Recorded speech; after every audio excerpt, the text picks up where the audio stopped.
I think I'll take it.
Oh, so it's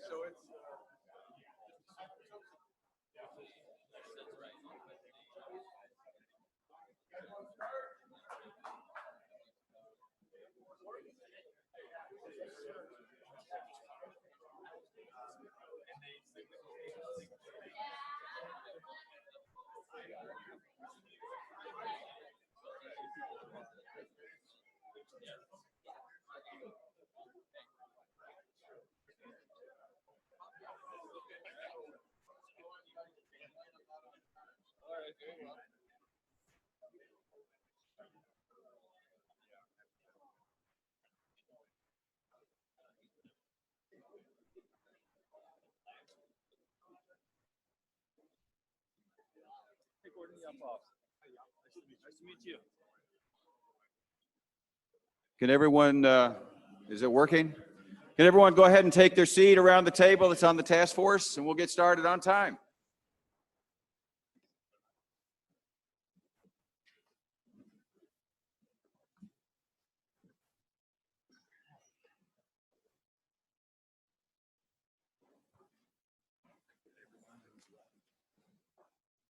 Chanel.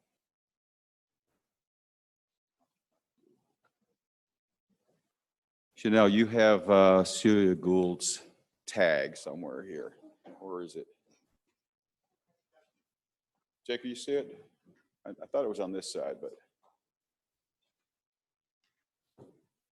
we'll find. Here it is right here. Sorry, Chanel. Okay. Well, welcome to the first meeting of the Broadband Task Force. And it's pretty exciting for me to finally, we get to kick it off after a few months of figuring out the scope, letting the governor get his executive order announced, figuring out who's good representation from the various teams. So we're glad you're here today.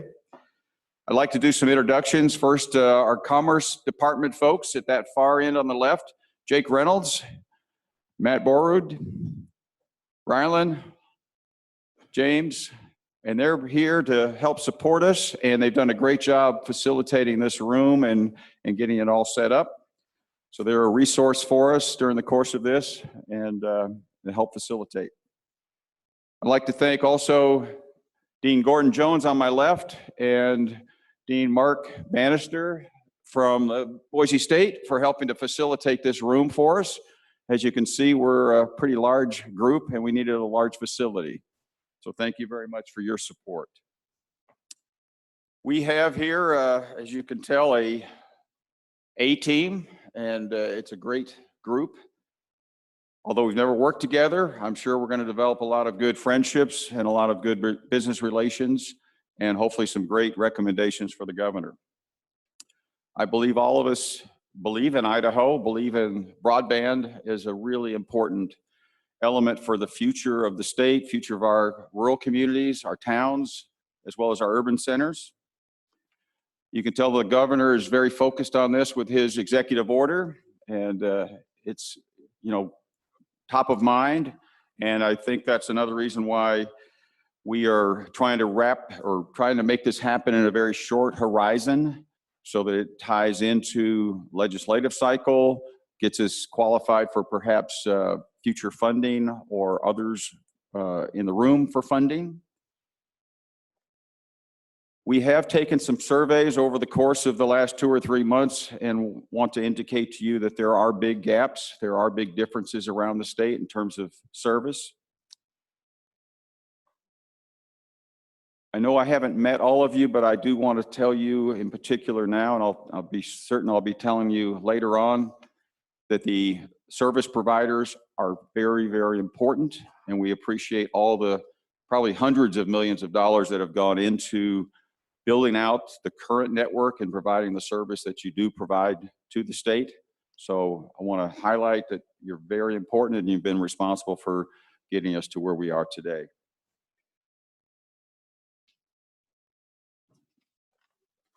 I know also that you come highly recommended from your companies or from your different stakeholders. And it was a tough decision to kind of figure out how to limit this task force to sub 100 because there were so many good people to choose from. This we're going to set up as kind of a case method study. I've always been on the other side as a participant in a business case study, but in this case, it's helping to lead, and please give me a little tolerance here as we go through this.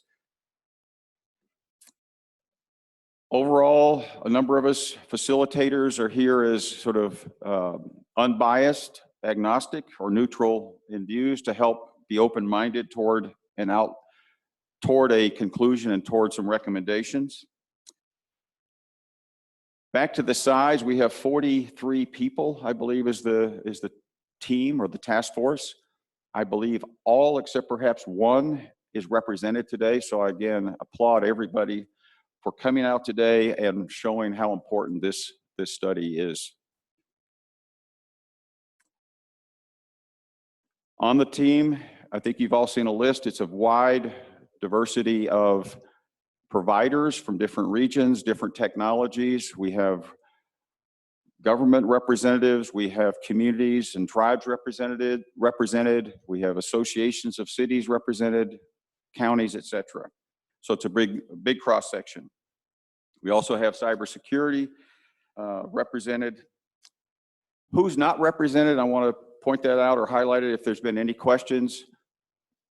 The education community, universities, we do have INL, but we don't have iron per se. Hospitals, these institutions or these areas have been covered to some degree in the past, and they have adequate services by most part. But in the meeting number 2, we will ask a number of those institutions or segments of Idaho to present and talk about their service and how companies and other citizens can perhaps participate in those networks.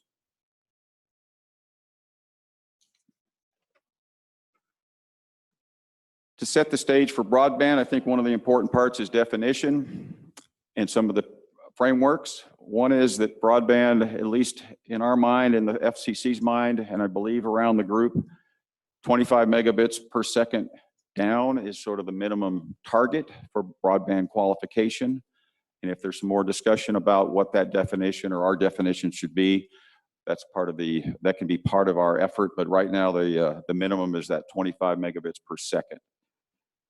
It's a fairly unregulated industry, so I keep that in mind as we're thinking about options.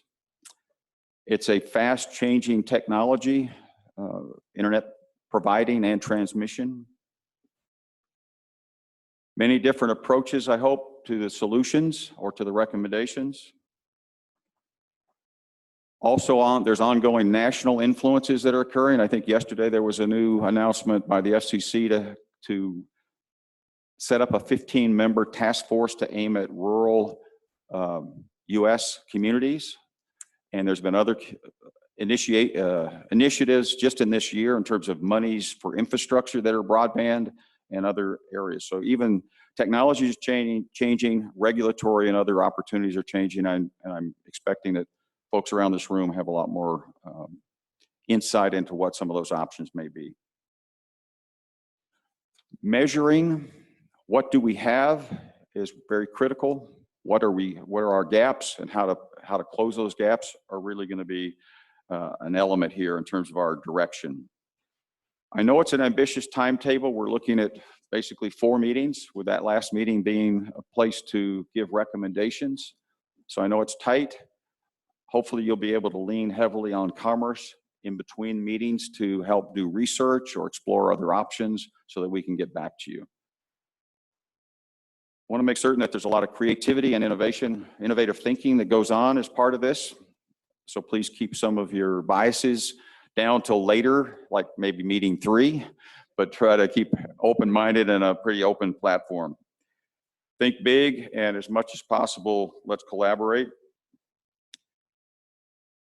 You'll see some direction in the meeting about a work plan, and I don't know if it's a good time to bring that up right now. Let's bring up a work plan. Just kind of generally, here's our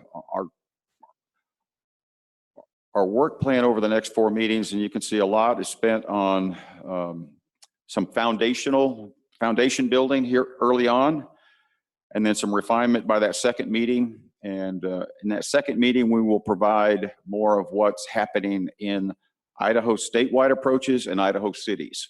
So this first meeting tries to cover what's happened elsewhere, and then next meeting we'll have folks presenting about what's going on here. In terms of governance, it's an executive order which allows us to have pretty open discussions, activities, writing up or heading toward recommendations.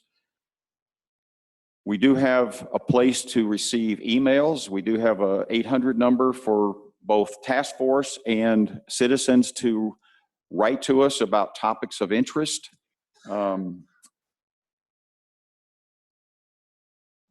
We'll do, as I said, follow-up and research. There will be a recording of this meeting, I believe. So if some of folks from your company need more information, or others that couldn't attend, you would have the opportunity to, watch a 5-hour meeting if you like in the future.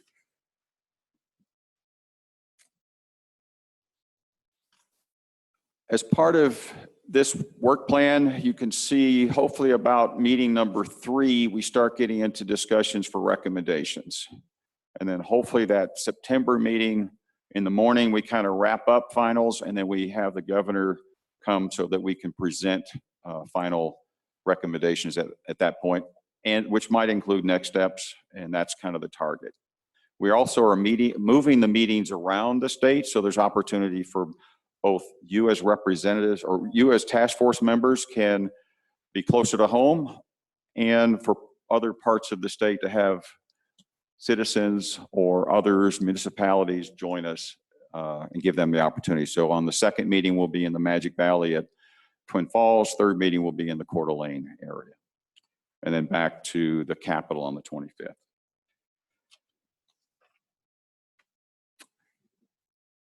Let's flip to the next meeting agenda, Jake, if that's up there. We'll get into, as I'm looking for this next meeting, you can see we've got, again, keeping mapping and updating that as a number 1 sort of agenda item. Keep refining that and providing a build out to that map is important. Other programs, that's where I talk about IRON or the libraries or ITD or schools can help give us what they currently have, how they're getting their broadband, and what might be available to communities off of their lines or networks.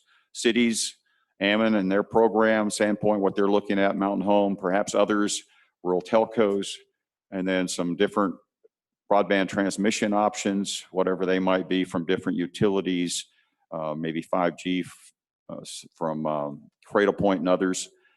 So that's on this next one on the ranking services, Ookla or others, I'd really like feedback either toward the end of the meeting or in between, who might we have, or should we have someone come and talk about how they rank us, so that we know what the elements are to improve our rankings, or at least understand if they're valid.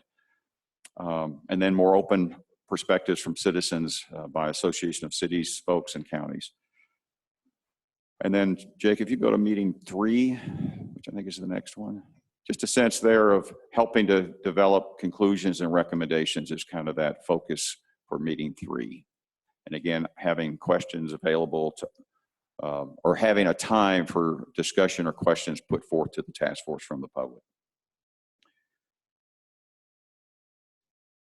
Also in your packet, there is a sort of a sample, you might say, and online of a state of Michigan, kind of a executive summary, which might provide a framework or a target to think of in terms of an end goal.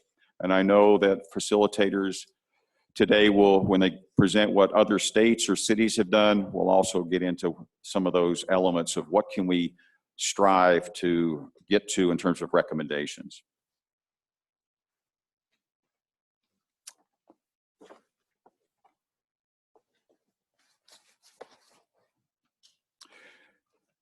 So I'm going to try to wrap up here for a moment. In a moment, I want to make certain that, let's go back to the agenda 1, Jake, today's agenda, sorry, meeting 1. And I want to thank everyone that's been involved in this first meeting, that are going to be the facilitators and participants, and make certain that we really appreciate what you're doing. And everyone that's mainly from a provider standpoint, we know you're much farther ahead in terms of knowledge of technologies and rules. And so be patient with some of us that are trying to get up to speed. And that's what part of this first meeting is really about, is trying to get up to speed information for folks around the table, plus people in the audience, or that might want to look at where we're headed. So with that, let's go to the first meeting agenda item, Jake. First, is this working? Can you guys all hear me? Okay. The first item on in the agenda is just simple introduction. So we would like to go around the room with the task force members, and if you please keep it to just a brief 1-minute introduction on who you are, what you do for your company, and why you're here, that would be great. So do you want to start with you, Mike? Good morning. I'm Mike Fitzgerald. I'm Shoshone County Commissioner. Shoshone County is located up in northern Idaho, just immediately east of Coeur d'Alene. Here predominantly to participate on behalf of the community, we find the #1 hurdle to our economic stability and growth is a lack of access to modern, reliable, and affordable broadband. Thank you. I'm Mike Kennedy, President of Intermax Networks. We are a internet provider in the northern part of the state as well, from the Canadian border down to Lake Coeur d'Alene. And as I'll detail in some remarks later, we are primarily in the number counts, wireless, fixed wireless, private microwave broadband. We've been expanding our fiber footprint in Coeur d'Alene, Hayden, Dalton, Post Falls, Sandpoint.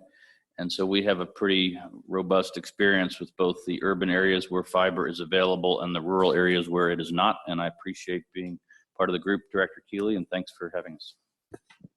Milt, can we go back to you real quick? Since Sorry I'm late. Milt Dumit with Verizon. I oversee government affairs for Verizon in the Pacific Northwest and some mountain states. And thank you for having this task force, and Director Keeley, and appreciate being here very much on behalf of Verizon. And Jake, thank you.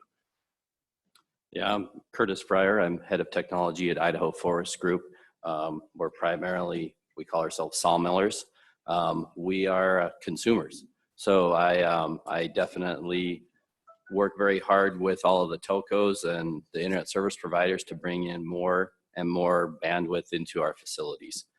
We expand from as far south as Grangeville all the way up to Moyer Springs up by the Canadian border. We are all about trying to get better technology into our area for demands of satellite imaging. We're the only softwood lumber manufacturer in North America that has a CT scanner. So the images off of one log are somewhere around 1.5 terabytes per image. And we move those around and do simulations between all of our sites. So we're quite demanding, as Mike can attest to. We run the networks pretty hard. So I'm pushing for that 1 gig speeds up and down. I'm after symmetrical bandwidth out to all of these locations to make it redundant. So thanks for having me here, and we'll continue to push this forward. I'm Jessica Epley, Government and External Affairs with Frontier Communications, and as many of you may have heard, Idaho was part of a transaction that Frontier has engaged in recently with Wave Division Capital. I will be facilitating and going with that transaction, so I'm here for my employer today as well as my future employer. Good morning, I'm Doug Burnett, Coeur d'Alene Resort. I also represent the Idaho Travel Council as the chairman and the Idaho Lodging and Restaurant Association. So I'll be bringing a perspective of our lodging and hospitality folks to this task force. I'm looking forward to our eventual positive results. Good morning, I'm John Hanyon with the Idaho Office of Emergency Management. I'm standing in for General Brad Ritchie today, who's the director of our office. In addition to that day job, he's also the president of the National Emergency Management Agency, which means he's spread pretty thin right now, but he's planning to come to most, if not all, of the next 3 meetings. I'm here in my capacity as the facilitator for public-private partnerships. I'm the program manager at that office, and it springs from the notion that emergency managers have focused on, given what we've seen around the nation in terms of a whole community approach to dealing with disasters. And by that I mean government has long ago realized that when it comes to disasters or building redundancy, which is basically what we do in the emergency management business, is that government can't do it by ourselves. We need to engage the entire community. That means not only volunteer organizations, but also the private sector. And so I'm here in the hopes of facilitating some of these partnerships. We understand, especially when we're talking about broadband, that there are probably concerns about competitive or proprietary issues, but I think in terms of knowing where we need to build that redundancy, we have to get our arms around where we have, as the director pointed out, where we have the gaps, where we're robust, and where we don't have it at all. And I don't think we, from an emergency management perspective, we have a good sense of where that is right now. We're hoping to get that out of these meetings, and I look forward to participating in the rest of the day. Thank you very much. Good morning. I'm Stephen Gerber with Charter Communications. I do government affairs at the local and state level. I'm the primary government affairs person for Washington, and as of about a month ago, Idaho and Arizona. I also do work in Nevada and Oregon, so I cover quite a wide region. Charter's footprint in Idaho is mostly in the north, in the Coeur d'Alene area. We provide cable TV, phone service, broadband. In our entire footprint, we offer gigabit service to residents and commercial locations, and we're looking to build out our broadband service where it makes sense. And so we're interested in what the possibilities are for action to make it easier, more affordable for businesses and for public-private partnerships. Tatsmewi, good morning. My name is Danae Wilson. I'm with the Nez Perce Tribe. I also sit on 2 FCC committees, Intergovernmental Affairs and Native Nations Communications Task Force. I sit on the FirstNet Working Group and the SafeCom Working Group, representing tribal nations across the United States. I am the co-chair of the Affiliated Tribes of Northwest Indians Telecommunications Committee, and so I'm really looking forward to the work we're doing here as it goes hand in hand with other national plans that we're working on, definitely with the FCC, but also with FirstNet. Thank you. Hi, good morning. Paul Desanet, representing CenturyLink. I'm manager of regional operations. Our footprint ranges from North Idaho, Lewiston, Grangeville area, all the way around through Boise, Twin Falls, Idaho Falls, and communities surrounding those major cities in Idaho. We're here to participate and looking forward to the dialogue. We invest heavily in our network and Idaho, connecting our customers to the power of the digital world, and we enjoy the relationship we have with our customers and the service that we deliver to them, and we try and get better every day and building out our network for them.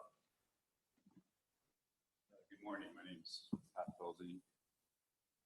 I work for Micron Technology. I think most people are probably familiar. We're a semiconductor company here headquartered in Boise. My team support IT infrastructure for design engineers, process engineers, product engineers all around the world. So we have quite a big scope that we support with Micron. Nice to meet you. Good morning. My name is Dana Bassett. I am the Global IT Service Delivery Manager and Applications Manager for Glanbia Nutritional. For those who are not familiar with Glanbia, we are a nutritional supplements company. We do have a major presence here in the state of Idaho with our cheese and whey businesses. My goal and purpose today is to continue to work, and as we are consumers of broadband, we do have limitations that is not allowing us to grow because of the broadband, especially in our rural areas. We have major manufacturing facilities in rural Gooding County and Lincoln County, and for us to continue to grow and bring in the technologies as the world continues to change, it has been very limiting. So I'm excited to be part of the task team and look forward to working with you. Thank you. Good morning. My name is Guy Scherf. I am the Market Vice President for Cox Communications in the Wood River Valley. This is the only property that Cox has in the state of Idaho is the Wood River Valley. I'm part of as it happens, our market falls into what we call the central region, which is much of the central part of the country, where I'm part of the executive leadership perspective on our markets there as well. I'm happy to be part of this committee and task force, certainly to help in the efforts to expand broadband in our service areas, understand certainly the rural nature of Idaho, that there are areas that are unserved. I think part of our effort, as Director Keeley mentioned, is to also help promote and bring awareness to where we do have great broadband. Certainly in the River Valley, like any of our cable partners, we're happy to say that we have gigabit service available to 100% of our footprint, which is, talk more about that, but more than 98% of all passed within the River Valley. So happy to be part of it, and look forward to working with you. Hi, I'm Kari Sakamano. I'm the city manager for Ting Internet in Sandpoint, Idaho. Ting we started construction last year, and we're really excited about it. For one, I'm an Idaho native for the most part, and so this is exciting for me to see this being brought to the state, and I'm really excited to be here because I want Idaho to succeed, and internet is such a necessity for all now. And so Ting's a little different than some of the others. We're fiber to the premise, so it's all underground, fiber to the premise. We're symmetrical, no contracts, and just 2 simple plans. We try to make it simple and easy. And what I love about Ting is they're really about customer service and being good and just being a quality company and overall. So I really appreciate being here, especially being an Idaho native, and can't wait to see what comes out of this. Hi, I'm Kenneth Smith. I represent HP. I am a distinguished technologist in the research and development area. As probably everybody's familiar, HP is a major employer here in the Treasure Valley. the Boise site actually is our second largest facility of all of HP. And as you probably know, HP is the #1 manufacturer of PCs and printers. My involvement with this committee is to be an advocate for the tech community. As you're well aware, it's very difficult to entice tech employees to come to Idaho. It's a little more rural than California or other places, as you know, and having high-speed internet is critical to enticing those folks to come here to the Treasure Valley. Good morning. My name is Robert Hampton. I'm the Chief Information Officer for Jackson's Companies, which includes Jackson's Food Stores. Approximately 100 of our 250 locations are here in Idaho. But in addition, we have several hundred other customers of Capital Distributing, which is one of our companies, as well as Jackson Energy. So we're very interested in high-speed internet. It's a major part of our business, and that as well as with the Jackson Jet Center, which is out at the Boise Airport. So looking forward to participating and working with you all. Thank you. Good morning. My name is Michael Mattmiller. I'm a Government Affairs Director for the state of Idaho at Microsoft. At Microsoft, we recognize that technology in the world is changing. Things like cloud computing and AI are creating opportunities for our businesses to serve new markets, operate more efficiently, for individuals to pursue new types of education in fields like computer science. But to do those things, you need access to the internet. States like Idaho have done tremendous work. The Governor's STEM Action Center implementing all 9 policies to enable better education with technology for our K-12 students, and yet we know the homework gap is real. If students can't get online when they get home to submit their internet, they're not going to get the classes they need to succeed. They're not going to be excited to pursue STEM fields in college, and we won't produce the jobs Idaho needs to keep employers like HP and others growing in the state.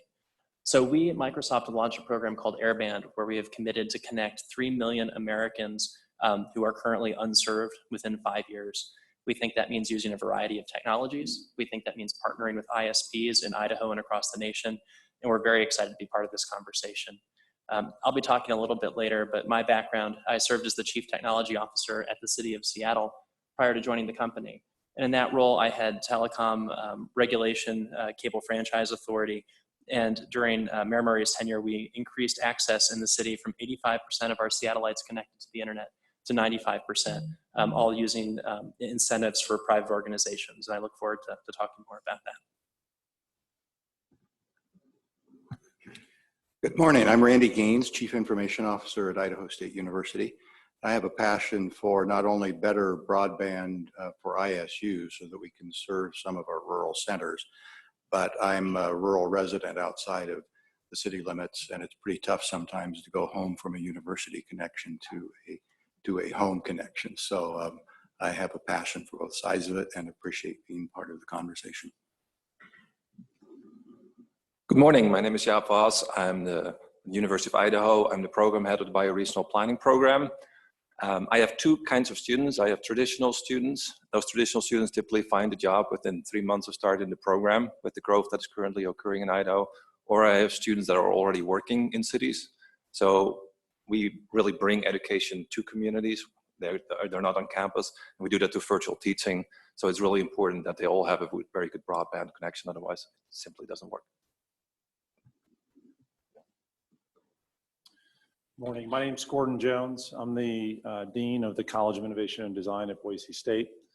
In the context of this task force, much of my focus is on where is the future of higher ed going and how does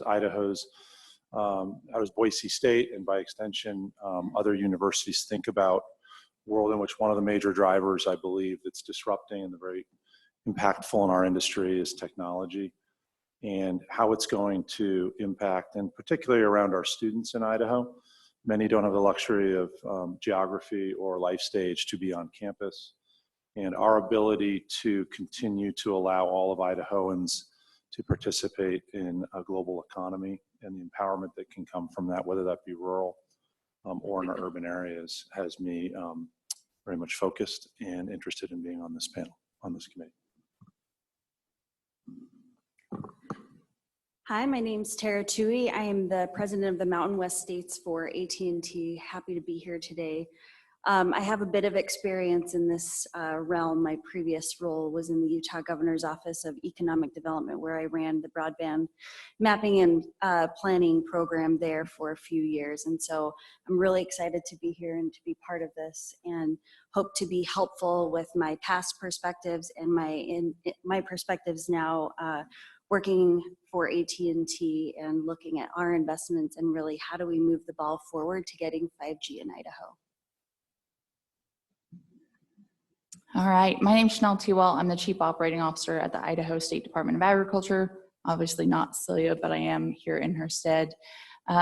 We offer services, but we're also the enforcement agency for agriculture in the state. So there are 25,000 farms and ranches in Idaho.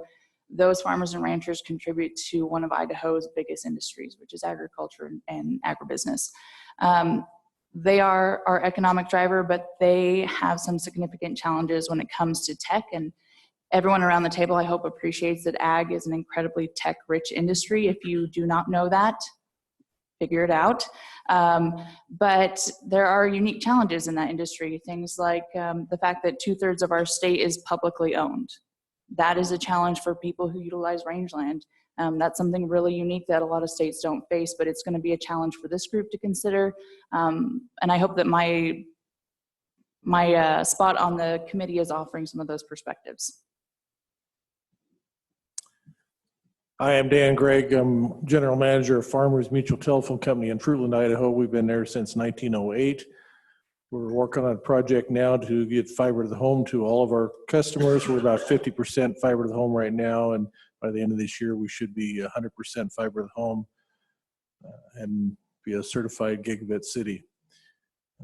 I hope to bring some perspective on the small rural telephone company and what can be done to bring broadband to all of our customers. Thank you. Well, good morning. I'm Carl Crabtree, a state senator from District 7. District 7 is one of the most rural districts in the state. We go from Pollock, Idaho, which is south of Riggins, through Mike Fitzgerald's county of Shoshone County, on up to to Clark Fork, north of Sandpoint. So very rural, very beautiful district, but well underserved by internet. We have school kids that have to take turns in the classroom using their Chromebooks, can't use internet at home. We have businesses that are struggling due to internet access. And in my personal opinion, I think we can attract young upward mobile professionals to our area to raise their kids if they could actually work out of their homes like they do in Seattle. But they would rather raise their kids in a town like Stites, perhaps. But they can't do that because we don't have internet access to do so. A reference point on how much access we have is my own personal internet access is 2.8 megabits per second, which I understand is about 1/10 of the minimum. So that's fairly typical of the district I represent. So lots of things we need to do to make things better for rural Idaho. Good morning. I'm Jerry Gwynn, Director of Enterprise Infrastructure and Operations at Idaho National Laboratory. We are very interested in what we can do from a broadband perspective across the state for several different reasons. One, we work with the other 16 national labs. We work with several different education facilities within the state, of course. The big thing, though, too, that we see is the employment side. To Senator Crabtree's point about employment, some people want to come here for some of the places that they can live, but that doesn't mean that that's easy for us to employ them either at the lab or at other places such as HP or whatever. But remote work is an extremely important thing for us to be able to do then and to entice people to come to Idaho to work at these different locations. That's one of the areas where we're very excited about this, plus what the opportunity can be for all of us to entice people to see that Idaho is really a great place to come to. Very excited to be here. Secretary Keeley, thank you very much for the opportunity.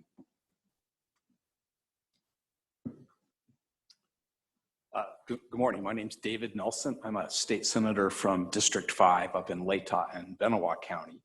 Also a pretty rural place, although we kind of have two separate demographics to think about. Moscow's fairly well connected, university community. There's lots of connected businesses there.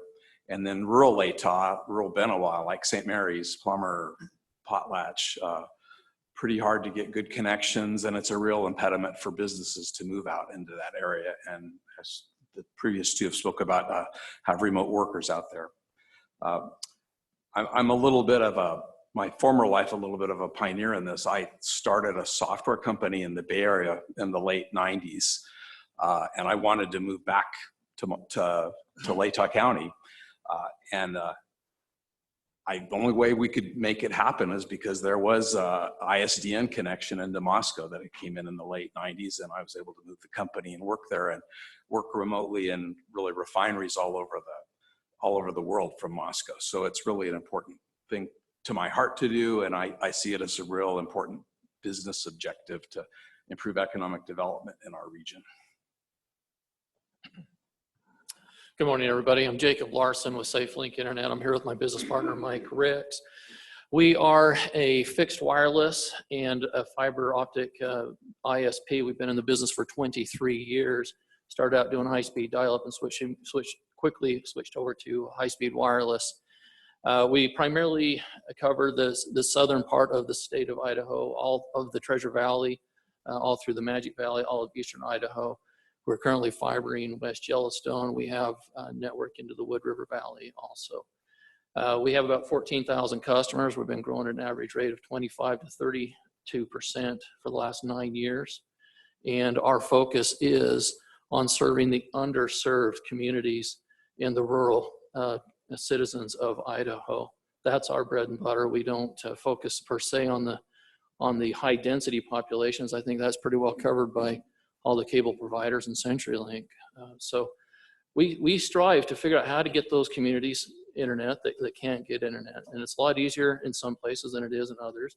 Places where you got a lot of trees and a lot of publicly owned places where it's very hard to get a tower location to get it shot in there. It's very difficult. So the challenge is how do we get access to these mountaintops that we can throw a transmission tower on there to get internet down into these communities and do it at reasonable rates, maybe get some of the regulations and the barriers out of the way so that we can do that. But we can deploy a tower in a day. We can get internet down into a community very easy and very, very inexpensively.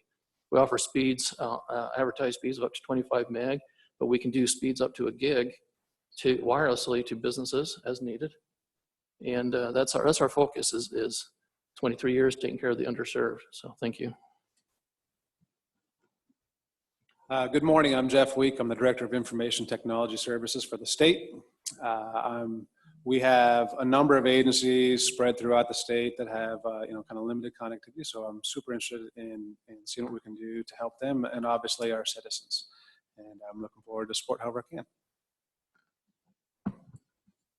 Good morning, I'm Cheryl Getch. I'm the General Manager for Cable One, now Sparklight, in Western Idaho and Eastern Oregon. So I'm responsible for the operations for a very large rural geography.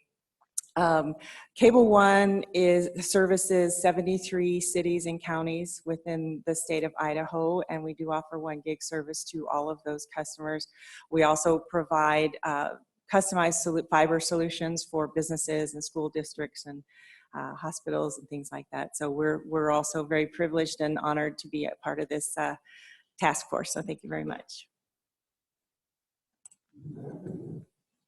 Good morning. My name is Janie Bentz. I'm with the Port of Lewiston. A lot of people think of ports as just the shipping side, but our largest mission is economic development and job creation. The port's district boundaries are all of Nez Perce County, and we have been undertaking dark fiber construction for several years now. In the context of this task force, what we're bringing to the table is what we're mirroring from the Port of Whitman County and what's happening to the other 77 ports in the state of Washington. We're a border community. So in our town, You drive to Washington to go to Costco. They have fiber, dark fiber construction there. So from a competitive standpoint in the jobs and where to locate your business, we need to stay on step with what's going on with our neighbors. Good morning. My name is Greg Lowe. I'm with Syringa Networks. Syringa Networks was formed by 12 rural telephone companies in 2000. And we're a dual charter company. Our first charter is to support our owners. So to do that, we run a very high capacity fiber backbone in southern Idaho, where we provide internet and telephony services to these owners. Our second charter is to forage for other business. And to that degree, we would consider ourselves a Mountain West provider. We run a fairly large network connected to all the major West Coast cities, as well as Idaho and Utah, with over 300 peering points to the major manufacturers that you guys and internet providers that you guys would know. What is less known is we also operate in 14 countries today. We're a global provider, and we use SD-WAN as an emerging technology for that service. Within Idaho and of interest to this group, we would best be tagged as a middle mile provider of internet services. Thank you.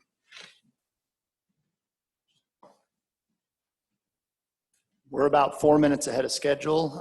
Next stop is a break, so you can go ahead and fill your coffee up, and then we'll get into the first session. So do you want to go around? Do you think we have time? I think we've got time. Okay. If you don't mind, let's have the folks that are attending today introduce themselves. If you just stand up and say who you are and who you're with, that would be great.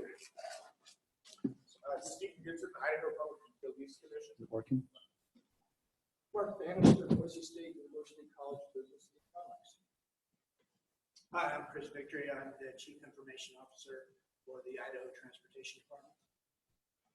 Eldon Wallace, retired Missouri Department of Higher Education. Mayor of Mountain Home, Rich Sykes. I'm Steve Meyer, and I'm with Intermax Networks in Coeur d'Alene. I'm John Foster. I'm a lobbyist and representing some technology companies, including T-Mobile, Cisco, and IBM. Good morning, everyone. Bobby Jo Muehlman, Governor Brad Little's Director of Intergovernmental Affairs. Hello, everyone. I'm Scott Friend. I'm with CMIT Solutions, complete managed IT for small, medium-sized businesses. Good morning. I'm Rick Smith. I'm with the Holly Trox Law Firm, representing Facebook and other clients in this area. Good morning. Joe Bradley, USDA Telecommunications Program. I cover Idaho, Oregon, Washington, and in another month, Wyoming. So keeps me busy. I'm Lupe Whistle with AARP Idaho. Tim Solomon, Rocky Mountain Power. John Barrett, Executive Director, Idaho Rural Partnership. Good morning. Andrea Velasquez on with the Idaho Department of Commerce, and I'm on the Business Attraction team. Hi, Brian Mooney, Director of Administration, State of Idaho. Jeremy Chu with Givens Pursley, helping out the county's HP and Syringa networks. Ken McClure with Givens Pursley here on behalf of the Idaho Telecom Alliance. Eric Forsch, Business Retention Expansion Manager for Idaho Department of Commerce.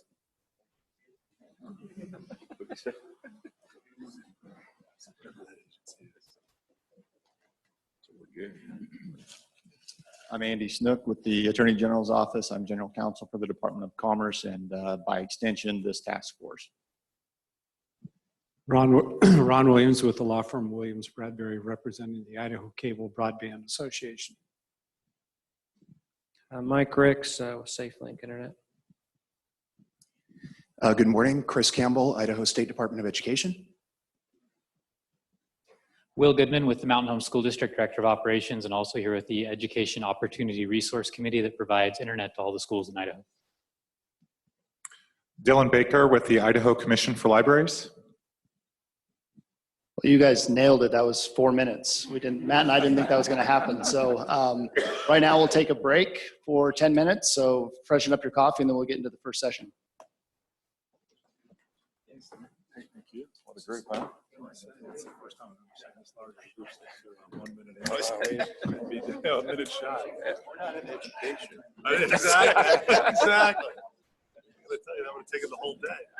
Hi, Gordon. Yeah, Nice to yeah, meet it's you. really Nice good to meet see you. Yeah. I look forward to sitting back and enjoying your moderated session. I get the warm up one. Yeah, I was going to say, I'm going to have to be watching what you're doing and see how that goes.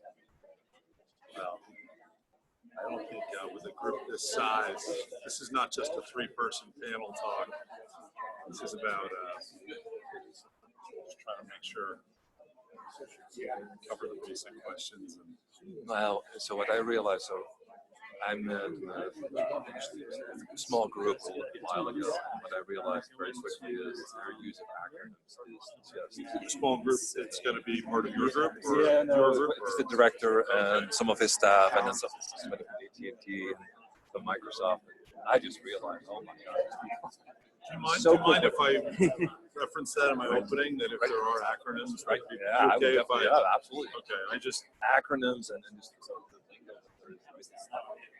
learning a different language. My theory is that every industry is fairly similar, except that they use different acronyms and they have maybe a few different zeros.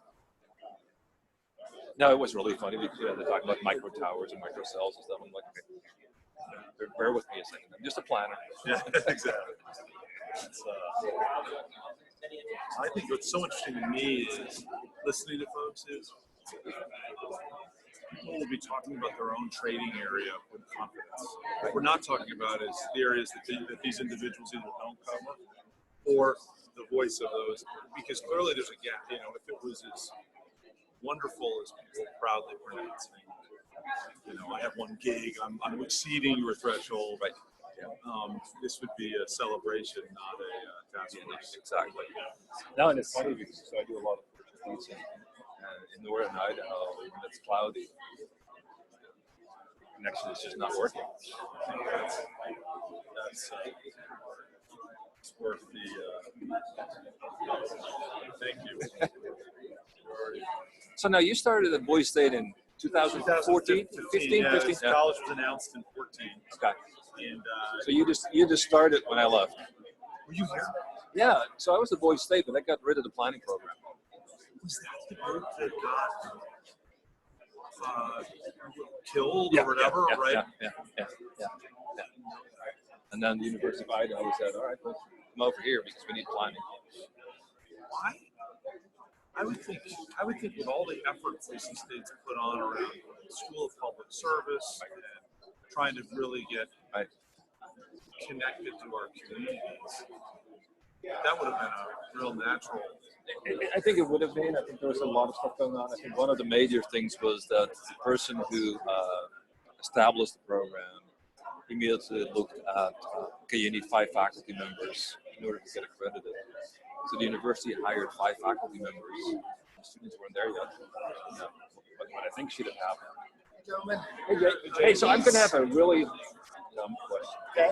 There's no dumb question. I forgot to print out the material for this session. Okay. We can get that. That would be really helpful. Yeah. I was looking on my, I'm like, this is not printing. If I can't print it, I can email it to you. Well, I have it. I mean, okay. Let me see if the University Services consensus, and I have it on grad search. Do these make sense? How this is going? In general, what I'm planning on doing is reminding this audience that this is a setting. Talk about this particular session is to talk about baselining the technology. It's not about getting beyond into particular areas of emphasis we all may have or be interested in. This is about creating an understanding of what is and what potential opportunities may be there. So, you guys can ask any other questions you want. Those ones I had just were. No, I'm gonna. Well, I mean, it's designed. The questions you gave, I think, were nicely plain at the level setting. We're not. This is about discovery and understanding. Meetings 3 and 4 may turn into problem solving and recommendation. I am thinking of leaving at least 10, perhaps as many as 15 minutes. case there's a seminar or someone else, and I want to open that up. And then, do you want any other groups to know that? Just keep it to the task force. I think we this keep is it a to group that's watching. I think we keep it to the task force, and then if it's on silent, I'm going to ask you to say, to give permission to open it up rather than I don't want people thinking I'm just starting to say, anybody want to say anything? I'm assuming that we're going to go to time. Yeah, I was looking at it and I'm like, okay, you get 7 questions, you got 5 participants. What I'm interested in, I was just saying now, it's interesting in this particular area. Again, who wants to do this? Clearly, this wouldn't be a task force. Gaps, issues, problems. And so my hope is that when I talk about or ask, invite them to discuss the limitations of technologies or limitations they may see. My fear is that they go silent because if I know to say I'm doing great, it's almost that idea of take off your hat, use your background, not your voice unless it's relevant to the demonstration. We were going to do it where we had a general. We didn't want to pick and choose. Yeah. So if you open it up to any of the other task force members, like it's on this spot, it's everything. So the one thing that I want to ask them, especially with the state, the first question that you have is, what have other states done? I want to be more specific. What is the single best thing that they? Yeah, I like that. Yeah, I think that one they're going to be. I think that's why I really want to say, what is the single biggest thing in the U.S. state? Let me get those printed out. Okay, that would be great. Thanks so much, Jake. We have some time. Not on the one. Yeah.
Sorry, Mike Kennedy, nice to meet you.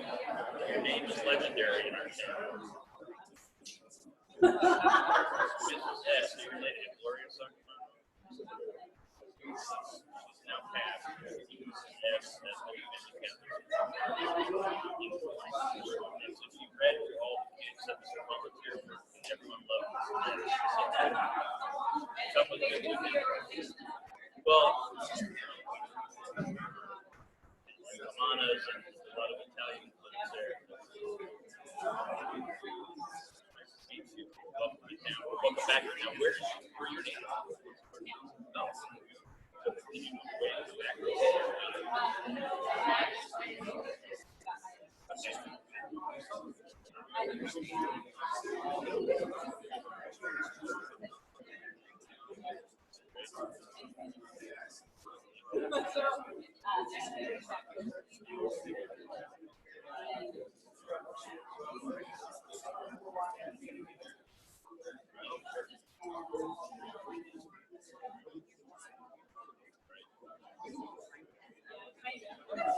Yeah.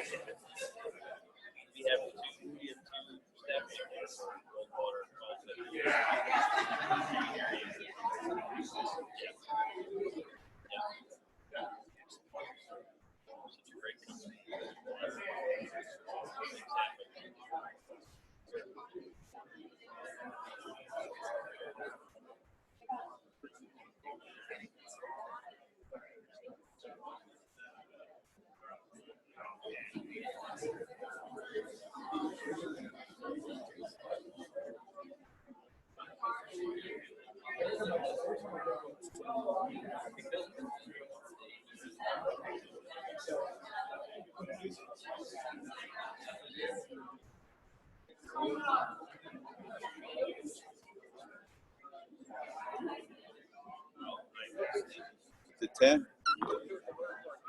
I know. All right, we're about to start, so head on back.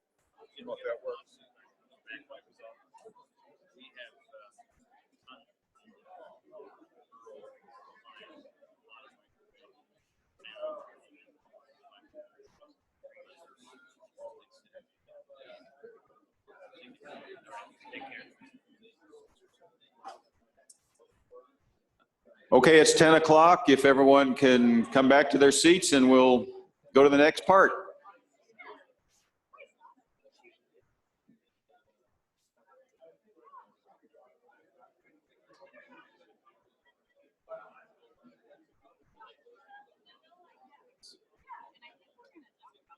If I start taking too much room, just push me back. We need fences right good. You get the first class seat. Like We I get was the gonna coach say, seat. we'll All of a move sudden, out. Yop and I, All this Director creep. Keeley's got the whole- We'll start just moving us slightly sideways. We start moving sideways.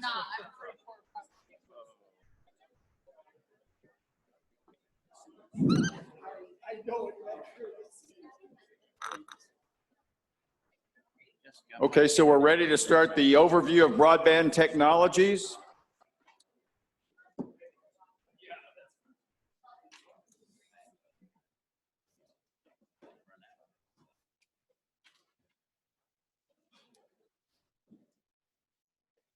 Also want to interject after that, going around the table and with our audience as well, introducing themselves. It was great, but wow, what a task force we have. The experience level is up there. The talent and interest in Idaho is very high, much appreciated.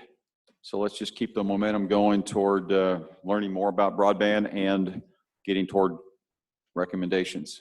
So let's turn it over to Dean Gordon Jones. And I think we're going to have folks just sit at their respective seats so we don't go through that and lose the time of shifting to panels and back. So my friend Gordon Jones, go ahead. Thank you, Director Keeley. So for this next hour, session one, this is a panel discussion, and not a small panel, but a very knowledgeable panel to discuss the overview of technologies. And I will spare reintroducing members of the panel, but I'm assuming you all know who you are. Maybe we could just do a quick show of hands so folks who are not on can just get a sense of dispersion. We have representatives from Verizon, CenturyLink, AT&T, Charter, Cox Communications, Frontier Communications, Cable One, Syringa. You see them up here on the slide. I should stop reading since it's up there. Okay. Could you just raise your hands so folks can just get a sense of where we all are? Okay. Thank you. So I just want to emphasize before we jump in, this, the purpose of this session, and perhaps more broadly today, this is about level setting on where we're at. The technology, in this case, it's a panel trying to discuss the state of play with the technologies that we have, perhaps the opportunities that lay ahead, some of the limits that may exist. But the purpose here is level setting. This is about discovery, not necessarily trying to talk deeply about solutions. Ultimately, as a task force, as Director Keeley's called out, that will be a shift in tonality perhaps and in focus as we move along over the course of our 4 meetings. I'm asking everybody here to think about your area of expertise. Of course, the organization with which you're representing is important in this, perhaps for illustrative purposes, but certainly what this task force, I imagine, and I'm interested in is your expertise and your insights into the questions and the dialogue that will occur. I'm always struck coming across different industries, whether it be in the private sector, in the public sector. I'm convinced there's actually far more that industries across each other have in common. The largest differentiator, though, is the use of acronyms. And I believe this is probably an industry that is full of them. And so my hope is that if you wouldn't mind, as you get into natural language you're used to, for the benefit of, if nothing else, myself and perhaps many others who are either here in person or listening, you wouldn't mind taking a moment if you do hit one to try to catch yourself and just clarify, not for your peers necessarily, but for others. So with that, I do want to cover a number of questions. The first, though, is quite basic, but I think important given the tone, the emphasis here of level setting. In short, I know in this intro you gave a little remarks about what you do, but would you be willing to each share briefly, each ISP, share an overview of what you provide, the overview of the technology that you provide related to broadband in Idaho?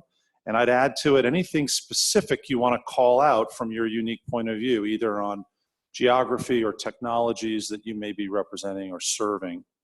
But what is the overview of the technology? What's out there as it relates to broadband in Idaho? And I'm going to give everybody the opportunity to speak, but not everybody has to. And so if I sense a gap in speaking, I will move on to the next questions, which will have to do with opportunities, limitations, et cetera. But would somebody be willing to step in with an overview? This is sort of Director Keeley's comment about case calls. I'm happy to call on somebody, but I'd love it if somebody wouldn't mind giving an opening. Yes, Cheryl. Hey, thank you very much. As I mentioned, I'm from Cable One. We are rebranding. Our new name is called Sparklight. So we are a leading provider of advanced broadband services. We have over 800,000 customers throughout 21 states across the country. We're the 10th largest cable company, and we're publicly traded on the New York Stock Exchange. As I mentioned, we service about 73 cities and counties in Idaho, and we do offer 1 gig speeds to all of our customers. So if you have our service, you have the ability to get 1 gig. We've been aggressively expanding our services in Idaho, building to over 28,000 new homes and businesses over the last 5 years. We've invested about $95 million in Idaho to upgrade our services and network and plant. We do bring broadband service to customers using a hybrid fiber coax solution. 100% of our system is fed by a fiber backbone. And then with that strong fiber backbone, we have fiber to the neighborhood. In the newer build areas, we have fiber to the home. And then in many of the existing subdivisions and businesses, we bring the last bit to using coax. Customers then use a cable modem in their home or business, and that connects to one of our hubs. And I'm going to go with the acronym. It connects to what we call a CMTS, which is a cable modem termination system.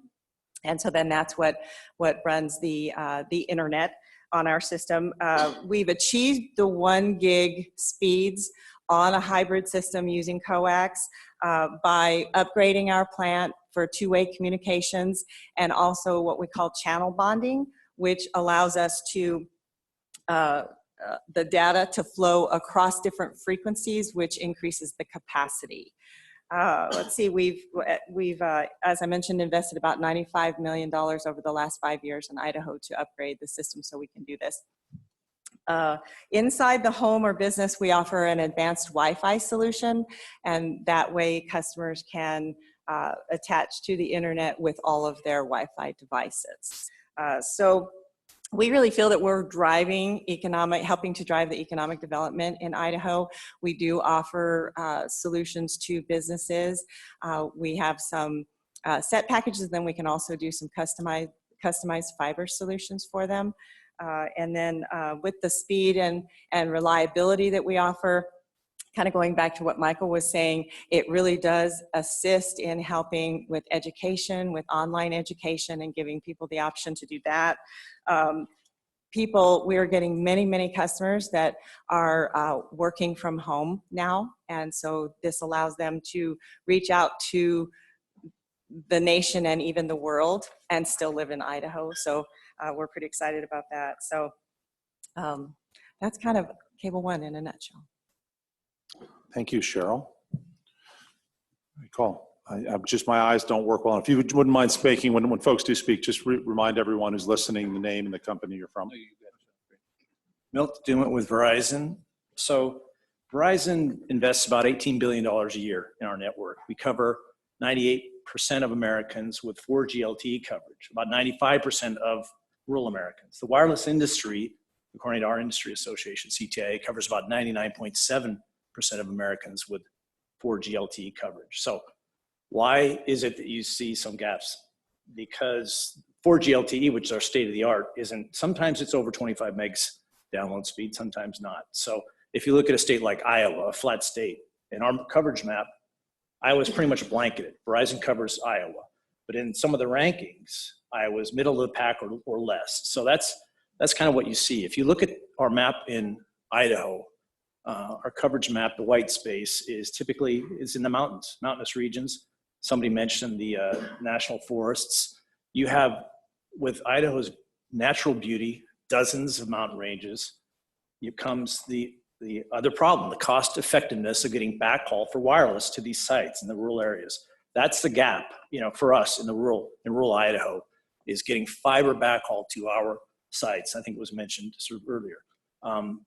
If you look, like I said, our coverage map, you take a look at Bitterroot, the Sawtooth, it's really the mountain ranges and the national forests is where we have these gaps. I talked to our wireless engineer just this morning, again, just to reinforce, is there anything that we really need? So Idaho's doing pretty well, in terms of broadband and broadband policies, given its terrain, given its environment. What we need, and what I think hopefully will come out of this, is some way to make more cost beneficial coverage in rural areas, which is this backhaul, the fiber backhaul in these places that aren't served now. I know that we're going to spend a lot of time on rural broadband here, but Verizon is also in the process, as is AT&T, T-Mobile, Sprint, in rolling out small cells. Tara mentioned 5G. That's going to be the foundation for 5G. If you go to Bannock and Capitol, you'll see Verizon small cells. But so far, Idaho's been real good on the small cell deployment, as well. We haven't had to run a statewide legislation here. We're going sort of city by city, and there's a lot of interest in having that. So, but that's a real critical area, because as the urban users continue to use more and more broadband and data, you get capacity issues. And essentially, our spectrum pulls back, if you will. Think of it that way. And so these small cells, they densify the urban network. And you need them to keep up with where you are, let alone be the foundation for the 5G. So that's something that we're looking at. And I'll just close on this. We haven't needed to do this in Idaho. I know other states have passed legislation to encourage the deployment of small cells, and Capitol really does follow the path of least resistance. So to the extent we find in this task force that there are opportunities for streamlined permitting or whatever, we should look at those too, because I think that'll realize the benefits of more broadband. Anyway, thank you. Thank you. Thanks, Bert. I'm going to go Mike and then Paul. Thanks. Mike Kennedy with Intermax Networks. And Milt, we've solved your problem in the rural areas. It's called fixed wireless, and that's how we operate. We've been in the business since 2001 and primarily began in the rural areas serving via fixed wireless. We also call it private microwave. For those folks, I had two people in the break talk about this in the most simplistic terms you can. We exist in many places on mountaintops, and we generate a signal from those mountaintops that businesses and residences, we install a radio on the side of their house that looks, if you're uninitiated, like a satellite dish, but in fact it's private microwave. And those speeds can be every bit as fast as 100 megs and up, depending on how densely you populate the radios. We have places in our network where we have fiber that are gig speed, and we have places on our network that are private microwave that are 4 to 6 megs in the most remote areas that have a lot of hops. Over the years, the first point about technologies, we have deployed, obviously, private microwave, certainly fiber. We're building and growing in the urban areas of Coeur d'Alene and Post Falls and Sandpoint. But we have also attempted and worked on different efforts as the technology has driven it out. White space, broadband over power lines, fixed LTE. Some of those have been very successful, and some of them have been complete flops when you get right down to the customer experience in the house. So I think there is a risk of being over technologied in this sort of a discussion, because someone who drives a lot of conversation about the fastest and best technology, sometimes that just doesn't actually play itself out in the rural areas, and where topography, I agree, and density are at issue. For the most part, our technology has kept up with the times. Adding fiber to our backbone has been a hugely important area to feed our in-core network, to feed our business clients, and then to feed our microwave towers. There are backhaul links in this network that can feed upwards of 4 gigs on licensed links. And so the speed availability is there at a dramatically lower cost than fiber. And some of the other questions, Gordon, that you asked us to look at, we have been doing rural for these 17 years. We have about 3,000 clients and growing in the 5 northern counties. And we recently were awarded through an auction, a reverse auction process with the FCC, $11 million to expand out into the rural areas. That's from the Universal Service Fund. All of us pay a few dollars or so on our phone bills to expand out, both for E-rate schools and libraries, but also for rural broadband. So that money is available. It was not a small matter to receive it, but we worked hard for it, and that'll be deployed over the next 10 years. You asked about future technologies that are coming. I think certainly improvements in the speed and throughput on the 2 ends of fiber networks is important, but private microwave increases also are existing and getting faster. We look at low orbiting satellites and see what role they have. We've heard about SpaceX in the news. We've heard about Google. There's a lot of money out there, but we haven't seen the performance as to whether or not they're going to actually be able to use those technologies to give the kind of broadband that would equate to a fiber. You asked about current technologies that limit ISPs. I don't know that there's a technological gap so much as Milt and Cheryl have talked about. There's a topography gap and there's a density gap. When you have a rural area of 100 customers and it costs you tremendous amounts of money to get there, it's hard to make the return on investment work for the private sector. So having some involvement with the government via loans, loan guarantees, grants, as in the case of FCC or subsidies, makes some sense. You asked about opportunities available for better access. I think some of those that I just referenced are important. As long as it's technology neutral and carrier neutral, provider neutral, there's a lot of ways to get there. And I want to make one last comment, which is probably going to seem heresy to some of the other providers on the platform. I'll buy you a drink later if it upsets. But the word gig fiber to the home is really a marketing term. It's not a critical need term, because the vast majority of people in their homes cannot use a gig right now, won't use a gig into the near future, and the technology that they have over the counter couldn't test to a gig. So while I certainly think that Curtis and Idaho Forest Group and the kind of terabyte imagery that's critical to businesses, healthcare, schools, that's important, I want us to not get totally bogged down in the idea that a gig fiber to the home is the only important thing that we can do here in this market, because it isn't just the case, and we're providing tremendous service outside of those parameters already, and others, SafeLink and companies like ours in the rural areas. So talk more later. Thanks, Gordon. Thank you. Paul. Hi, good morning. Paul Desaunier with CenturyLink again.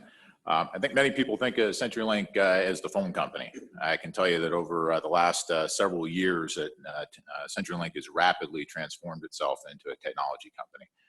We're the second leading provider to global enterprise companies in the world, US-based provider. We're operating in 60 countries today and have about 450,000 route miles of fiber. We have a robust network protecting not just our customers, well, pretty much customers around the world, from cybersecurity threats. About 1.3 billion instances a day that our network stops for our customers in the cybersecurity realm.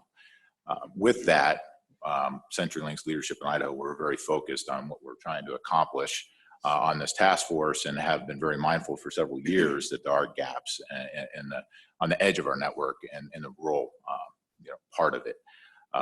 We invest about $50 million a year in Idaho, rough number, have done that for several years running now, out of north of $4 billion that CenturyLink invests every year globally in the network.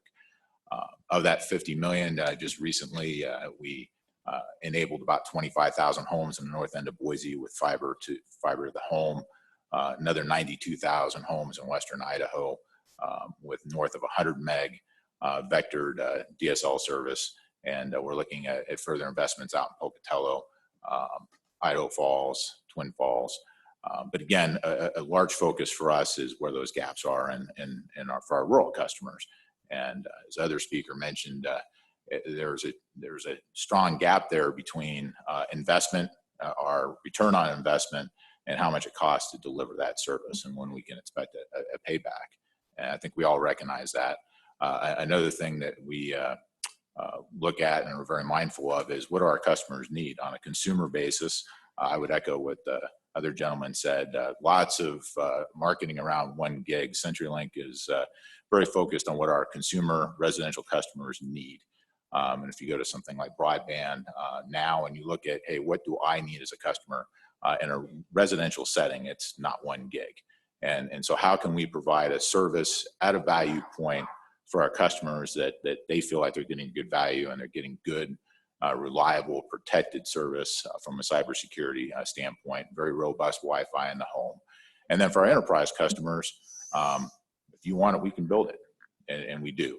And we build it around the state for large companies, small companies, private networks, you name it, we do it.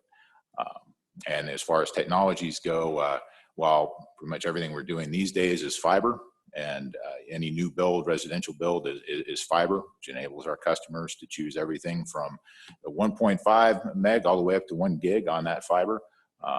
Most customers don't choose 1 gig. We are looking at trying to enhance our copper and leverage that. There's been a lot of progress in if we can push our fiber further into our network, the closer we can get it to the home. When we don't quite get it to the home, new technologies that are emerging for us to push higher speeds on that last mile of copper are pretty tremendous. And we're seeing a lot of progress on that. So DSL isn't the DSL of 10 years ago. DSL is very robust these days in terms of offering a speed our customers want and need. We provide fiber where we can for new builds and overbuilds. And some of the rural areas, we have started looking at microwave technology, particularly up at north Idaho, Grangeville, Kamei type areas, where it's very difficult for us. We're participating in the Connected America Fund and took federal money to connect homes, about 12,000 in Idaho. We've built to about 7,000 to this point. But some difficulty in getting to those remaining homes. And so we're looking as a provider at fixed microwave to do that. Thank you. Thank you, Paul. Can I just see a show of hands of folks who are getting ready? Might have. So I see Steve, Guy, and okay. So let's go. I'm going to balance. So I'm going to go Steve to Tara, and I'll go Guy to Carter. Sarah, thank you. Thank you. So Stephen Gerber with Charter Communications. Charter is now, I think, the 3rd largest broadband provider. We're in 41 states with, I think, about 25 million broadband customers. Virtually our entire national footprint offers gigabit service, but we do offer entry-level broadband speeds or 100 megabits to a second tier of 300 and then a third tier of gigabit service, depending on what the customers want. I would agree with comments made that one, there should be a little bit of dubiousness about gigabit service and what the average residential customer could actually use that for and what their need is. Also, much like Cable One, our network is a hybrid coax fiber network. But I also think that we should focus less on what the technology is. We should be technology neutral in our conversations. I don't think the customer cares whether the internet comes to them through an entire fiber connection or a hybrid connection or a wireless connection. They care about the capacity. Are they getting the speed and the capacity that they need? So to the consumer, that's not important. We should look at the capacity, but also whether networks are upgradable in the future. So if there is in some states where there are grant programs or loan programs to build broadband in rural areas, you know, one of the factors should always be, you know, is this network something that's easily upgradable? Because as most of the providers in the room can probably testify to, our capacity has to increase constantly every year. We have to upgrade our networks to keep up with what the customers are doing, you know, and I think the largest use probably is Netflix and video streaming, but it's, you know, we have to just keep increasing that capacity. So that's one thing to keep in mind. I'd also highlight that Charter, like some other providers, is also focused on not just whether it's available, but where it is available, is it affordable? And so we offer a discounted broadband program to low-income families, families whose kids qualify for the free or reduced lunch program in school, or senior citizens who qualify for supplemental Social Security can get 30 megabits broadband service from Charter for $14.99 a month. And so we think it's important. I know there are other providers that do similar types of programs. I think that's also important to encourage, you know, when the state is looking at its role in rolling out broadband to rural areas, the idea that providers should also be offering some type of discounted program. Thank you, Steve. Tara. Great. So in Idaho, AT&T is largely a wireless carrier. In some other states, many other states actually, we're also what's called the LEC, the local incumbent carrier, like CenturyLink, where we're the phone company, right? And so as we've evolved and really are working on our improving our wireless network, I like, Steve, what you said about upgradable networks, because that is different to each technology, right? And so as we've worked to sunset our 2G network and now looking at sunsetting our 3G network, and you know, more and more you're using 4G and LTE everywhere in the state where it's available, and even moving past there as we get to 5G evolution and 5G technologies, we're really going to need to look at what those technologies need. And like Milt said, there's sort of a difference in the technology approaches that we're looking at, right? So in urban areas where we are really capacity challenged, we really need to focus on deployment of small cell technology, smaller antennas closer to the ground that serve more people in close areas, right? Those types of deployment issues are going to look very, very different from what I've heard other providers say from rural areas, right? Like Mike was saying, you know, where we need to place towers. I heard Jake's earlier talk about mountaintop locations, you know, sometimes those work for certain wireless technologies, mostly fixed, but sometimes they also work for mobile technology. So we all share, I think, similar deployment issues. So I'm glad, you know, we're all here sharing our experiences and how we can move past that. But one thing I also wanted to mention is that to the customer, how they get the internet really doesn't matter, right? I mean, just like you were saying, Steve, they don't care how they get the internet, they just want it to work. And, you know, I think most people, when they're home on their phones, they don't know the difference, whether they're connected to their Wi-Fi, whether they're using a router, whether they're using the right router. That's a whole other question. I'm sure all the providers are going to love that one. You know, or whether they're using their mobile wireless network. And so I want to just caution that as we are, you know, doing the surveys and other things, we're very careful about the questions that we're asking, because some customers don't know the difference, don't care about the difference. And so to providers, some of the survey results are going to be, yeah, but, you know, and so I think it's important that we're asking the right questions, and also that we're differentiating from residential experiences and business experiences, because I heard a lot of the business customers in the room earlier talk about their needs. and their needs are very different than what we would think of as home or residential needs. So I just want to make sure that as we're talking about this, we are technology neutral, and that we're also understanding the differences between residential needs and business needs, because they're very different. Great. Thank you, Tara. Guy.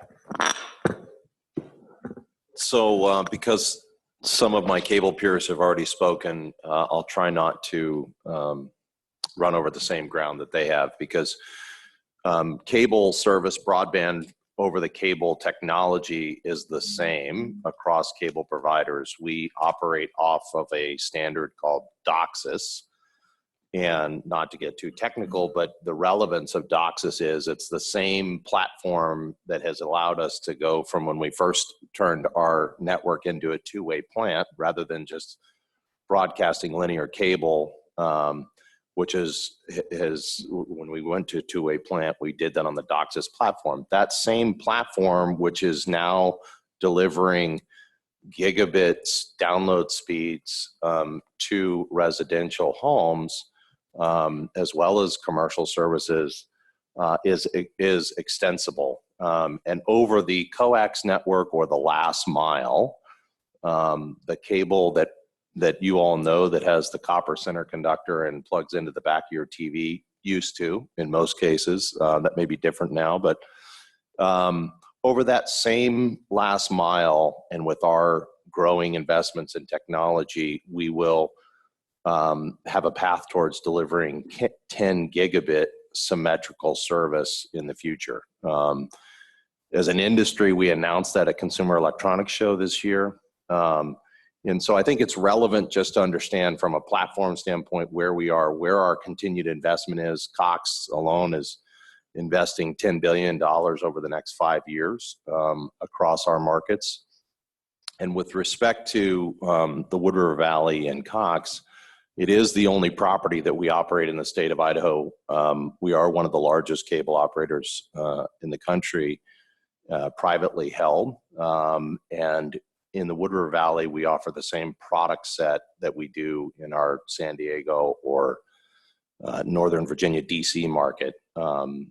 So relative to the Wood River Valley, the same, and the residents there get to enjoy that same services and technology. A couple other things that I guess I would add is I wholeheartedly agree with some of the other panelists who said that by and large, your average consumer does not need a gigabit of speed today.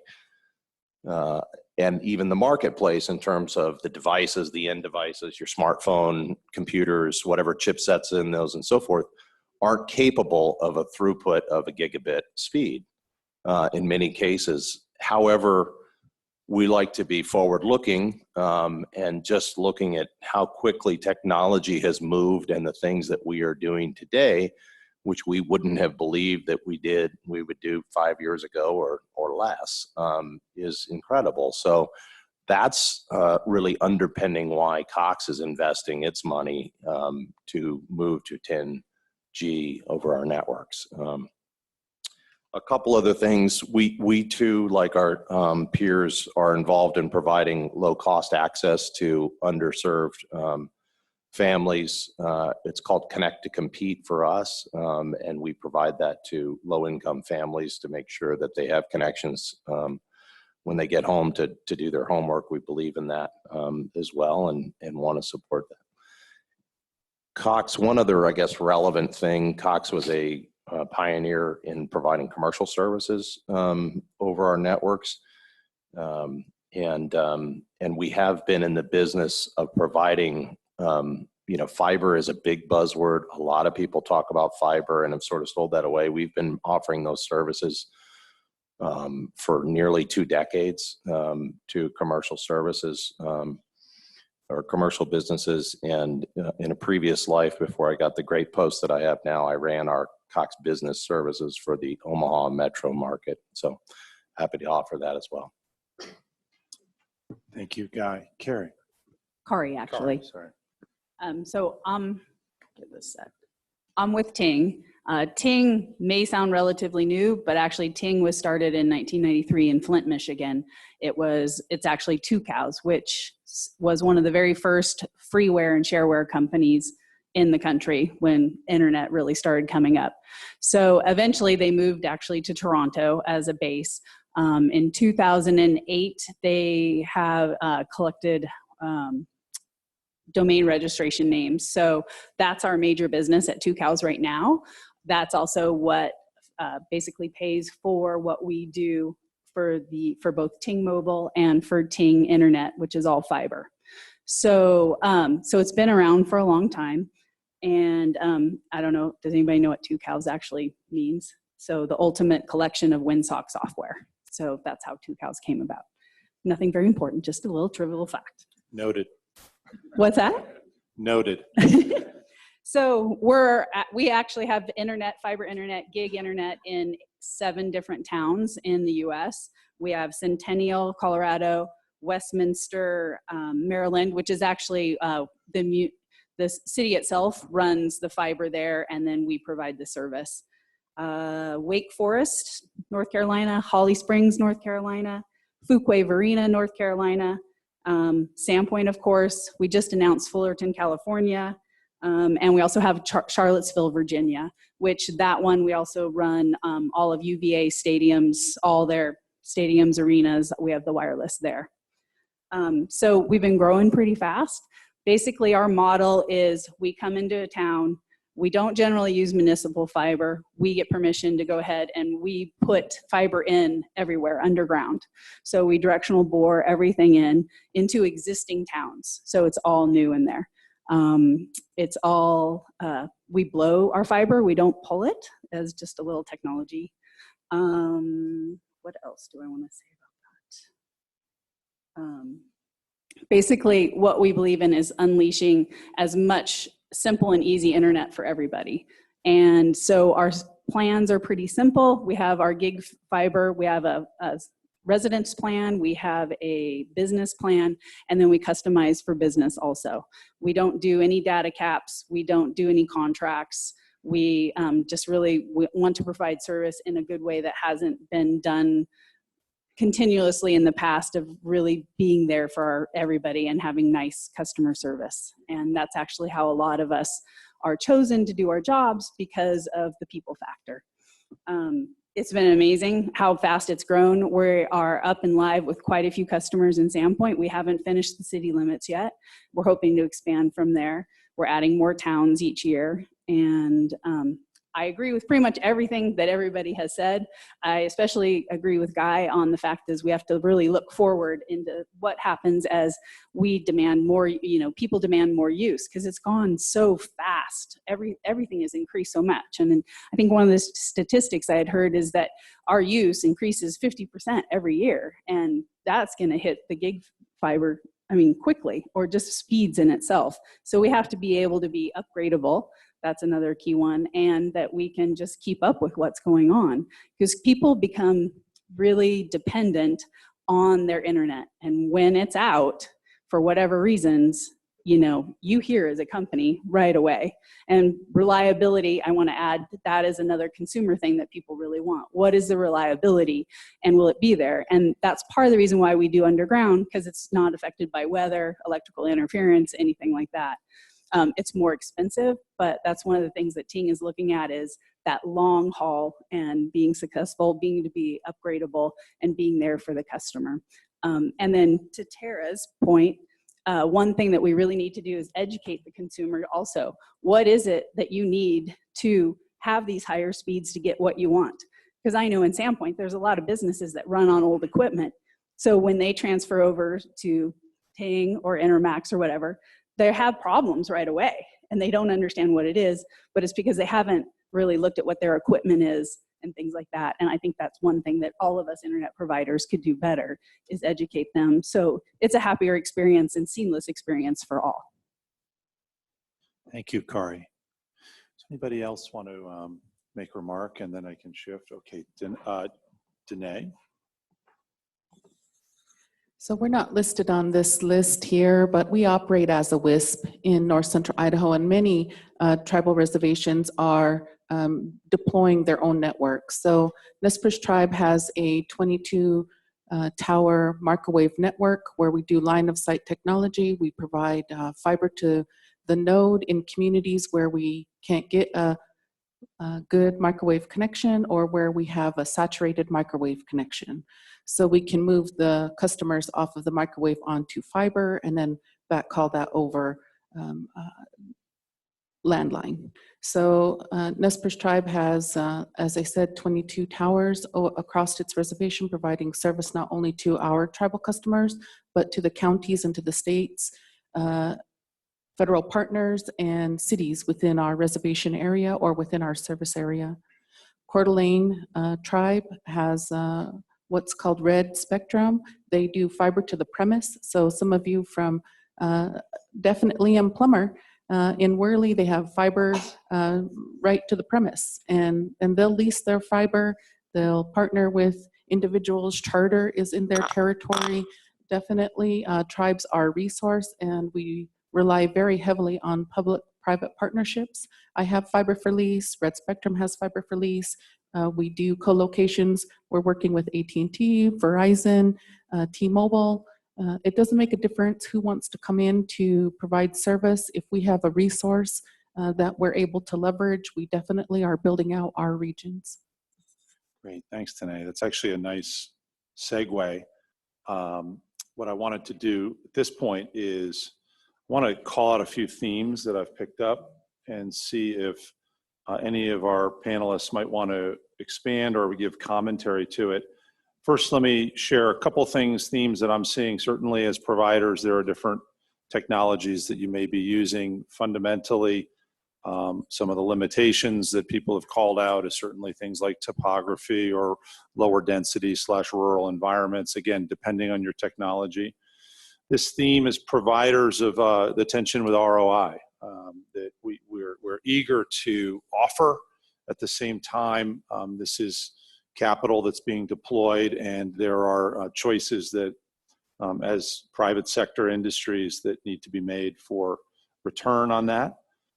Some very helpful call out that while we talk about gig capacities, there is consumer behavior that suggests that the vast majority of people wouldn't even notice a difference because of the fact they're not using a lot of capacity, which then leads to this differentiation of home versus residential business need, which still overlapped on a 2x2 with rural versus urban, suggests there are quadrants, the forest products industry being one example here on the task force, where you're still going to have certain demands from business or education or others.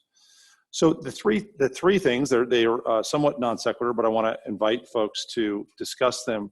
Further discussion on limitations. Kari, you brought up, are there other things beyond topography rural that affect reliability? I think weather was one. Anybody want to discuss limitations in either the technologies of others or perhaps their own?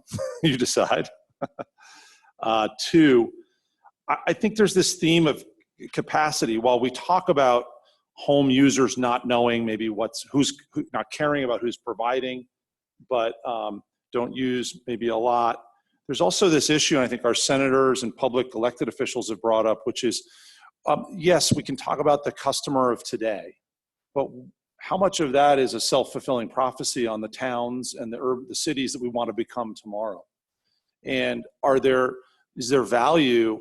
Many cities, Kansas City talks about we're the first city that has Google Fiber, and there's a marketing side to this that allows people from San Diego to go to the Wood River and feel like, hey, I'm not seeing any interrupts. It's the same either spot.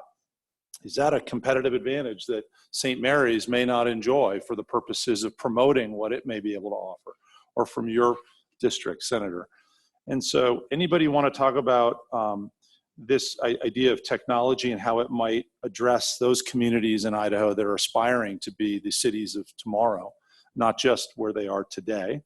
And then lastly, Danae, you brought this up, and are there other technologies or consortiums that may exist that we want to call out that relate to this, whether it be what you've shared today, the tribes, or regional optical networks beyond in general. I don't know any commentary there.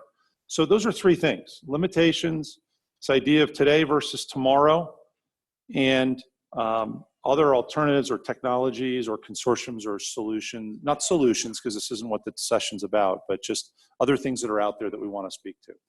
I'd love for some hands from either panelists. And then I am going to leave some time for questions from other task force members. Greg, could you also mention your organization, Greg? Yeah, hi, Greg Lowe with Syringa Networks again. So we have no skin in the game regarding residential customers. We don't serve residential customers, but I do want to speak to the comment about Gig E. Been a couple of swipes going back and forth. And yeah, sure, it's easy to say a residential customer can't use Gig E, that potentially it's a little bit of a marketing ploy, but I'll tell you this, if you've ever sat in front of a terminal just pulling up a web page, the difference between a Gig E connection and a 10 meg connection, it's huge. When you have capacity, a web page appears in real time. When you don't, it takes time. And I think we take for granted a lot of the real-time aspects or lack of real-time aspects afforded by bandwidth. So I've been listening to what's being said and your question. I think the real limitation around the table is the ROI. If you can satisfy an ROI, there is no limitation. In fact, if you listen around the table, there was over $100 million a year being poured into Idaho Broadband and connectivity. That was numbers provided here. Yet cities feel compelled to build their own networks. And we know for a fact that Mountain Home, Emmett, McCall, that's all under investigation. So there's a disconnect there. And I think that disconnect is the fact that that $100 million is being spent where the ROI pencils out best for these companies. And, you know, if the state or any taxing agency is going to want to take on broadband, you have a bar already being set by the private group. It's $100 million. And so the question becomes, can you incent them to spend more, or can you incent them to redirect? But in my mind, as a provider, Syringa Networks looks at connectivity on a really a three-legged stool, to use that phrase. One is connectivity of any type, whether it be DSL, fiber, some type of connection, wireless. Number two is the potential of that connection. And this is where the Gig E to the home or Gig E to a business is important. Because if the potential is 2 meg, it doesn't matter how good the network is behind it, it's just going to be 2 meg. But the third piece is the performance of that connection. And this is where the marketing swipe on Gig E comes. It doesn't matter if your Gig E connection at your business or your home is backed up by a 10 meg pipe behind it. So one of the things that I think we need to keep in perspective, if we want to slice this into 3 layers, connectivity of any type, potential of that connection, performance of that connection, then we have to address that holistically, or we're going to end up spending money and getting the wrong answer. This is just my perspective on it. I really think the limitation that needs to be dealt with is the ROI. And until you figure that out, that $100 million will keep getting plowed into its best return. And unfortunately, that best return is where the population density resides. Thank you. Thank you, Greg. Danae. Sorry, you're going to hear a lot from me. I think in terms of ROI, we need to have a shift change, and I say this on a national level at the FCC as well, where instead of building out independent networks where you own all the infrastructure yourself, you look at more of a leasing or a true partnership, a public-private partnership. Those ROIs can be greatly improved if somebody else has the resource and the capacity to support your network. I'm all for competition. I tell anybody who wants to co-locate on our towers or lease our fiber, we're open for business. You come on to our reservation and we're prepared to provide the service that you need. Some of the limitations, again, are power. We have a lot of brownouts in north central Idaho. So having generator backups and having alternative power sources is a critical need. Anybody coming on to reservation looking to build, we tell them we have brownouts, we have power issues. So before you come to build, you need to be prepared for that. Tribes in general are looking for true partnerships, whether they be federal or local, state, counties, whatever the resource is. But we have greater limitations beyond that. Idaho's census blocks have to be addressed, and what is and is not included in a census block.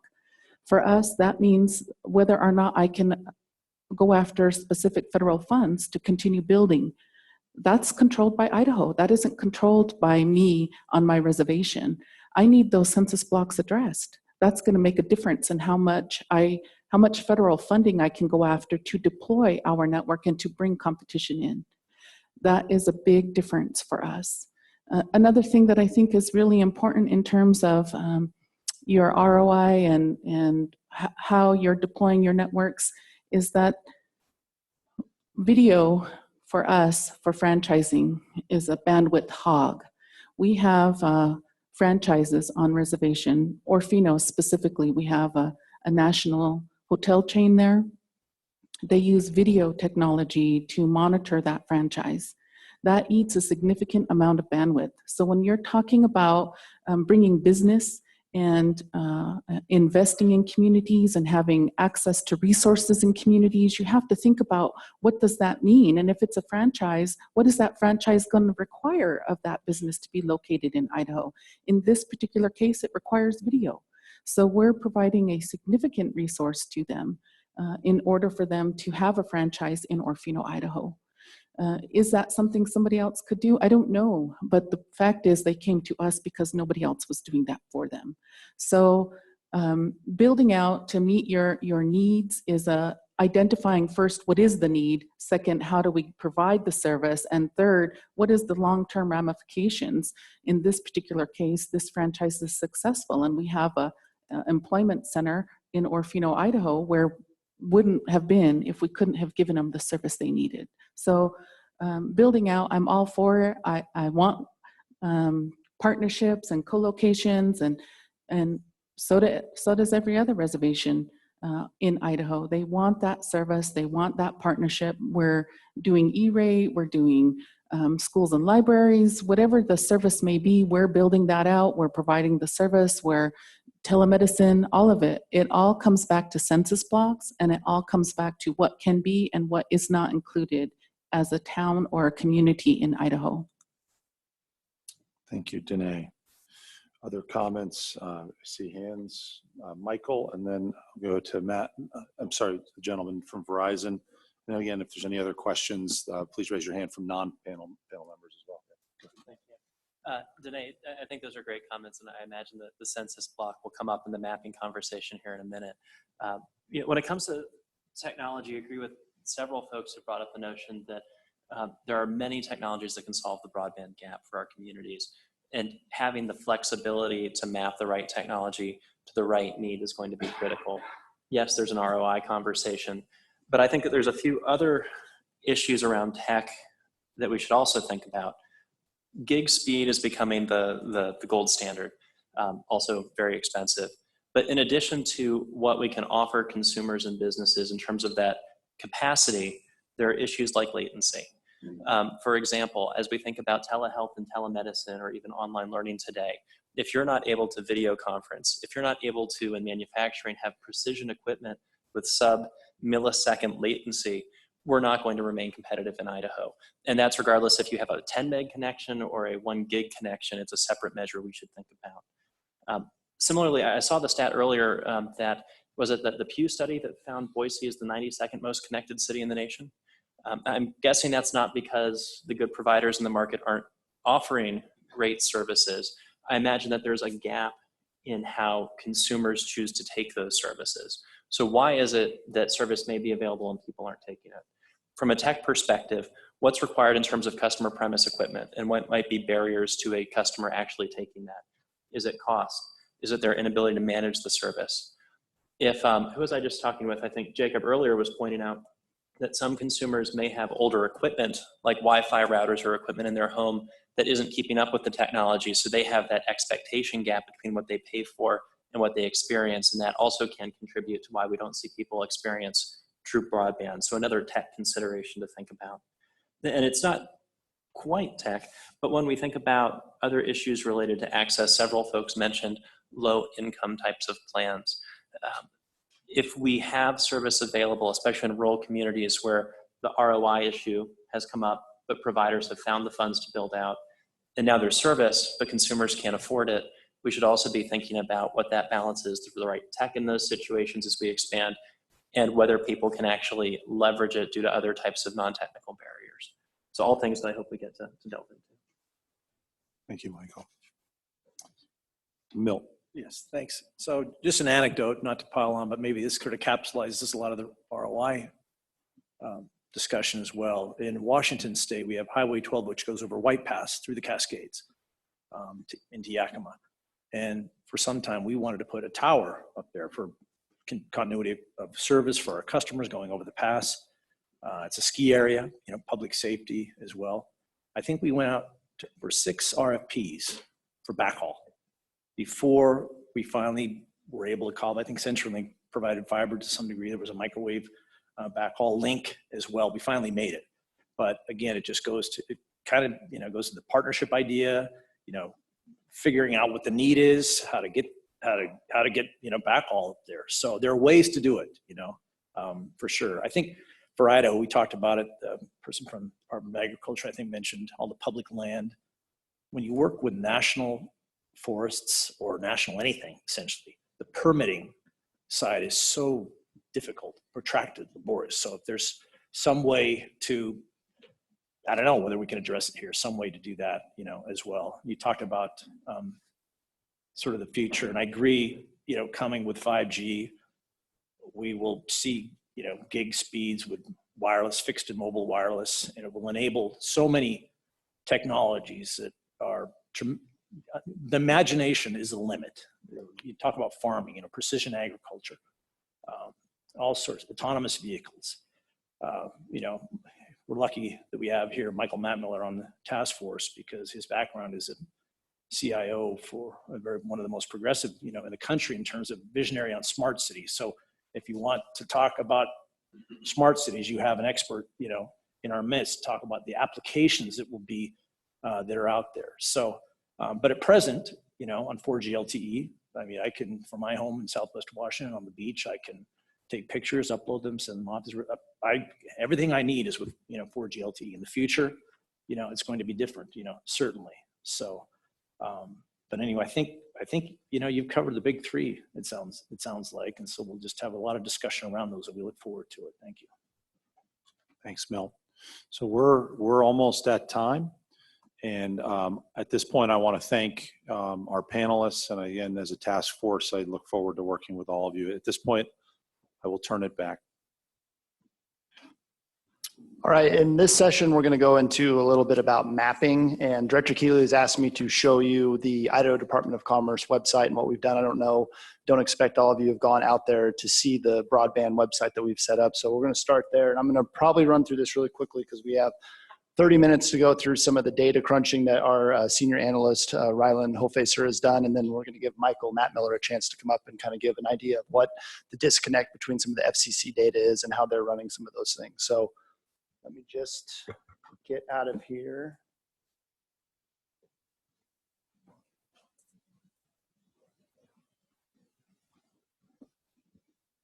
So this is where we're started. Can everybody see that?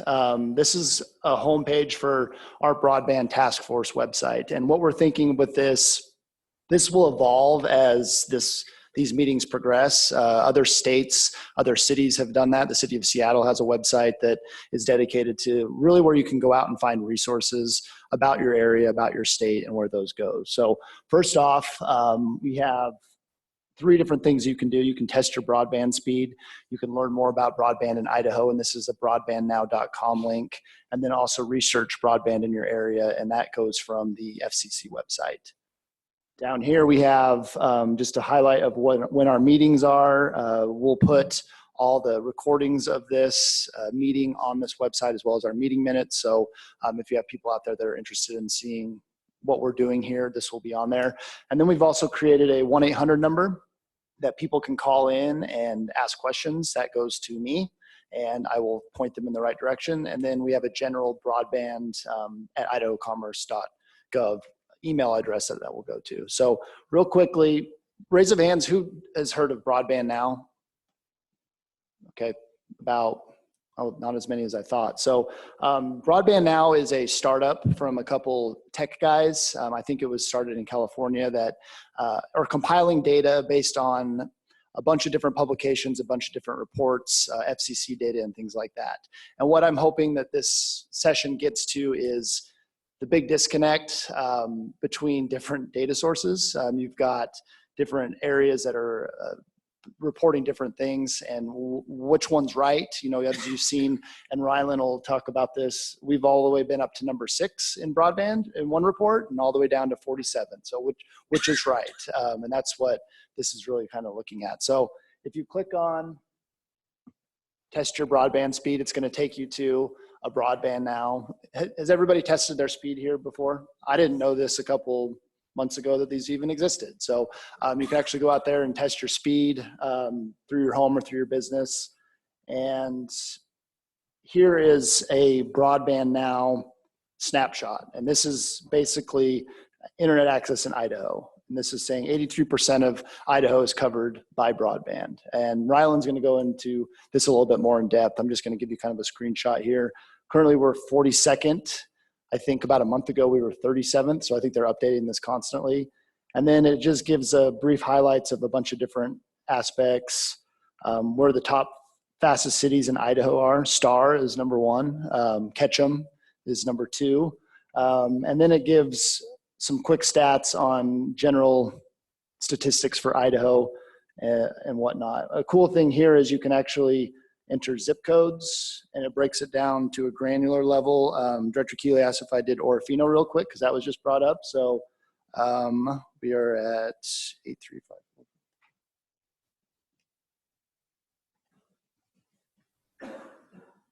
One thing that's nice when you get this down to a zip code, it tells you who is available in this areas and what they offer and what their current speeds are. And then it gives some more general statistics. Orofino is the 153rd most connected city in Idaho. So I think we have 316 cities in Idaho is kind of where the census looks like. And that is basically, I don't want to take too much time here. This is Broadband Now, and then I'm sure most of you are familiar with the FCC website. I think a lot of the providers have to report on a 6-month basis here to where they have coverage. And one thing that we were going to show real quickly is just an address search. So this takes you down basically at the census block, and Rylan I think is going to cover a little bit more about this. But if we just look at City Hall in Orofino,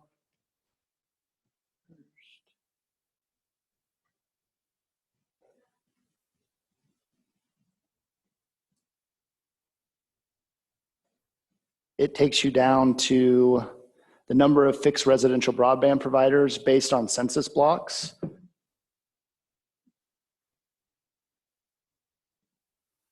So if you're looking at a whole, Orofino is in the 1 to 2 providers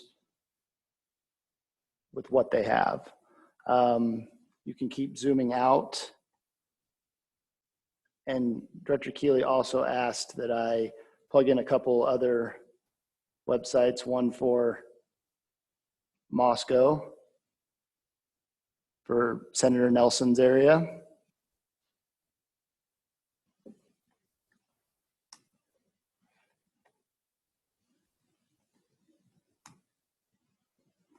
little bit better there.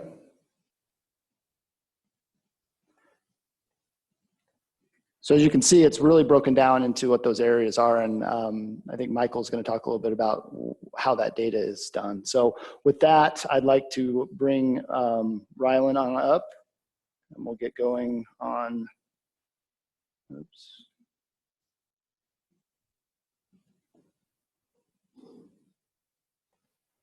Kind of what he's done with the Broadband Now data that they've been kindly sharing with us. So Rylan.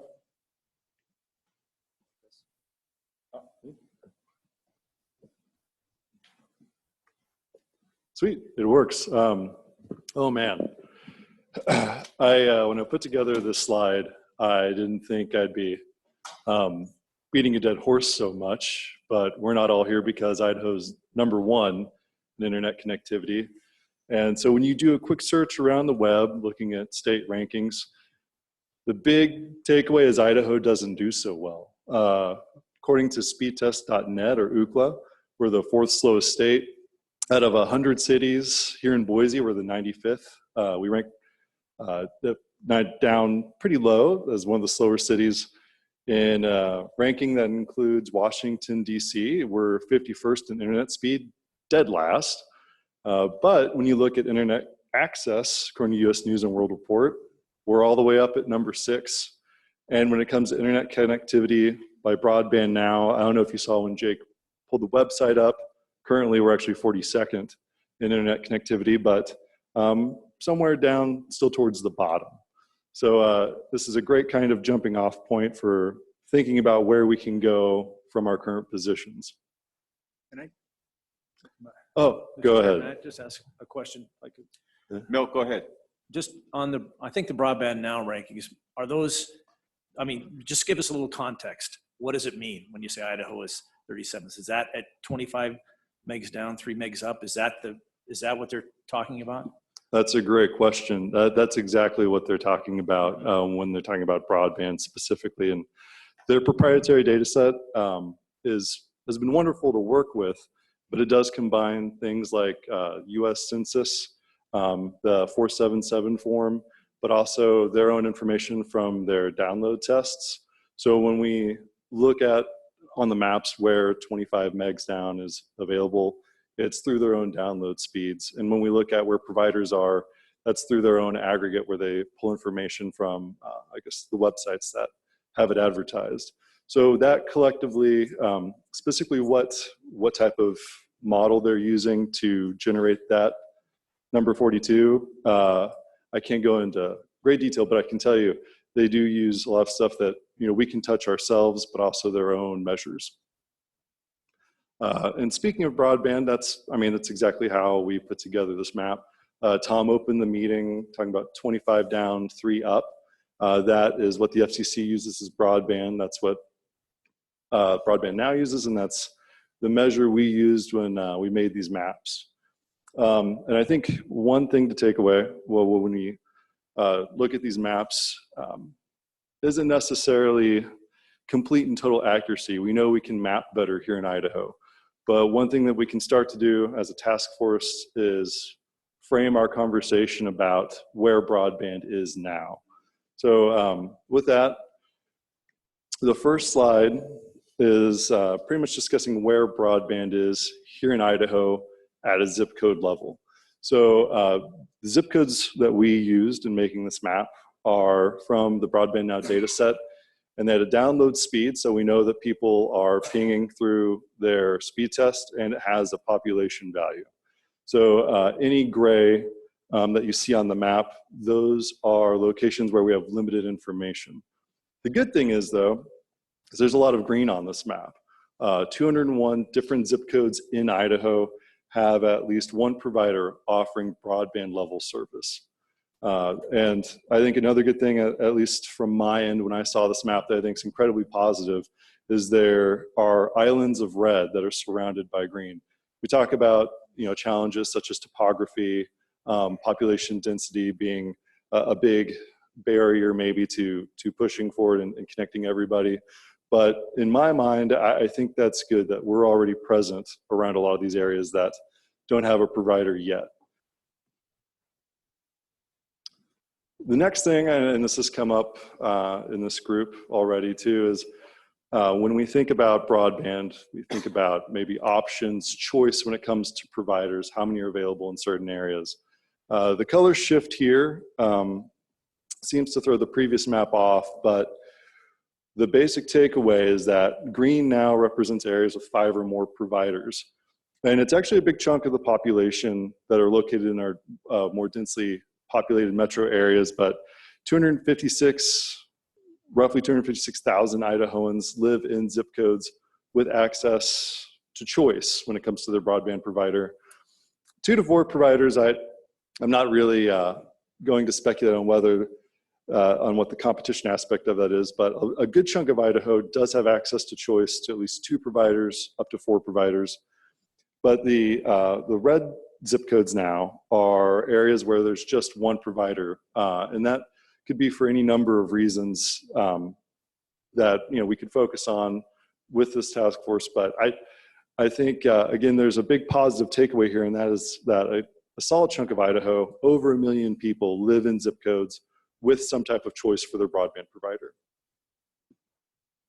So finally, one thing that we looked at when it came to putting these maps together was the percentage of the population with access to broadband. So this map was created by taking percent of the population average to broadband service, aggregating that together, averaging it together at the county level. And this map represents all of this together. One big focus though now, instead of focusing on green, is looking at our big counties that are in red. And it's a smaller part of the population, but these counties all have less than 25% access to broadband internet. And this is specifically, we've got Adams County, Camas County, Clearwater, Idaho, Nez Perce, and Shoshone. I think Shoshone was already discussed to start the meeting off. The good news is though, is that, again, a lot of this is green. There's a lot of, a good chunk of our state is accessing broadband speed internet. All right, so Jake already pulled this up. It's a great resource. It's a quick resource. It's on our site. It does have some things that need to be discussed. The FCC fixed broadband deployment map, it's great for a quick assessment of what broadband looks like at, in your census block, in your zip code, that's your address. And you can search it by all that criteria. I mean, you can go all the way to the state level and you can compare levels. One of the things we need to think about, especially when you look at this, is the data in this website is from 2017, and it's compiled together from submissions. The strength of broadband now is that it uses their speed test, which is current, as many pings as we can get onto it, it updates. But this, I think, is a wonderful website if you're looking to kind of quickly understand what's going on a broadband level in your area. Yeah, we've seen this pulled up. This is our state building downtown.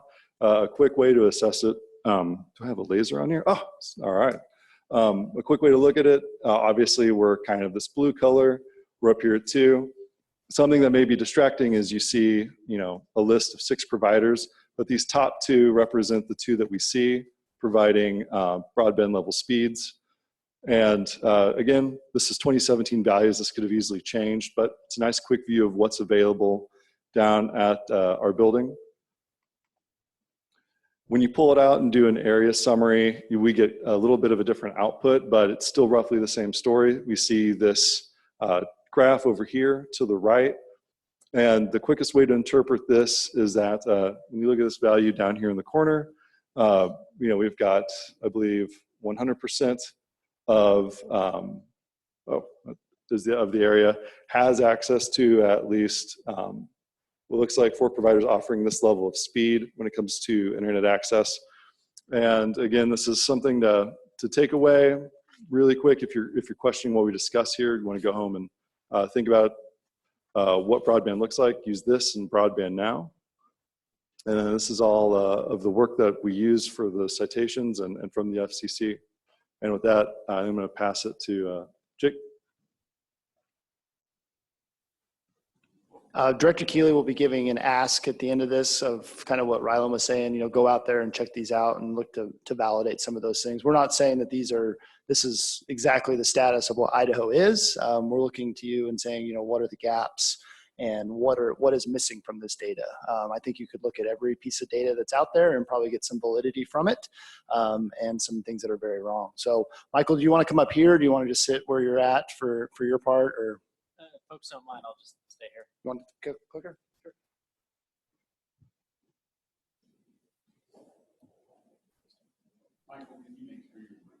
Sure.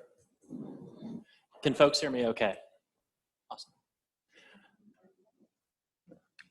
Well, thank you, Jake. Thank you, Director Keeley, for the inclusion. Broadband mapping is... A little closer, sure.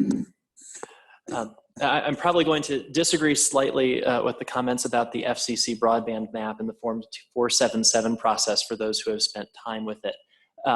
But very grateful that Broadband Now has contributed so much good work. You know, at a time, as I mentioned before, when new technologies like cloud and AI are providing really upending industries and how technology is serving our public, we do have this crisis where we have people who are not able to get online. And when we look at, I may be out of range. Guess it will be coming up.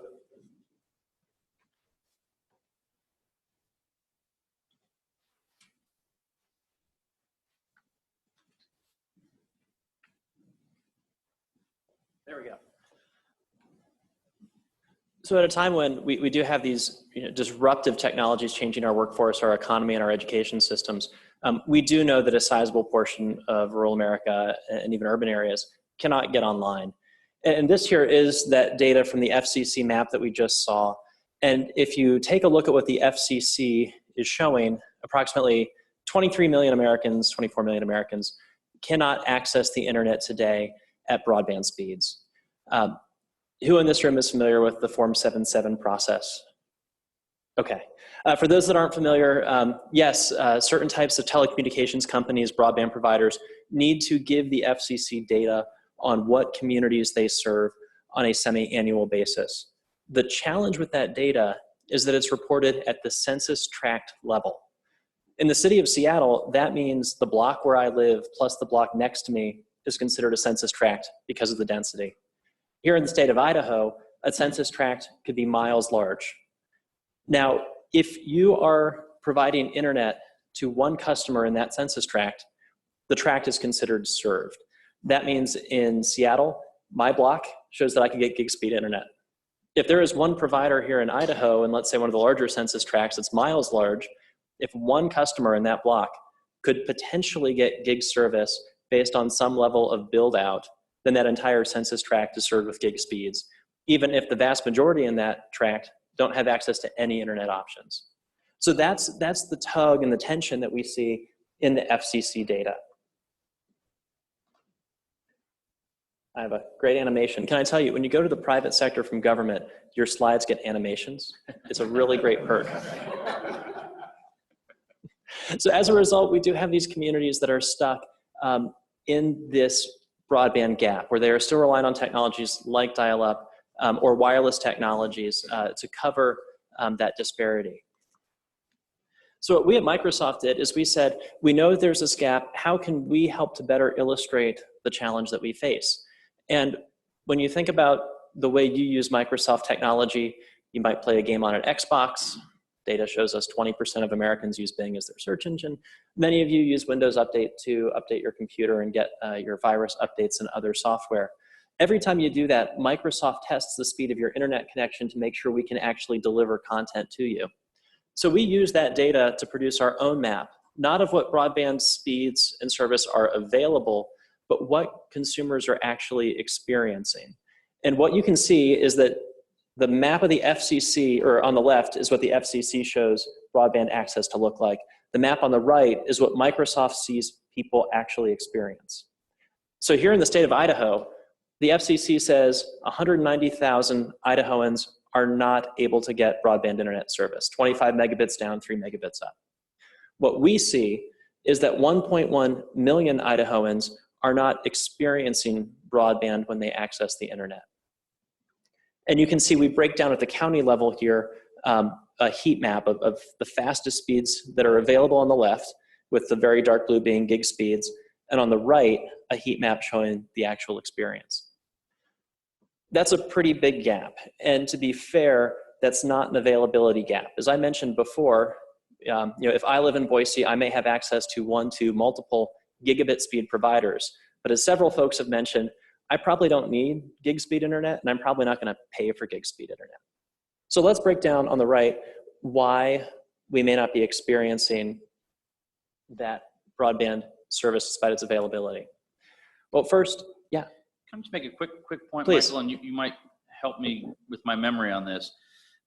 We just participated last year in the FCC Connect America Fund, and as I mentioned, but the FCC only changed that number from 10 to 25 within the relatively recent year or so. So these numbers were different, perhaps, when they were using 10 as their fixed number for broadband. Yeah.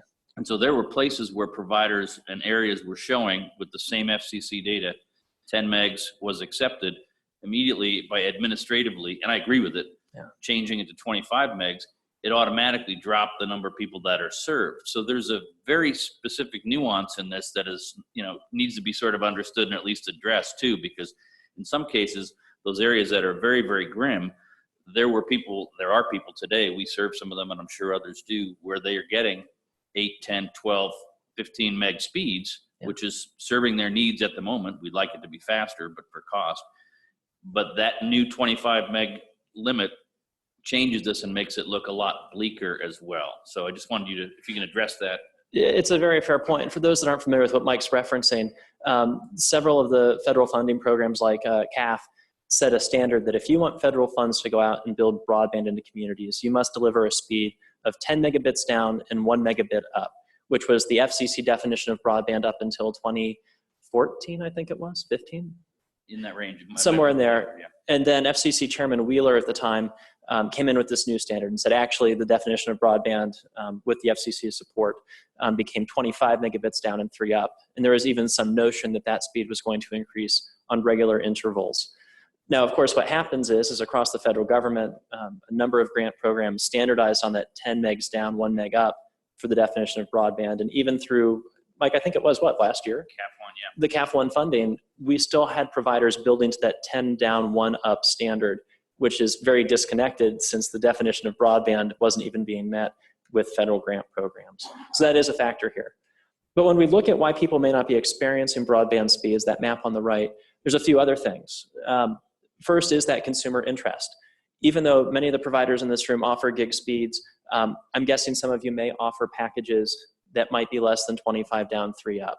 And if you're a cost-conscious consumer that doesn't understand the need for broadband, you might choose to pay for that lesser package that is not the definition. That might be okay, but as we also heard,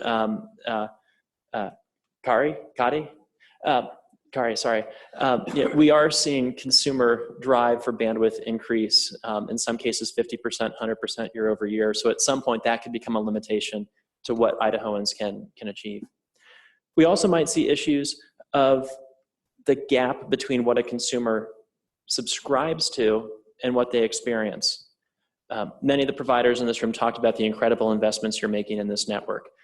That is something that not all communities have experienced. And so if I subscribe to a gig speed internet connection, but due to oversubscription or network congestion, I'm only experiencing a fraction of that, that could be affecting the map. There's other things as well. It could be, again, going back to that customer premise. If I'm using my 10-year-old Wi-Fi router that's getting a little old and creaking a bit, I might be paying for that gig connection. My provider might be delivering it, but I'm only experiencing a very small fraction of that within my premise. So the moral of this story is there is a gap between what the FCC shows and what people experience that is hindering how people can use this important tool of the internet.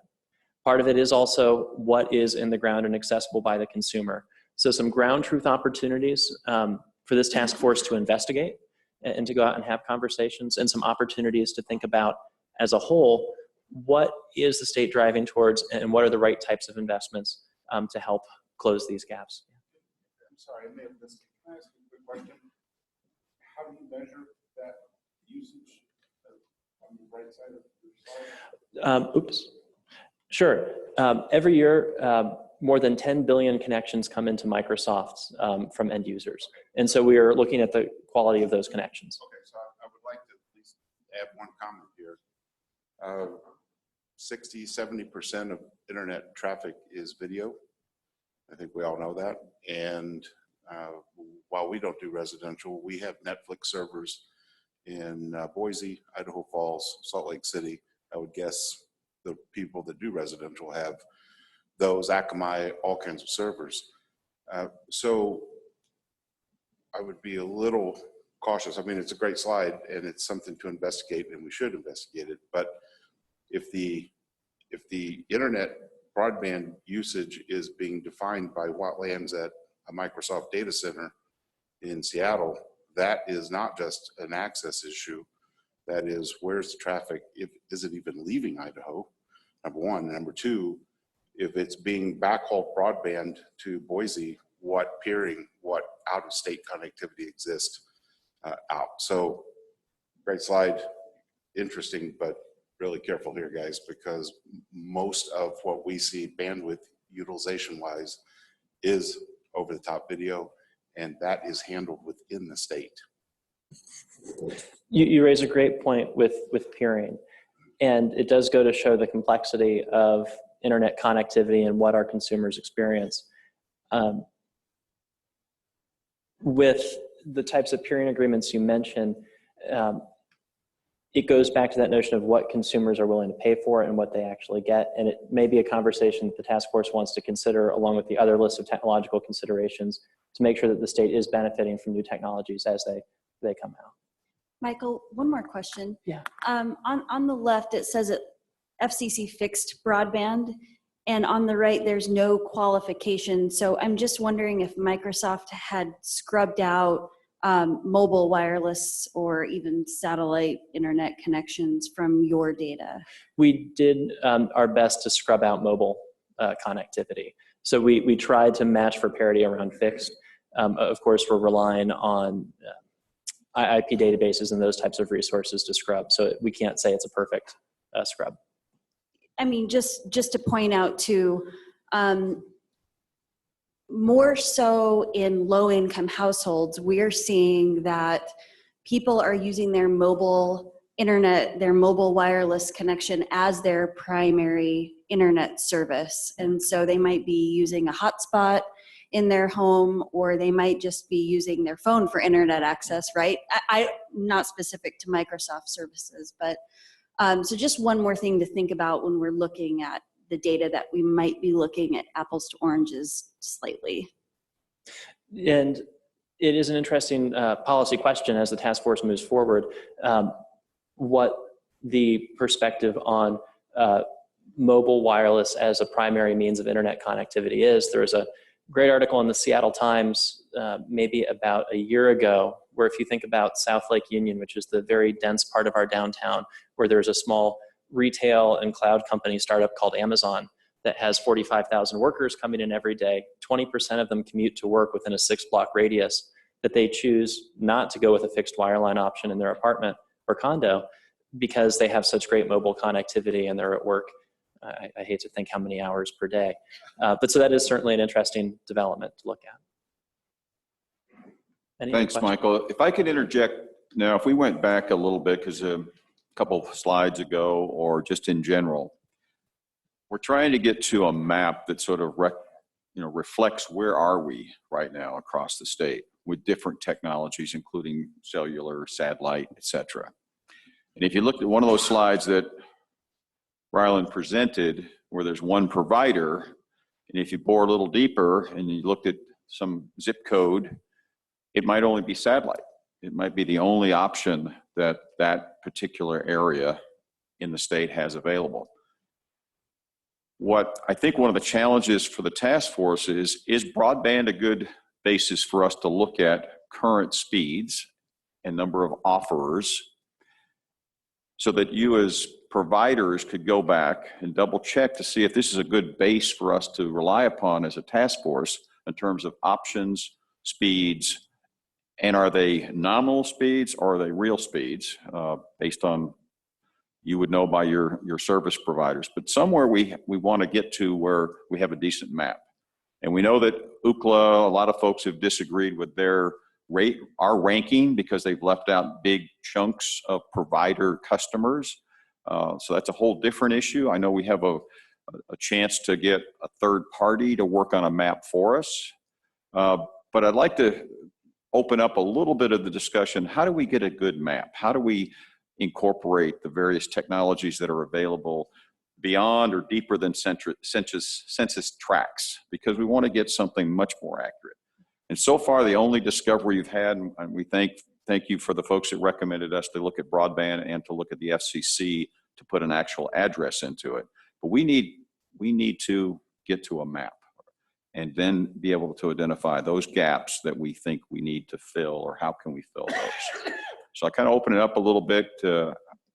We can focus first on broadband, and then broadband meaning what broadband now. Can we use that, or is there a recommendation on some other approach to get us to some current level, current status of our state? Director Keeley, I'd offer a comment. I think Michael's, certainly there's many points of this within what he had to offer, but as we go forward in this, I think it will become more and more clear just how sophisticated and complex this problem is.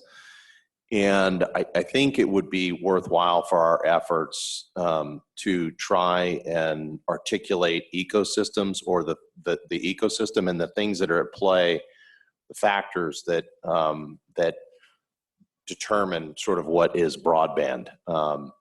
And so just you know, I don't have this sketched out, but just to kind of highlight a couple, Michael is talking about usage and what, you know, the Microsoft data comes in and what consumers are using. So in that, it means what is the equipment in their home, what is that capability, and how does that pace? And this will be an ever-moving target in terms of what the definition of broadband is. We've already articulated how outdated the FCC information is, and for many of the providers, and how fast our business is moving, those are woefully behind in representing that we're offering gig services.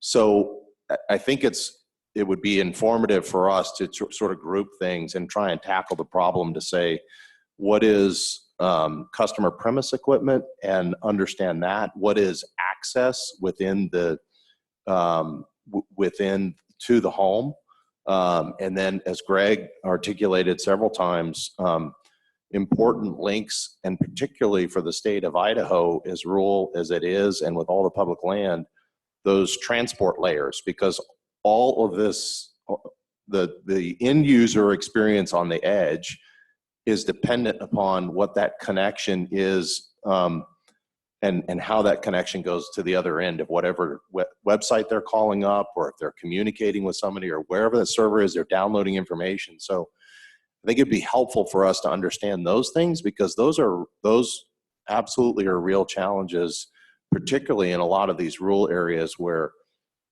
you know, mapping already provided that. I think it's really pretty clear from where the money has flown and where services are offered that there's a return on investment there. And so the real challenging pieces to get to are going to be, particularly in the state of Idaho, are those transport layers, and where those exist today, and what the capacity of those are for future growth potential. So. Guy, being a novice, what's a transport layer? Sorry. So, for example, just in simple terms, we provide service in Wood River Valley, and for anybody who's ever been there, it is a remote mountain community. You drive a lot of rangeland with virtually no homes, or maybe just dotted with farms between Wood River Valley, Ketchum, Sun Valley, to get to Boise, Idaho. And the links between there, and the largely fiber optic service that's carrying that traffic, your internet usage from Sun Valley, Idaho, to go hit a server in California, is what is often referred to in the business as a transport layer. You know, Greg talked about a number of other things of peering relationships, and that all those things are enhancements and further investment in what the end user experience is, essentially. So going back to mapping for a minute here, what's on the broadband now, which is showing sort of the best that we found in commerce to help identify zip code is kind of the closest, and folks that don't have access within a population set within a zip code. Is there better information that we have for an ultimate goal of basically presenting to the governor a map of where we are? And then, of course, then it can lead to what we could focus on in terms of a priority to close gaps. Absolutely. I mean, I don't want to hog the mic here, but I think some of the things that are actually being introduced now by our industry are things called shape files. And so that really tries to be much more granular about the mapping that's available, the FCC 477 data. And so, you know, we're trying to get down to the household level. And that requires the providers to provide that information. So it says where there is access, where there is network to be able to provide to homes or businesses, to addresses. But I wouldn't lose sight of the fact of the other real elements which we face all the time in our business, which is what is the equipment in the customer's home capable of? And that has to keep pace. Apple has done a wonderful job for probably, 80+% of us in here, or whoever has an iPhone. They've basically trained you that you're going to get a new phone every, 16, 18 months, maybe 2 years. And they've conditioned you that that's built into the cost of ownership. Well, the reason why is because they continue to upgrade that technology so that you can enjoy the experiences and the innovation that they're deploying. Every household is not in the same place, and certainly not on the same equipment life cycles for their computers and for their modems or whatever that allows that IP connection in the home. Apple's going to do, Apple and all the smartphones really, and having a computer in your home and really connected homes and IP devices, the industry is going to drive the cycle to get faster and faster for us, to the extent that people want to take advantage of that. I would suspect that Idaho, because it's a rural state, and because we also enjoy aspects of being a rural, we may lag that a little bit in terms of, obviously a big metro area. Thanks. Thank you. Mike, and then Milt. I would actually concur that staff's doing a decent job. They're on the right track here. This is incredibly difficult, and you give me some things to think about as I go back and ponder it more. Nationally, one of the things that the FCC data lacks is smaller companies that are entrepreneurial in nature who simply refuse to fill out the Form 477 data. And if they don't do that and they get overbuilt or they are showed as underserved, it's tough to have a lot of sympathy for that because they're not doing that. On the same side, I've met Idaho entrepreneurs who say, I'm not doing anything with the FCC. I don't want to give them any of my data. So you say, okay, well then don't be surprised if a company comes in and overbuilds you with federal money for some project like that. Number one. So that's a real issue, getting the proper reporting from the providers. And number two, I need to go back and research. We are familiar with broadband now as a provider. I do think there is an advertising supported mode with them that you can pay more as a provider to have more attention paid to you. I'm not suggesting that the data is wrong by any means, but I want to go back and understand that. And we should just be thoughtful about third-party sites that are driven by advertising models that might be providing us data. But on balance, I have found the 477 numbers. The FCC is pretty quick and pretty responsive, never perfect relative to how fast they turn around. But I don't immediately have a magic wand of a better option than the road is on right now. But we'll keep looking at it. Thanks, Mike. Milt? Thanks, Director. Go back, I think what I opened with in the Midwest, the flat states, you talk about the transport issue. You don't have these issues. So Verizon, for example, with 4G LTE coverage, blankets Nebraska, Kansas, these flat states. And everywhere, I think Tara might have said this earlier, that we were once, 1X coverage. You go to 2G, then 3G. Then 4G LTE. By the way, Idaho, southeastern Idaho, a little county down there, was our last 4G LTE changeover in the whole country. So some years ago now. So then 5G is coming up. So a lot of this, I think, and this isn't a direct answer to your question, but it's complex, right? You want a frozen in time map, maybe you need a couple of maps, and also maybe you think of this in terms of, this is all changing. We are going to need faster broadband. In Washington, we're going to have a panel later, by the way, on what other states are doing. Washington state just set goals. 2024, all Washingtonians have 25 megs down, 3 up. By 2028, all Washingtonians have gig speeds. So, I mean, that's probably a pretty good, projection of where the needs are. So, I mean, I appreciate Michael's map, but I don't know that you can say 1.1 million, 2/3 of Idahoans don't have broadband. That's the panic mode that doesn't need to really be, part of the equation. This is a methodical kind of discussion. I think we're engaging it too. Thanks. Good. May I say something really quick? All right, go ahead. So to address Mike's thing about broadband now, Ting had looked into that about their ads. They do have like a beta testing thing they're doing right now where there's one company who is paying extra to do an ad. It's not open to anybody else. And because we were wondering about that when we looked it up and did the 83864 number, and we're curious how that was working. So that's kind of where that's at right now. And I just want to say, as far as broadband, one of the things that Michael had mentioned is really the cost of what it is to the consumer. So if it's going to be accessible, it could be accessible there, but they might not be able to afford it. And so like where I live outside of Sandpoint, and I get a whopping 5 megabits per second because that's sort of the best I can do. And I'm paying the same rate as what we charge for a gig in Sandpoint. And that's incredible. There's a lot of people in our rural areas that can't afford to have, a decent speed.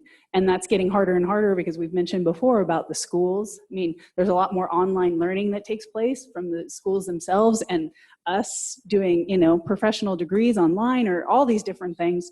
So that's something, it could be accessible, but price is always going to be a factor in that. Danae. Just wanted to mention that the National Tribal Telecommunications Association is using a mapping tool developed by a lexicon that does to the premise, so to the resident, to the facility. They're rolling out mapping to include, because the census thing isn't just an Idaho problem, it's national. And when we present to FCC as tribal nations, it comes up all the time about how we're going to be counting our households and the data that we're providing in terms of, I submit my 477 data, but how accurate is it? We have a community cul-de-sac, Idaho, where we have the incumbent carrier can provide DSL service within 3 blocks of the CO. Beyond that, there's no DSL service. They may be selling DSL service, but when you put in the address, it will tell you that it isn't available. So what we're trying to do on NESPERS, and we were applicants initially under the pilot project for Reconnect, is to document to the premise. What is the speed to the premise? And a lexicon, the mapping tool that we're utilizing was developed by them, but that helps us support our request for federal funding to roll out where every other map shows is already covered, where they're already getting service or where they already have broadband speeds. So it's helping us develop a customer base that demonstrates real speeds from the premise. Thank you. Are others familiar with that service or source for mapping that Danae talked about? Okay. Well, we'll look into that one, but also, I guess, sort of as an assignment, if all you providers would look at that broadband now, however you can test it against your service areas to see if it's a pretty, call it generic, doesn't necessarily give out competitive information as to where you're serving. If we can just use that as a proxy that it's the best we've got or can find, or we'll look at the one Danae just talked about as well. But I think it's important to get down, have something that allows us to get down to addresses and options and at least availability, even if subscribers aren't choosing that 25 megabits or higher, at least we know there's availability and access. And it could be at a high price, but let's make certain we have 25 megabit service. So let's pause, take a break for lunch. Is that right, Jake? You want to go ahead and? We have lunch for everybody. I would ask that members of the stakeholders and audience let the task force go first. We're running about 15 minutes behind. So if you guys could go get your plates of food and we can get started back close to on schedule.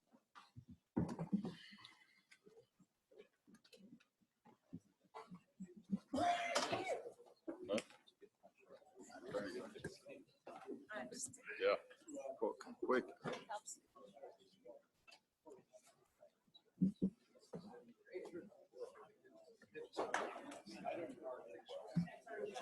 Yes.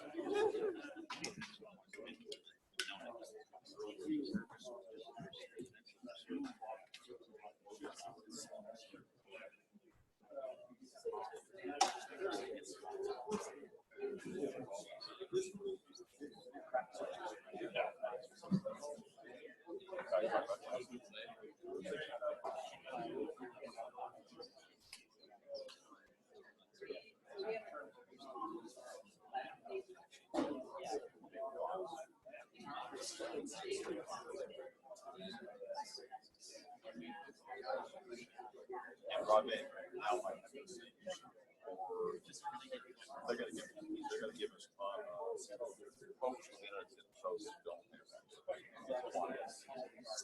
well, they'll give you like broadband help to tell you 1,000 out of 1,200.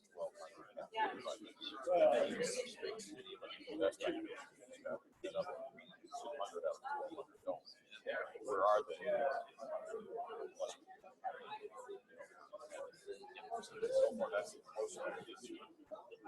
No, you're right. I am concerned about one question. I already talked about. I don't know.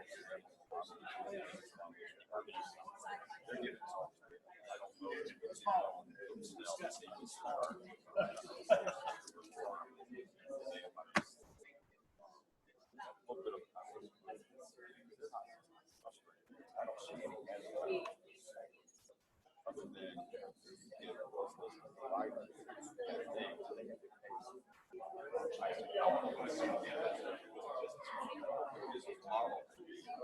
did they go away?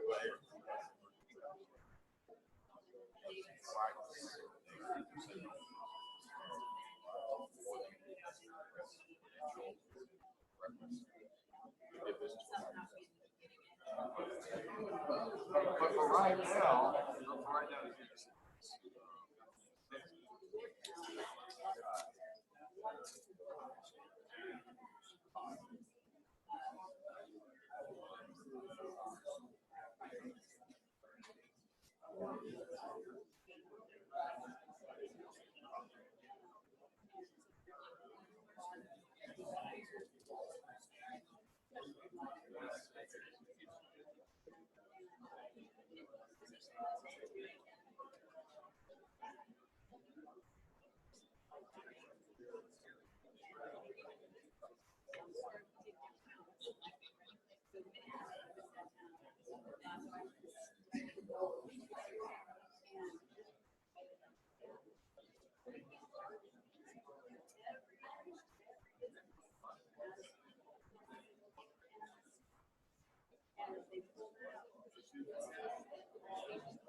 Hi.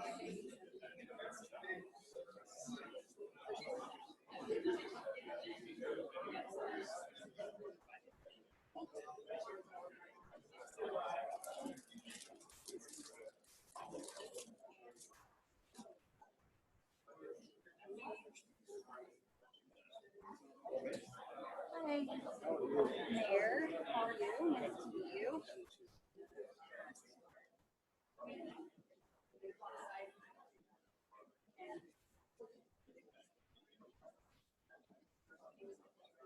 Very complex issues.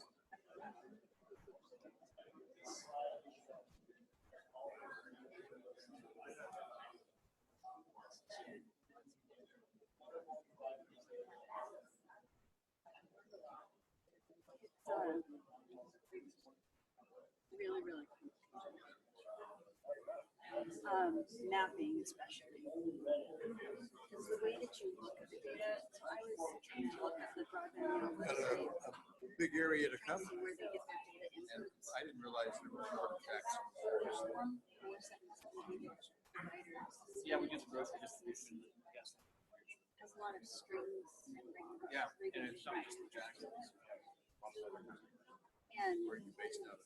you look at like Ookla or and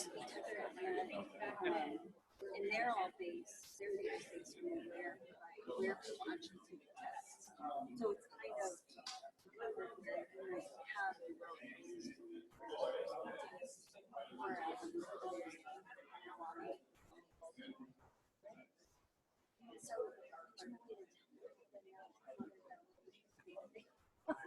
so I'm like, I don't even know what we're looking at. So I need to dig in with our mapping team at AT&T. We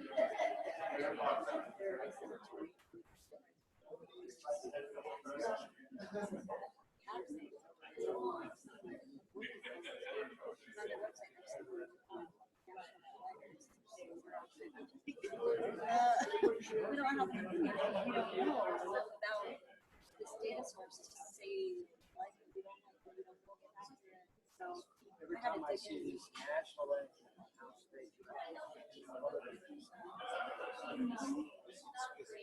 my experience.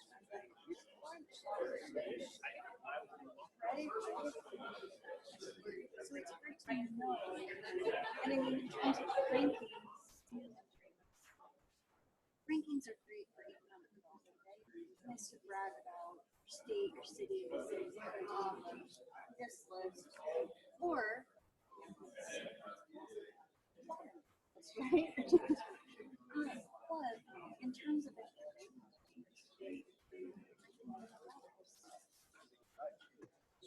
does it work or does it not? And for businesses,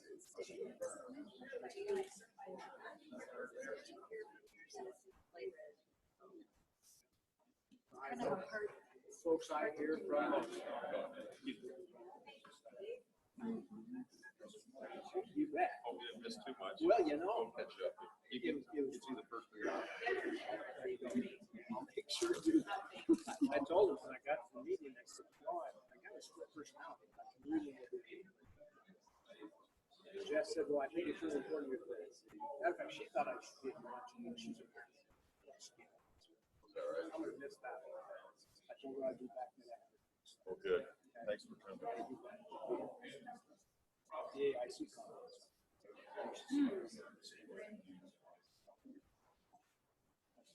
Yeah, so we actually met with Jeff Harrison. It's been over a year now to talk about small cell. That's been an item of discussion. Yeah. And Verizon was saying earlier, a good experience. I'm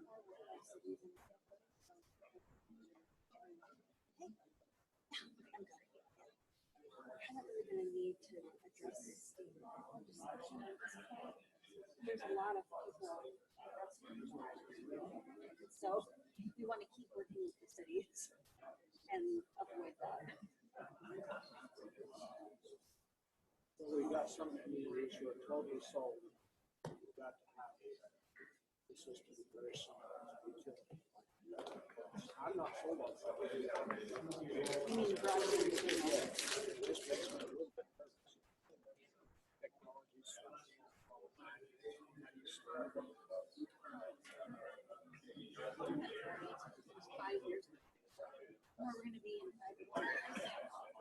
I put this out to our service task force. Launch start with. He said, I really believe this is his. I think that I think never becomes truly viable. That's going to be When the technology catches up, right now the latency is not there. It's not reliable for emergency communications. Sorry, Yop, you have to eat quick. I was gonna say, I don't know what I did to get the morning shift. Now I can eat with, yeah, I'll be halfway through my sandwich when you start.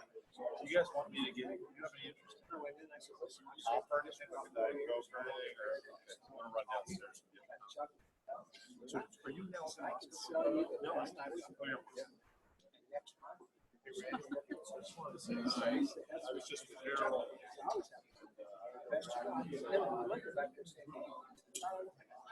So, you know what's funny? This is the actual the newest one.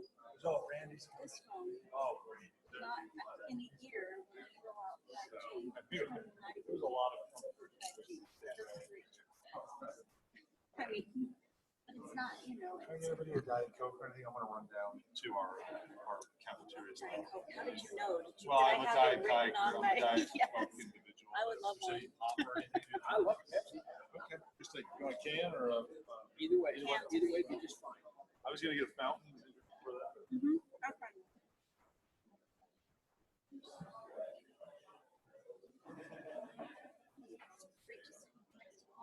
That's right. Exactly. Oh, what a day. I mean, for you.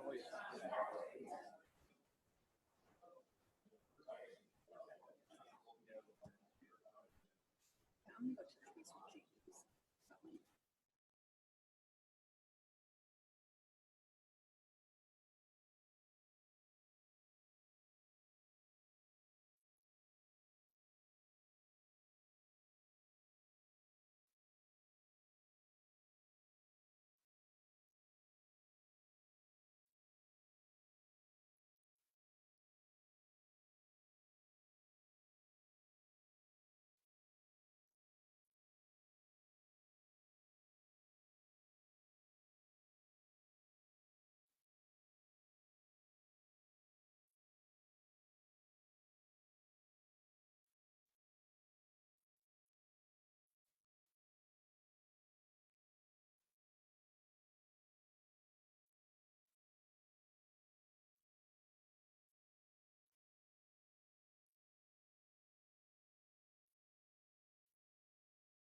So this session 4 on city, session 3, session 4. Slides up on that. Okay, there we are. What other states are doing or have done for broadband? So I'm going to turn it over to Professor. Well, thank you, Director. So I'm a planner, and thank you for telling me about broadband. I just thought that you had a phone and you were fine, or you had a computer and it worked. So I have a short summary of what I learned this morning, and I think I learned that in the first panel we heard about challenges with topography and density, how that impacts return on investment in rural areas. We talked about capacity issues in the urban areas. We heard about the need to build infrastructure that is upgradable, about making sure that access is affordable for everybody, and we heard about the premise the equipment on premise. The second session to me was interesting. As a planner, I always run into this fact that I don't have correct data, and I think this clearly showed that we have some issues with the data about broadband access. And we talked a little bit about how complicated it is to define what some refer to as the ecosystem of broadband. And I need to think a little bit about that. So the intent of today, of this session, is to hear what other states are doing or have done with regard to broadband access. So we have some people here that, oh, well, it was there seconds ago. They were too quick for me. Anyway, we're going to start with Tara, who actually has a short little presentation, and I think she's going to talk about Utah, right?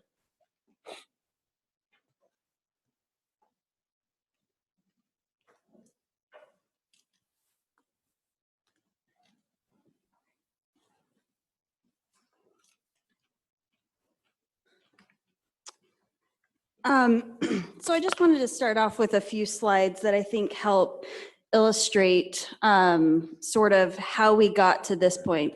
And this will be not new information for most of the providers in the room. So this is mostly meant as a look back for non-providers or folks who are not familiar with federal government broadband funding in the past, sort of how we got to this point. So I wanted to talk about a few different programs that were rolled out during the stimulus package in 2008. So the Broadband Data Improvement Act was a bill that was originally considered by Congress and passed in 2007 or 2008, but it actually wasn't funded until the stimulus plan funded it in 2008. And what it did is established mapping offices and funded the national broadband map. And so you had every state collecting data from providers and putting that data into individual state maps, which then fed into the national broadband map. This was also an effort to promote broadband planning at the state level to really connect at the local levels, identify issues and barriers to broadband deployment, and encourage states to be more actively involved in broadband planning efforts. The Broadband Technology Opportunities Program actually put funding into infrastructure projects. Idaho, there were several recipients in Idaho and other states throughout the West. Some projects were even multi-state projects. This is where most of the stimulus funding went for broadband projects in terms of infrastructure build out. One other program was the Broadband Initiatives program, which was administered by the Department of Agriculture, whereas the other two were administered by the U.S. Department of Commerce through the National Telecommunications and Information Administration, or NTIA. So a little bit different. This also funded infrastructure build out, but it also encouraged community planning for rural areas. So I wanted to just give that background that started in 2008 to kind of illustrate where we are today.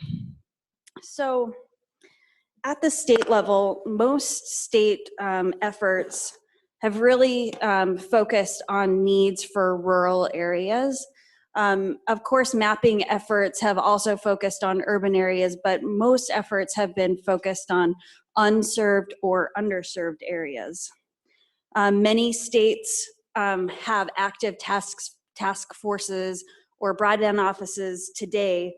But in the past, all of those initiatives included broadband mapping. Today, they do not. Some states still do mapping, most states do not. And as I said, back in with the funding that came in 2008 and then actually being implemented in 2010, all 50 states were required by the federal government to have some form of broadband planning. Most states decided to start up their own broadband offices. As I mentioned earlier, I headed up the Utah effort. So we got started with one person, eventually became a team of 3, and ended up getting about $5 million in federal funding to build a state broadband map, build a website, and do exactly what we're doing right now, which was forming the Utah Broadband Advisory Council, holding meetings with providers, government entities, cities, counties, economic development groups. We also included the U.S. Forest Service, USDA, and BLM in those meetings.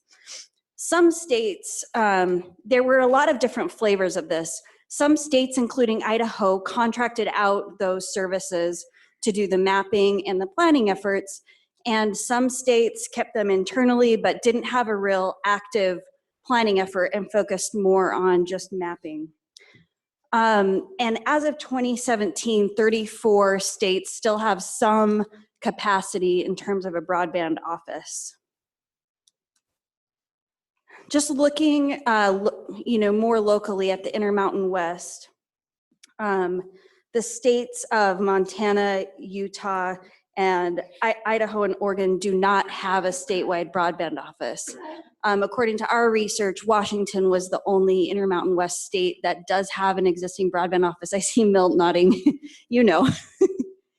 Yes and no, yeah. It's a little complicated because back in 2010, it was very structured and you knew what it was, where it was managed, who the point of contact is. But as those programs sunsetted and lost federal funding in 2015, some states decided to pick up the effort that the federal government had funded, put money into it, kept the employment resources there, kept planning initiatives, but most states maybe, kept a bridge and then trailed it off. What I left out of this slide and we contemplated putting in was whether or not these states had funded infrastructure build out. And that gets very, very complicated. When you talk about funding broadband, it becomes I think it's very political in terms of infrastructure build out. There are states that have incentives for broadband build out, which might be a tax rebate or a tax waiver on capital investment. Some states have grant programs that actually fund the capital investment. Some states even fund the ongoing operations and maintenance of broadband services. And some states fund broadband through the Universal Service Fund. It's just a big mix of who funds what, and it wasn't really, it was a little difficult for me to try to put into one slide how each state is actually looking and funding broadband because I didn't really want to miss anything. So I think that's something that could use more research as to how states are actually funding broadband. I know for Utah, an example, 2 years ago, the state decided to fund middle mile broadband networks. And so broadband isn't actually funded to the end user, only to the middle mile network. So it's actually really hard to measure how customers are actually impacted. And I think that sort of analysis would vary state by state. Looking forward, I think it's important to also realize what the companies around this room are doing in terms of broadband investment. AT&T, for example, has invested $90 million in our network between 2015 and 2017 just here in the state of Idaho. So when we're talking about putting capital resources and especially government resources into broadband, I think it's important that we think about the ROI picture, but we also think about what the private sector is doing and how we facilitate partnerships rather than facilitate competition. I'm going to skip through some of this stuff. One thing I did want to mention, Danae mentioned she serves on the FirstNet working group, and AT&T was selected as the build-out partner for the nationwide public safety broadband network known as FirstNet. So we're actively trying to build out our network and expand our network in areas that were identified by public safety as being important to them. And a lot of those areas, in Idaho included, are areas that do not have service today. So these are high cost, hard to serve areas. And so we've really tried to leverage our partnerships with tribes, with local governments and others to look at opportunities for build out that are a better use of resources. Which is also very important for our roaming partners. And I think that everybody understands this, but just to put it out there, all wireless networks are eventually wired networks as well. So all of the wireless towers that you see that provide signal to your mobile wireless devices have a fiber, a coax, have some sort of wired internet connection. And so in a state like Idaho, where we are not CenturyLink, where we're not the local incumbent carrier or the LEC, we rely on partnerships with rural providers and middle mile networks like Syringa, for example, to make sure that our towers have the backbone infrastructure needed to deploy. And likewise, in very remote areas where someone might own a tower and we don't provide service, we use roaming partners. I know Verizon does the same thing, and it's a really important part of the patchwork of our whole network. We talked a little bit about 5G. And so I just wanted to leave you with, you know, the idea that I think it's important to look at what other states are doing around us, but we don't necessarily need to model what one state is doing. I think it's important that we pick and choose what works best for Idaho. And in my experience, you know, running the Utah program for 3 years, no state was the same. You know, I had a lot of states come to Utah saying, wow, you're really high in the broadband rankings. What did you guys do and how did you make it work? And I think that, you know, states can pick and choose from individual things that we're doing and use them to their own benefit, but looking at the whole picture and trying to copycat isn't really going to be successful. So I think it's going to be part of the collaboration of this group that's going to be really important, bringing together education, transportation, agriculture, economic development, and all sorts of facets of, you know, how these work together with providers to deploy the resources necessary that are going to best fit the state. So I'll turn it back, Sarah. and thank you. You're going to go sit back here? I had a question and now it completely forgot it. That's horrible. I tell my students, write it down if you have a question, and I didn't do it. All right, so thank you for this oversight. Milt, you looked a couple of times and were shaking your head yes. Oh. You have something to add about what other states have done?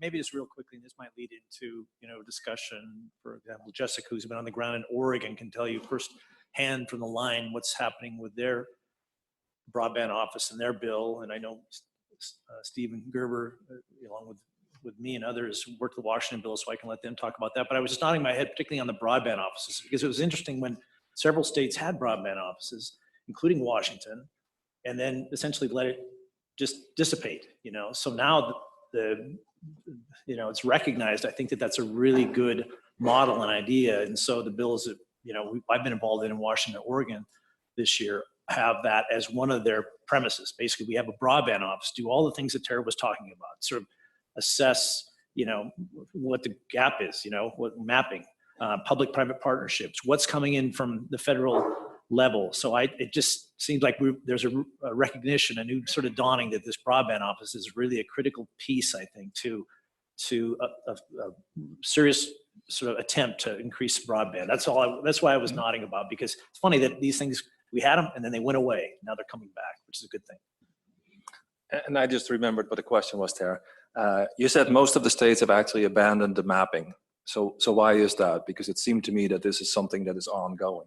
Yeah, that's important. And just during the break, I was joking that we could talk about only mapping for all hours of every session and still not agree what is the best path forward for mapping. And the reason that it went away is because the funding for the National Broadband Map went away. And so at the end of the 5-year sunset with BDIA funding and state broadband mapping efforts, states were no longer required to collect data from individual providers. Instead, the provider burden transitioned to providing the mapping data through the Form 477 data directly to the FCC. And there was a little bit of a turf battle between NTIA and the FCC and who's taking up broadband mapping. But NTIA didn't get any more funding for broadband mapping. So that's why it's in the FCC. And I think there are a lot of efforts going on now to examine how broadband mapping can be improved, because, you know, looking at a census tract or a zip code, as we've seen, is not helpful. If one customer is served in a census tract, the whole census tract is not necessarily served. And so there's a lot of efforts going on to, I think, improve the granularity of mapping, but it also gets complicated when you're talking about how to provide proprietary information from providers on an address level, which also presents CPNI concerns for specific customer data being disclosed. So CPNI, don't test me on this. I need my Newton's Telecom Dictionary. Customer proprietary network information, I think.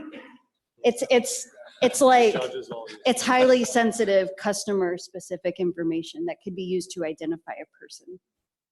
All right, thank you. Yeah. All right, so I haven't heard from everybody yet. Jessica, you have some general comments? Yes, so to pick up where Tara, I think, was going with this, from Frontier's perspective, when you're looking at a state-based mapping project versus what the FCC is deployed, you know, every state had a different design of how they wanted to do their map. They were looking for different data points. It was a hugely labor-intensive exercise to go through. So the consolidation at the FCC level was really something that was welcomed by Frontier. It actually freed up quite a bit of our staff hours along the way. I want to go back to the topics for discussion, if I may. Yep. From a legislative standpoint, I can speak very well to what's going on in Oregon, as I live in Portland, and I feel like Salem's becoming a bit of a second home these days. So the original idea in Oregon was, by executive order, Governor Brown created the broadband office in December. That broadband office was going to be created by legislation that had already been drafted but had not yet been introduced. The session had not started. And so with the creation of that office, the question became, how do we fund it and what do they do? And that is being processed through the legislature right now in two bills, 2173 and 2184. There was also another bill, Senate Bill 300, that it was looking to address some of the Universal Service Fund stability issues that got wrapped up into all of this. Oregon, I think, is a really good test case for how out of control a conversation can become about broadband, and not in a bad way. But we went from talking about how to recreate a broadband office to how do we incentivize private industry to make those builds happen, to how do we support the Universal Service Fund, which in Oregon is supporting both voice and broadband currently, but really, how do you get everybody to pay into that? So 2184 says we're going to take a portion of the Universal Service Fund and we're going to put that money aside into a broadband grant program. That dollar amount is ever shifting. It started at 10 million. Now it's down to 5. We think it's going to stick at 5, but you don't know because the legislature's not done yet. And then 2173 created the administrative capacities within the broadband office and really prescribed what their roles and responsibilities were going to be around developing a strategic plan. That office is currently staffed by one individual within the Economic Development Agency within Oregon, Business Oregon, but he will have a separate agency that will be led with staff members, I think it's 5 FTEs at the last count, that will have a variety of responsibilities around getting the stakeholder advisory group on board with a strategic plan, and then how are they going to deploy that broadband grant program as well. You know, biggest challenges in surrounding states, it's the same. Deployment is expensive. It costs more money to bore through rock than it does to plow through sand, right? So how do you mitigate those costs in a state with a topography like Idaho, or even Oregon and Washington for that matter? It becomes incredibly expensive when you're talking about getting broadband speeds from downtown Boise into the hinterlands and up into the mountainous regions for a LEC provider like Frontier is. Just by way of level setting, Frontier utilizes a combination of infrastructure that is copper technology as well as fiber. With the CAF funds that we took with the 2015 CAF2 plan, we were able to deploy we're in process of deploying about 10,000 unserved homes on about a $5 million annual budget. I might have misspoken that statistic, but I'll have to go back and check that number. But it is incredibly expensive. I mean, in process of deploying that fiber, what we're doing is taking that fiber and putting it into the core of our network, and then utilizing those copper links that are out to the premise to get those HSI speeds up. So it's a hybrid DSL model, but it's incredibly expensive to deploy. And so absent some sort of an incentive program, it is really challenging for Frontier to consider how would we be really helpful in deploying to some of these areas where, frankly, we can't deploy right now in a cost-effective way. One thing I would probably avoid as a cautionary tale, I'm frankly a little concerned about the objectives that have been prescribed in the Washington language around the broadband grant program and the broadband office, the goal of 25.3 by 2024 and the symmetrical gig by 2028. When you start putting those types of speed contingencies into public policy, you're just inviting an opportunity for the legislature to come back and change either the timeline or change the speed. And I can tell you, Frontier had deployed a symmetrical gigabit in downtown Portland 3 years ago. When we deployed it, or 4 years ago now, we thought, oh my gosh, we're never going to use up this capacity. We have so much capacity, and now we're almost out. And that's 3 years later. So when we start talking about speeds, we have to be very mindful of, where's the network going, where's consumer behavior going to go, and then what is that going to result in, what's that going to look like from a public policy perspective long term. Thank you. Stephen, some general comments? Sure. I'm a little bit less concerned about the goals setting in the Washington legislation. I read it as being really aspirational, that this is where they want to see broadband in the state of Washington be in those years. I don't think there are no carrots and there are no sticks really if they fail to make it. But they did set up a broadband office, and as Milt had mentioned earlier, there had been a previous broadband office that had done mapping. Mapping, as people have mentioned, and that kind of data collection is very difficult, very time consuming. A lot of the providers had concerns about providing information in a public process. And so that kind of fell apart. This office is focused on kind of coming up with a statewide broadband plan, evaluating where the state is, working with stakeholders, both governmental and corporate and others, to figure out how to achieve these goals and what can be done to, I think, lower barriers and encourage deployment. They're also authorized to both, if there's funding available that they can apply for from the federal government, the office can do that, or they can help other entities in the state of Washington who may be applying for money from the federal government. If they can assist in applying for that money. The legislation then also set up a grant and loan program. And in the negotiations and in the policy bill, the grant and loan program set up, there's a Board of Public Works in Washington that helps fund various bridges, tunnels, things like that, that cities and counties are building. And so they're going to distribute the money according to a set of guidelines in the legislation, but they'll also set up some more detailed rules with a rulemaking. There were a number of priorities given in order to ensure that the money goes to unserved areas, and unserved is any area that's not getting 25.3. And there's a challenge process. So in that regard, there's a little bit less concern about the mapping, because someone will go to the board with a project, say, we want to build this area is unserved, here's what our project's going to cost, here's what we need in terms of a grant or a loan. And then there's a challenge process where other providers can come in and say, no, we either already serve part or all of that area, or we already have plans to extend our network from next door in the next 18 months. And if those conditions are met, then the board should turn down the grant, so that the money really goes to areas that are truly unserved. In the budgeting process, the money was split, I think it was $14.5 million in loans and $7 million in grants for a 2-year period. Strangely enough, it never came up in any of the policy discussions of the policy bill, but the budget says that the loans can only be given to governmental entities, whereas the grants, the $7 million, are available to everyone. And so that's somewhat of a concern to us, that the vast majority of the money is restricted. That was never the discussion, and it kind of happened behind closed doors at the last minute as the budgeteers were putting together the final budget.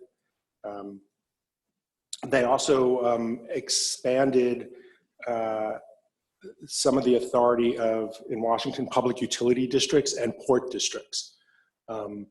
Both of those entities, those governmental entities, have, since I think 2002, have had wholesale telecom authority. So they had the authority to build fiber networks and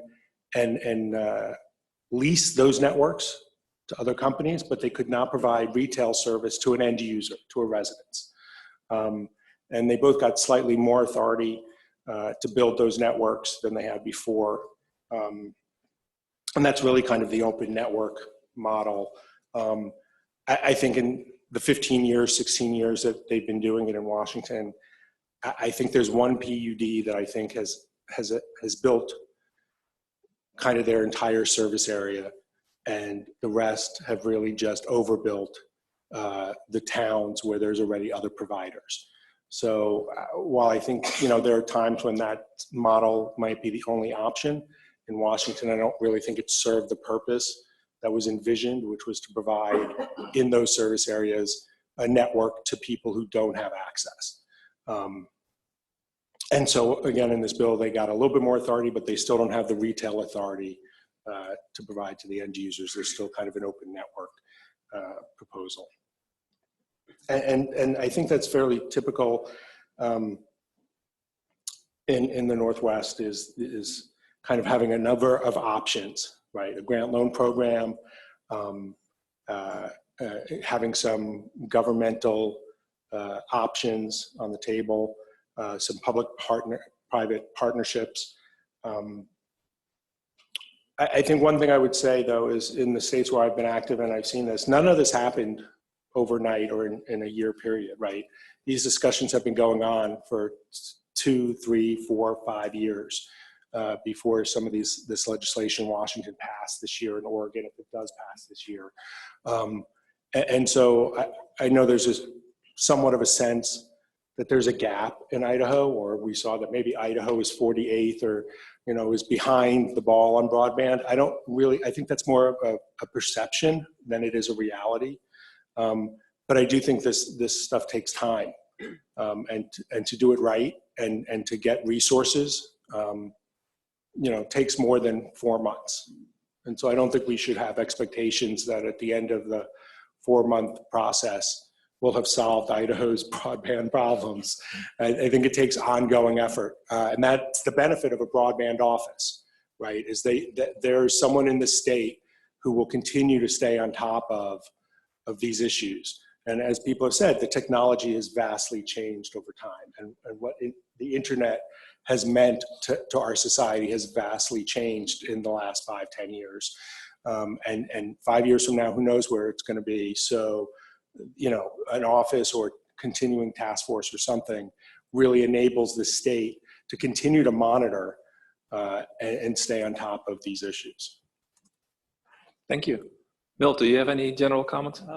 Sure, thanks. Yes, I think the Washington and Oregon bills, and by the way, for reference, the Oregon bill that creates the broadband offices, House Bill 2173, and the bill that initiates the grant program. By the way, neither of these have passed all the way through the legislature yet, but looks like in some form they're both going to go, is 2184.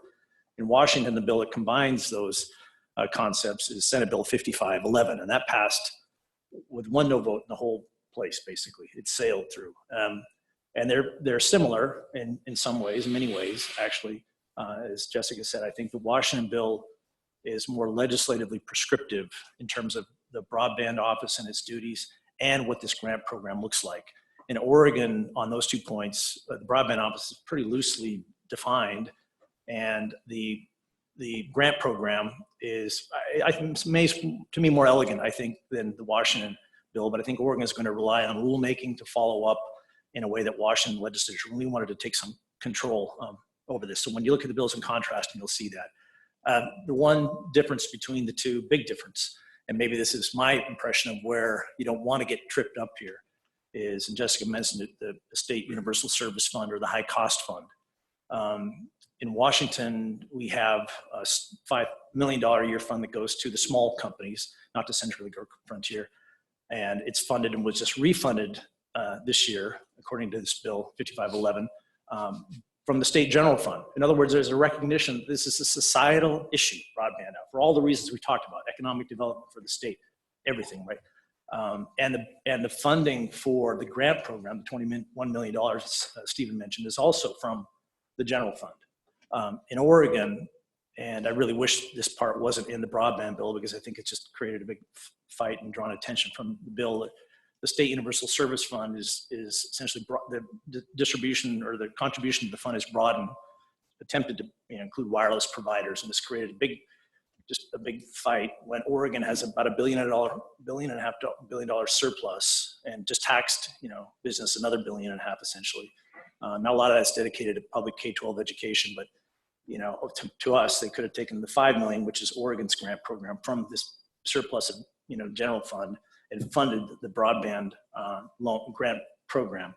But otherwise, like I say, the same sort of protections for the local providers are in both bills. In Oregon's slightly different than Stephen mentioned in terms of the existing incumbent able to come in and complain about that application. In Oregon, that entity is given a first right of refusal to get the funds for these areas. But what that does, and I think it's a good thing, is it does protect the investment and protects against overbuild.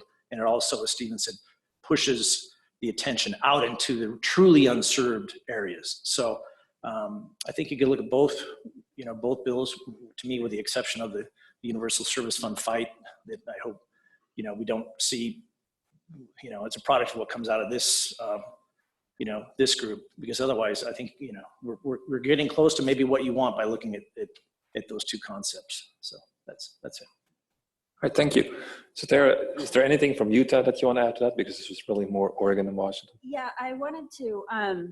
So I did want to mention, just sort of moving away from the USF issue, because that gets all sorts of complicated, boring, but complicated and important.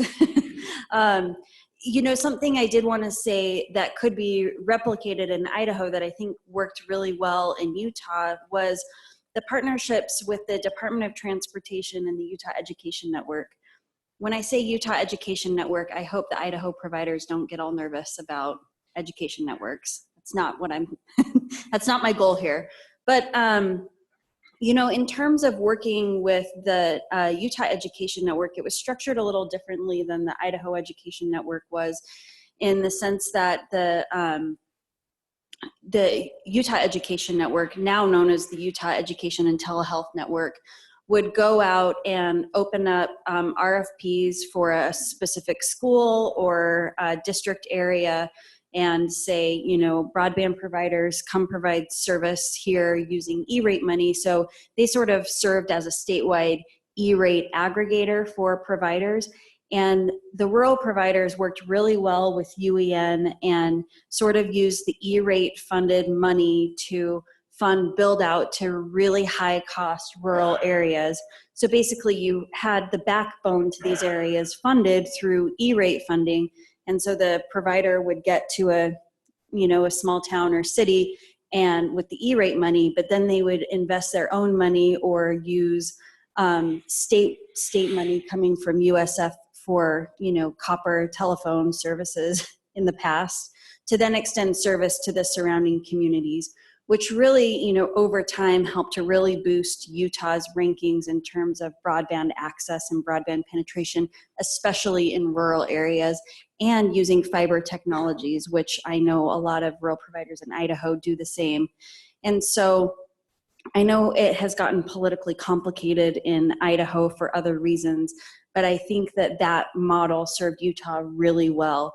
And on the transportation side, starting with the Olympics in 2002, with all open road projects, the Utah Department of Transportation would install conduit in all of the road projects. And so they would have what's called their 5-year plan, and providers could work with UDOT to see what roads were being opened up, when and where.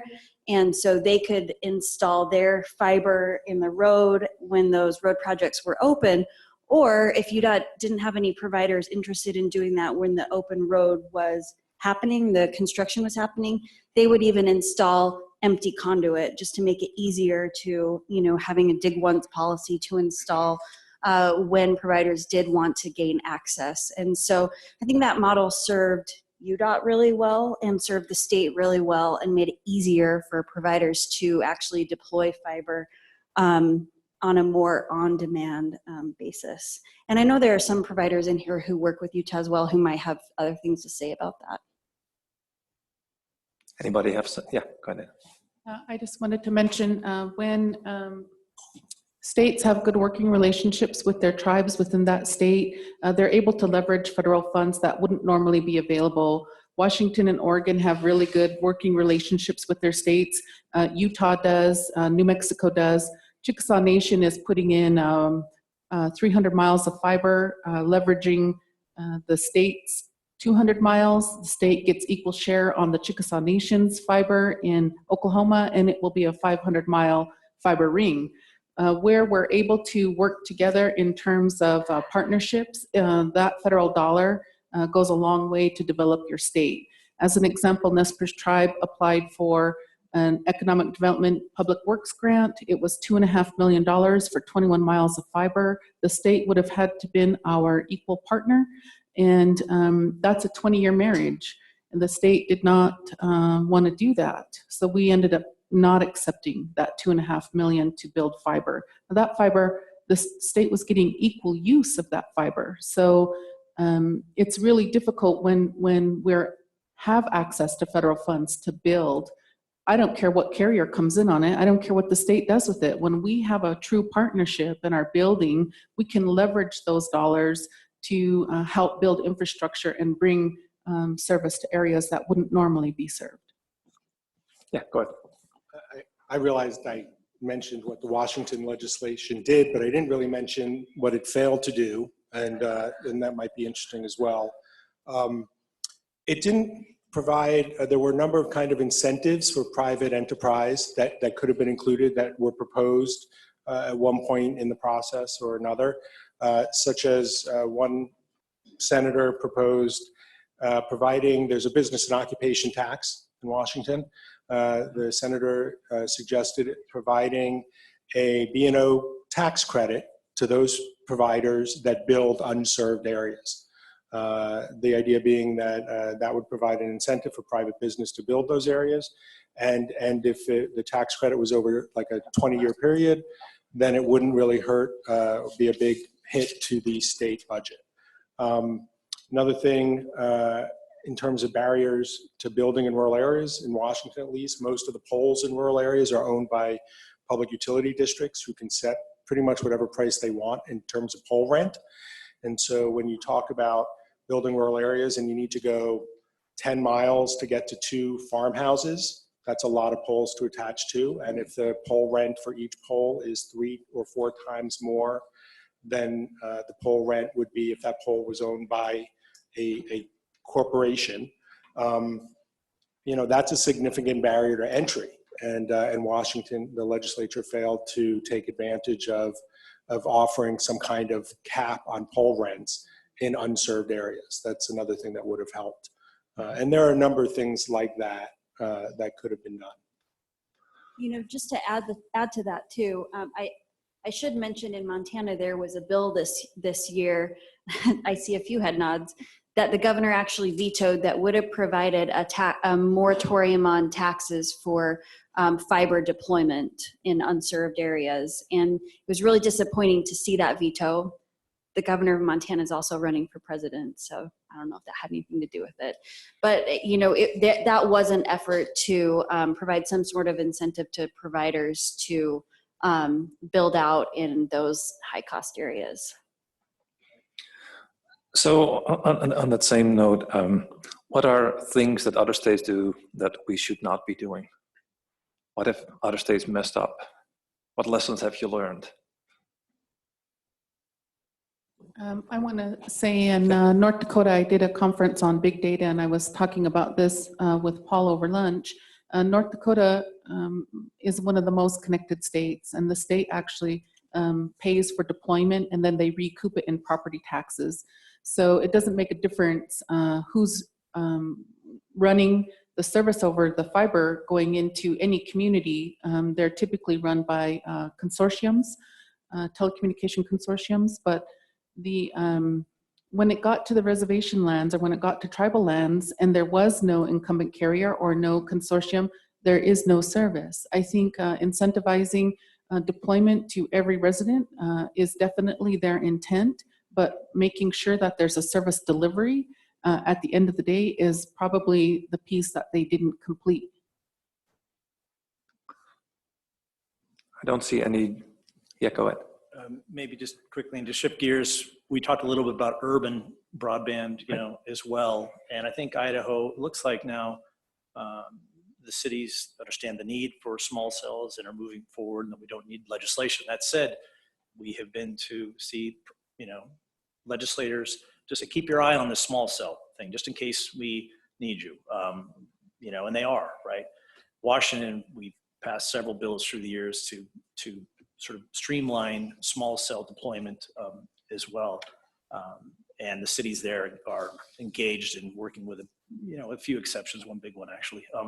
But in Oregon, the legislature just hasn't engaged in the small cell debate from my perspective. And it's going to cost Oregon, in terms of its investment. And this League of Oregon Cities is very powerful, and they haven't felt the need to sort of work, to me, with the providers to move forward on small cells, to contrast, the Idaho Association of Cities, who we're working, closely with on that. So that's one thing, you're not doing it, but don't follow Oregon's lead on small cells. That would be my pitch. So with respect to these other states and also the other cities that we're going to talk about, do cities and counties retail the service, or do they do it like Danae's talking about, where they provide perhaps that fiber backbone and then others come in and do the actual resale? Is there a prohibition, or how does it work in some of these other states? In Utah, there is a prohibition on retail services. So many may have heard of Utopia, which is a conglomeration of 13 cities in Utah that have a government-owned broadband network. And so the cities that are part of Utopia pay their revenue to be part of Utopia. It still has not turned a profit, but it hasn't gone under either. So I heard this, mentioned earlier, and they have mainly overbuilt where there was already service from Comcast and CenturyLink in Utah's case, but they did provide, some level of competition. So in Utah, government entities cannot offer retail services to residential customers, to answer your question, Tom.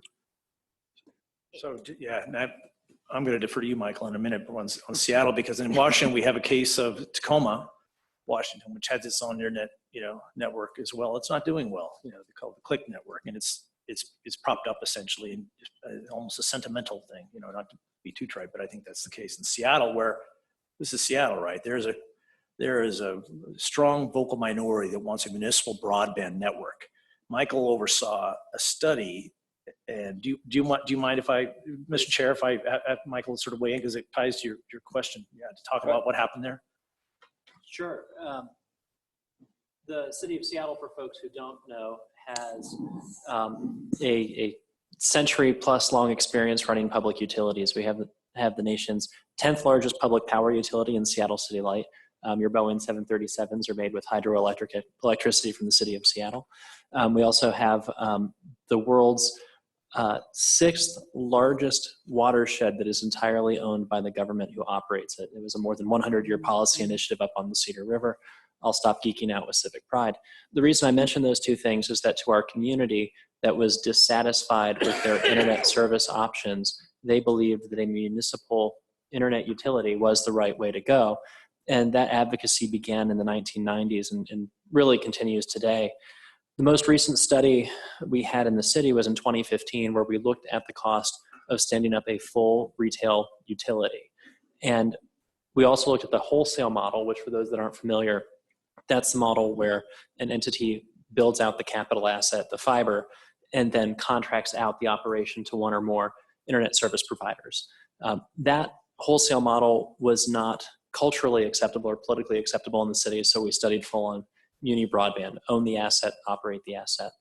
What we learned is that it would cost about $600 million to construct the network, and that there would be very little likelihood of us being cash flow neutral in the operation of the utility.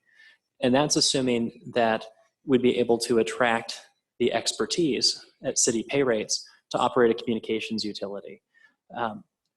Sending electrons down copper wire or sending water through pipes is a very binary thing. Either it works or it doesn't, with some nuance.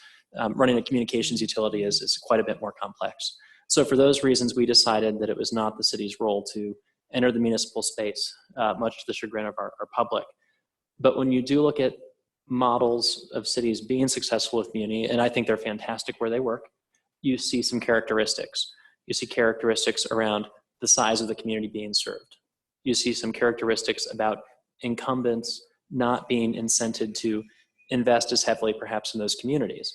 And you know, here in Idaho, you've got one municipal utility that's looking at a co-op model. You've got in Southeast Tennessee a string of very successful muni broadband utilities based on their experience with TVA and the regulatory environment there. But for every success, you do see cities that are challenged with their operation of a retail network. So it's definitely something to understand, but to understand cautiously. So I want to end with one question too, since most of you are providers, right? So from the provider's perspective, what do you think is the single most important thing that the state can do to help you deploy to these underserved areas?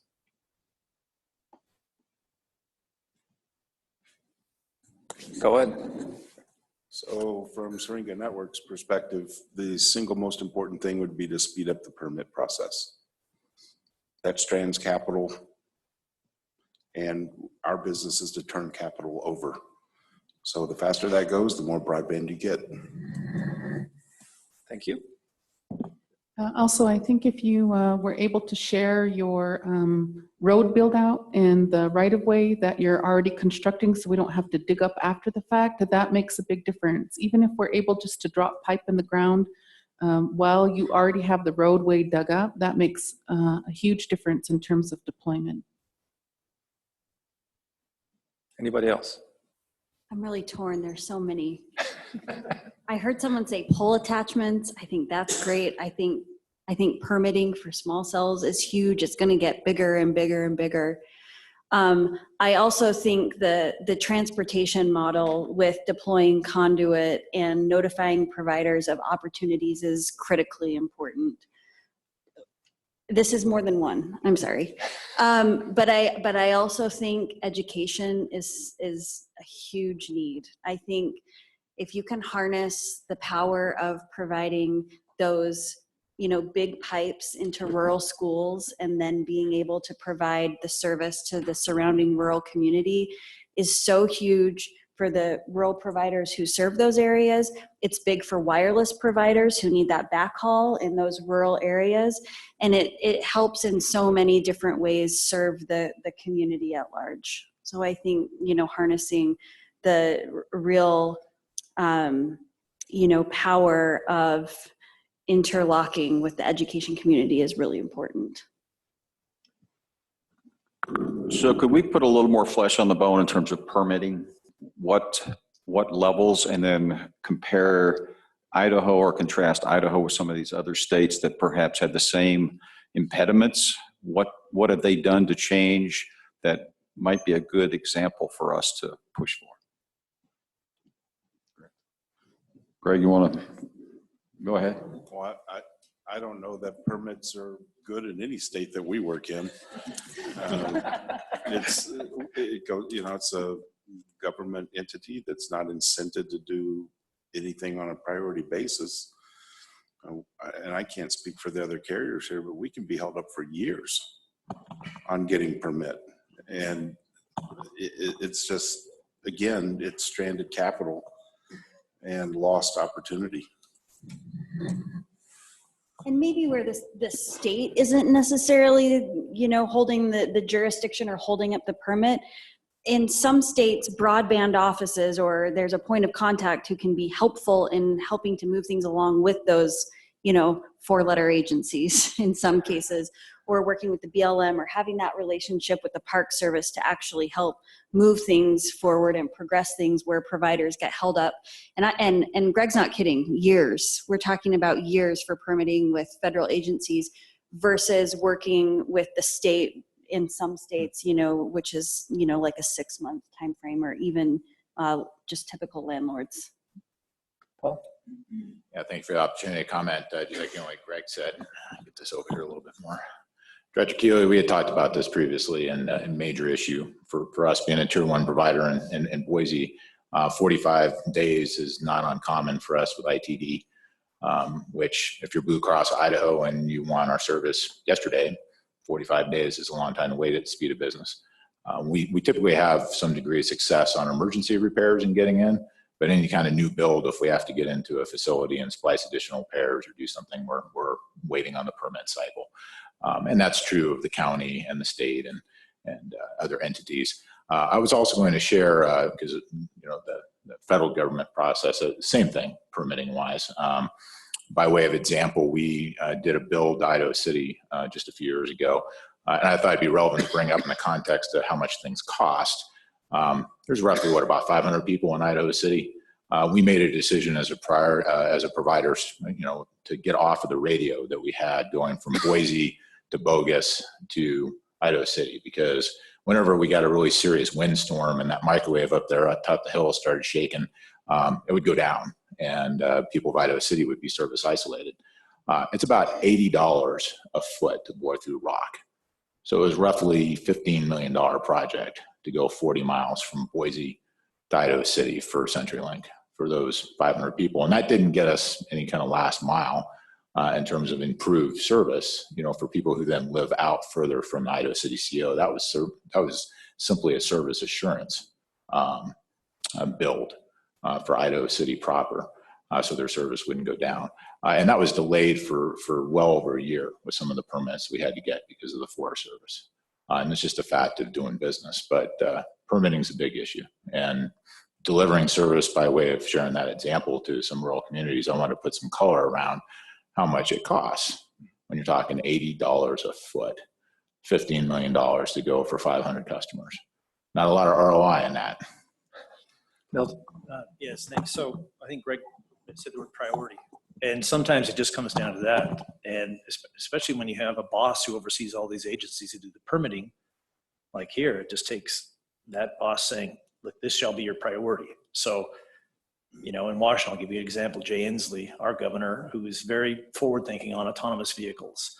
And if the Department of Transportation is holding things up there, I've done this on a number of occasions, called over there, not to ruffle feathers, just to say, look, I think we need some help. Bam, we get help. We get help with those projects. They become the priorities. And I keep going back to Michael only because he's there, and I wish he was still the CIO of Seattle, because under the mayor of Seattle, when Seattle City Light, wasn't necessarily that fast at permitting, our attachments, small cells, under the former mayor there who said this is a priority. I think the rate of permit cycles went from something like a year to 90 days just by pushing it. So there's something to that. You can maybe, an executive order or just something out there. I think the governor of California actually signed an executive order that says that the agency shall comply with the FCC order on small cells. I may or may not have that right, but I mean, don't discount the fact. Just the fact that the governor called us all together here shows there's some priorities, and that's really what it sometimes takes to get these agencies going.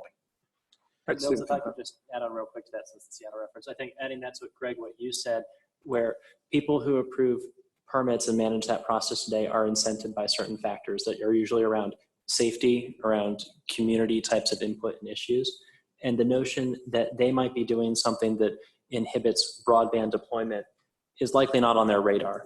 And so, Milton, the example you gave where we went from, I think it was 270 days down to 86 days on permitting, it's because we got the 5 directors in the room that each own a piece of the pole attachment process and said we're missing the greater policy imperative. And that's when we start to saw progress. And I think that's what a governor would be fantastic doing. And that's kind of what happened to us in Nevada. We were having trouble with permitting with the State Department of Transportation. Nevada doesn't have a broadband office, but there's a governor's office, I think, of science and technology. And the governor at the time had made broadband deployment a priority, but that doesn't always reach the agencies. And we were able to call the office, the governor's office of science and technology, and explain the issues we were having. They made one phone call to the Department of Transportation and the permitting process sped up. So that's helpful at the state level. If a governor says there's a priority, there needs to be some way to make sure the agencies understand. But at the local level, I definitely agree. Money moves to the easiest path. And with permitting taking 6 months or longer, construction, especially in northern areas, the construction time frame is not that long. So, once it gets cold out or it starts to snow, you're not doing construction anymore. So if you didn't have your permit, you didn't get your permit fast enough, the company realizes, well, we're not going to get that project done this year because we're going to run out of time. We're going to move that money to some other state. And then the local people in the company have to hope that they're going to get the money again budgeted next year. And that's not a given. And so that's one of the reasons, the bigger, especially for bigger companies, that money really does move very quickly out of your control. All right, final comment then. Okay, so I might be the only one here representing federal lands. I don't know if there's anybody else representing federal lands, but on tribal lands, permitting is difficult. You not only have the state, you have tribal issues, you have Bureau of Indian Affairs, you have federal lands. So on tribal lands, it can be very, very difficult. Partnering with that tribe early on makes a major difference. We have 4 carriers on our reservation, and I'm sitting here next to CenturyLink, who is on our reservation, who's had difficulties with their CAF2 funds expending and building on Nez Perce reservation. I'm not gonna say it's easy. It isn't an easy process, but knowing who your partner is up front and knowing what that deployment is makes things go much faster. And the same is true. I'm on the FCC IAC, Intergovernmental Affairs Committee, and we hear a lot about 5G coming to Idaho. 5G is a fiber backhaul, and they're so small. In my area of Idaho, I'm not gonna have 5G. I don't even have LTE right now. Forget 3G, okay? So let's be real about the whole state, because my part of the state isn't connected like the rest of the state. And I heard a conversation about, well, this doesn't really apply to what I do for a living because we're talking about rural connectivity. It's Idaho connectivity. This is Idaho connectivity. And I just can't stress that enough. Telework is where everything is moving. You don't have your engineer in your office anymore. You contract that out, and that engineer is working in some rural location. If we want Idaho to be successful, then all of Idaho needs to be connected. And that includes our federal lands. And that permitting process is extremely difficult. That's not to say that when Nez Perce Tribe came to the state of Idaho and asked for a partnership for 20 years, that the state walked away. You know, we're not going anywhere. The state's not going anywhere. Let's be true partners and let's build it together. Thank you. Well, I want to thank everybody. I made a couple of things for myself. So the first thing that I think that came out of this, that it needs to be a sustained effort. It's not something that you start, it's not a sprint. It needs to be a sustained long-term effort to actually do this and maybe have a task force or have an office, broadband office. It seems that everybody says the biggest challenge is the deployment is our topography and it's what it costs, which led me to believe that you guys were all going to be asking for money. But then I realized changing the ROI is not just a matter of money. It's also a matter of finding some interesting partnerships with the Department of Transportation, Department of Education, and doing some of those kind of things, and then making permitting a little bit easier. So I think there are some other interesting, more creative solutions that we just came up with in the last hour. So thank you. You're going into cities now. I'm gonna just keep continuing. All right. We had a little bleed over, but you can keep. All right, so session 4 then, there we go, cities, counties, tribes. So I think it's interesting so far, we've basically mostly heard from providers. So we're gonna switch gears a little bit and we're gonna look at the impact on cities, counties, and tribes. I think Dana has already given us a little preview of that throughout the session. So here we have Michael, sitting there, Kevin. Oh, see, that's why I didn't see you. Kevin, Mike is in the end over there, Carrie, I think I got your name right. Carrie, I still didn't get it right. I was trying. Dana, Jacob, where's Jacob over there? And then we have Dan. I don't know where Dan is now. I just talked with him, but it's sitting at the end. All right. So the question is, what is your area of service doing to improve broadband? So let's just begin with the panel with just addressing some of the general issues. You want to start, Mayor? It's over here. Do our best. Well, I certainly feel like a small fish in a big ocean, but I'm grateful to be part of this process. This is something that we've been talking about for a long time. And one of the things that I would like to say off the start is I'm a person who doesn't look at problems, I look at opportunities. And so I don't see this as a broadband problem in Idaho, it's a broadband opportunity. And we've got challenges with that opportunity, but the challenges I think are very faceable. It's been fun for me to talk to the other leaders of other cities in our state. I'm one of those that says we like to talk small and large cities, but in Idaho, we're all small cities. We're small, smaller, and smallest. And the smallest cities are the ones that have the biggest challenges, by the way. At least that's what I have found. But we have found in our community that we've been talking about this for a number of years, and we started having success as we brought the providers into our office and started talking to them about what we could do in this private-public partnership to make sure that it happened. And by far and away, the big driver was utilities for cities. We had some needs that we had to have taken care of, so we put it out for bid and found a great partner to start with. But we found that as we started that partner, some of the other service providers weren't very happy with us. And so we had to bring them back in and let them know exactly what we're doing. And we helped put in that initial trunk line that made services available. Well, obviously, the first thing that started happening is obviously they went where the money was, and that made sense to me. They went to businesses because that was where they could get the better return on their dollar. And so over the last 6 months, I've had several of them in my office, and during the last 2 weeks, we've actually seen them start partnering together. We've got one now that's going to service businesses, and together, collectively working with another group, the other one's going to provide to our residential. And they tell me that if we continue this model, probably within 3 to 5 years, we'll have a build out in my community, which was much faster than we were going to be able to do it personally. I've been down to Ammon, talked to them, seen what they're doing. I'm impressed with what they're doing, but it scares me a little bit. I'll have to admit, I've always been a little reticent to do that because of the technology field, the way that it is. The landscape changes so fast. Sometimes I wonder if a government entity is going to be able to keep up with that. But there are those that are convinced that it's a utility that needs to be in every community, just like any other utility. And so they think that the city probably ought to have that. I didn't get the chance to go to Idaho Falls. I'm going to be there 2 weeks from today. They have told me what they're doing, and they have a public power that they provide. And because of that, they've got an infrastructure that they can build on. And that's what they've been using as their model, and it has worked for them. As I talked to the mayor in Rexburg, he said, we decided to have the providers come in and start doing it. What we found is they gravitated to where the money was, and that was with the university, with all the growing that was going there. And so he said, the rest of our community is really being ignored. So he said, we may have to do something different.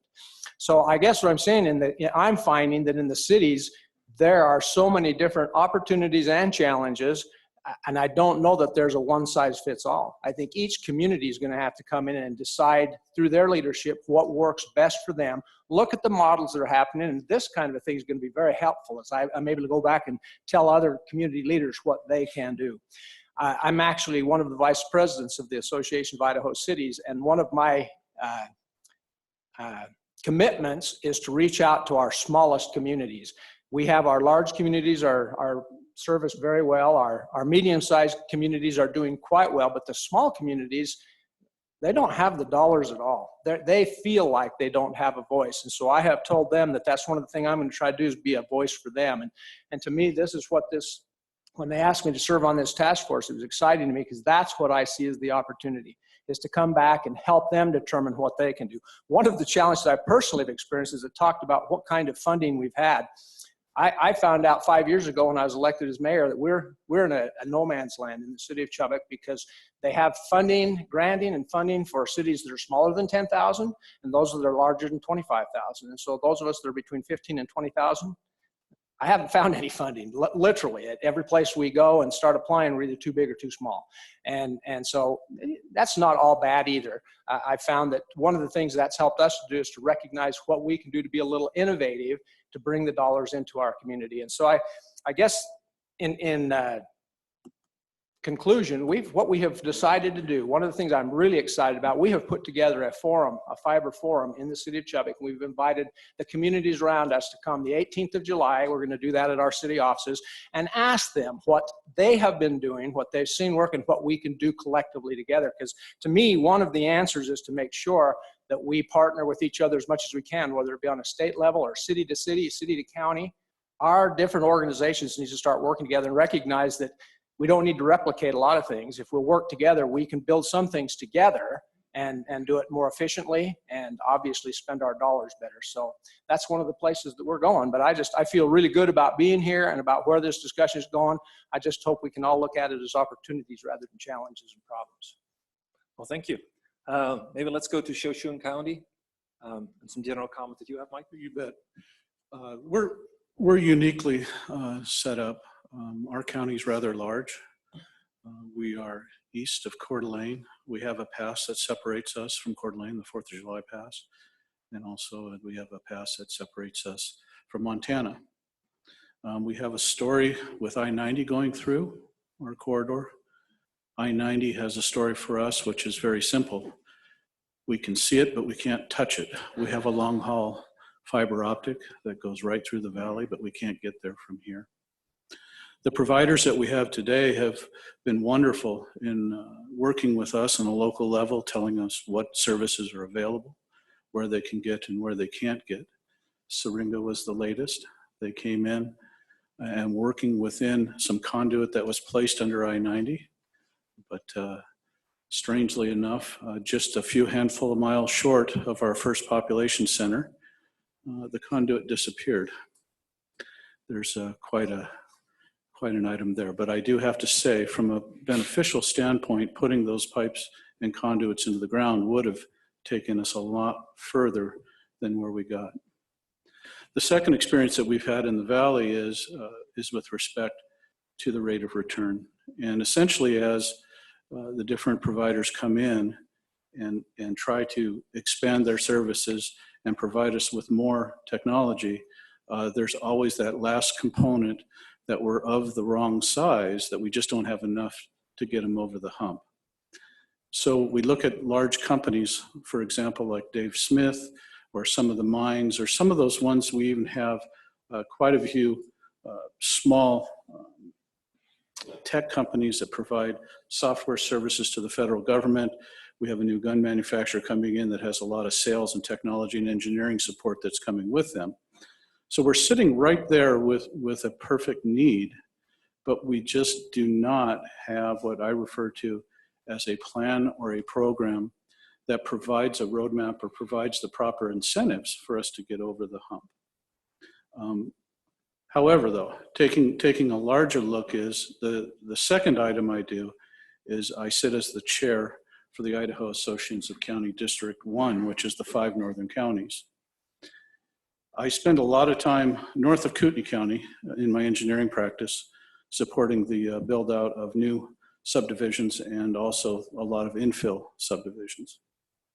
One of the exciting things that I see happening there is I see a lot of conduit put in the ground within right-of-way that is either being immediately filled by providers or is there to be filled. So supporting, going back to your concept of taking advantage of the ground when it's open is a fantastic opportunity. Financially, we, because of our economic status, we do qualify for quite a few loans and grants. I'll look at the local level, specifically the city of Kellogg, which I live in, USDA grants as part of our reducing the size of our wastewater treatment system. Our public has stepped up to a long-term bonding solution to install and to remove all of the sewer and replace all of the sewer within the city limits. At the same time, we piggybacked on that to do water. Having said that, I expand that to our larger portions of our county. Our county and our residents are very willing to jump in and expend some money for what they can see into the future. In other words, invest in their future. So if there are incentives, grants, or programs, those are very helpful at the local level. The last item is I want to talk about the competition. In Shoshone County, we have about 12,000 residents. Specifically, I'm going to say 10,000 of them live in the Silver Valley corridor. We have another portion of our county along the St. Joe River, which is very rural. As a matter of fact, if you keep going south, you actually have to leave our county 3 times to get back into our county. So when you look at those folks, they do live rural, they do have needs, but getting them the service they need is always going to be complicated, and we'll recognize that as a smaller community. Having put all that together is, remember, as a provider or any larger group that is putting a plan together, our communities really want to work together collectively to find out a solution that helps us build towards our future. We believe strongly that by bringing the broadband component in and bringing that technology in, that's actually the direction that we want to go as a community. So I appreciate everyone's time here. This is a fantastic effort. Thank you. Thank you. Dana, you want to talk a little bit more about the Nespers and tribal lands? Sorry, it's Danae. We have a Dana right here, and I kept misunderstanding if it was me or her. I apologize. So Nez Perce Tribe, when we started doing our deployment, of course, we at the time Idaho had Idaho GEM grant. We also had RUS Community Connect and some feasibility under BIP and BTOP, and so we did those. We were an ARA awardee under round 2 for BTOP and built out our broadband network tower infrastructure on that. So we've capitalized on a lot of federal funds. We have telehealth to our clinics.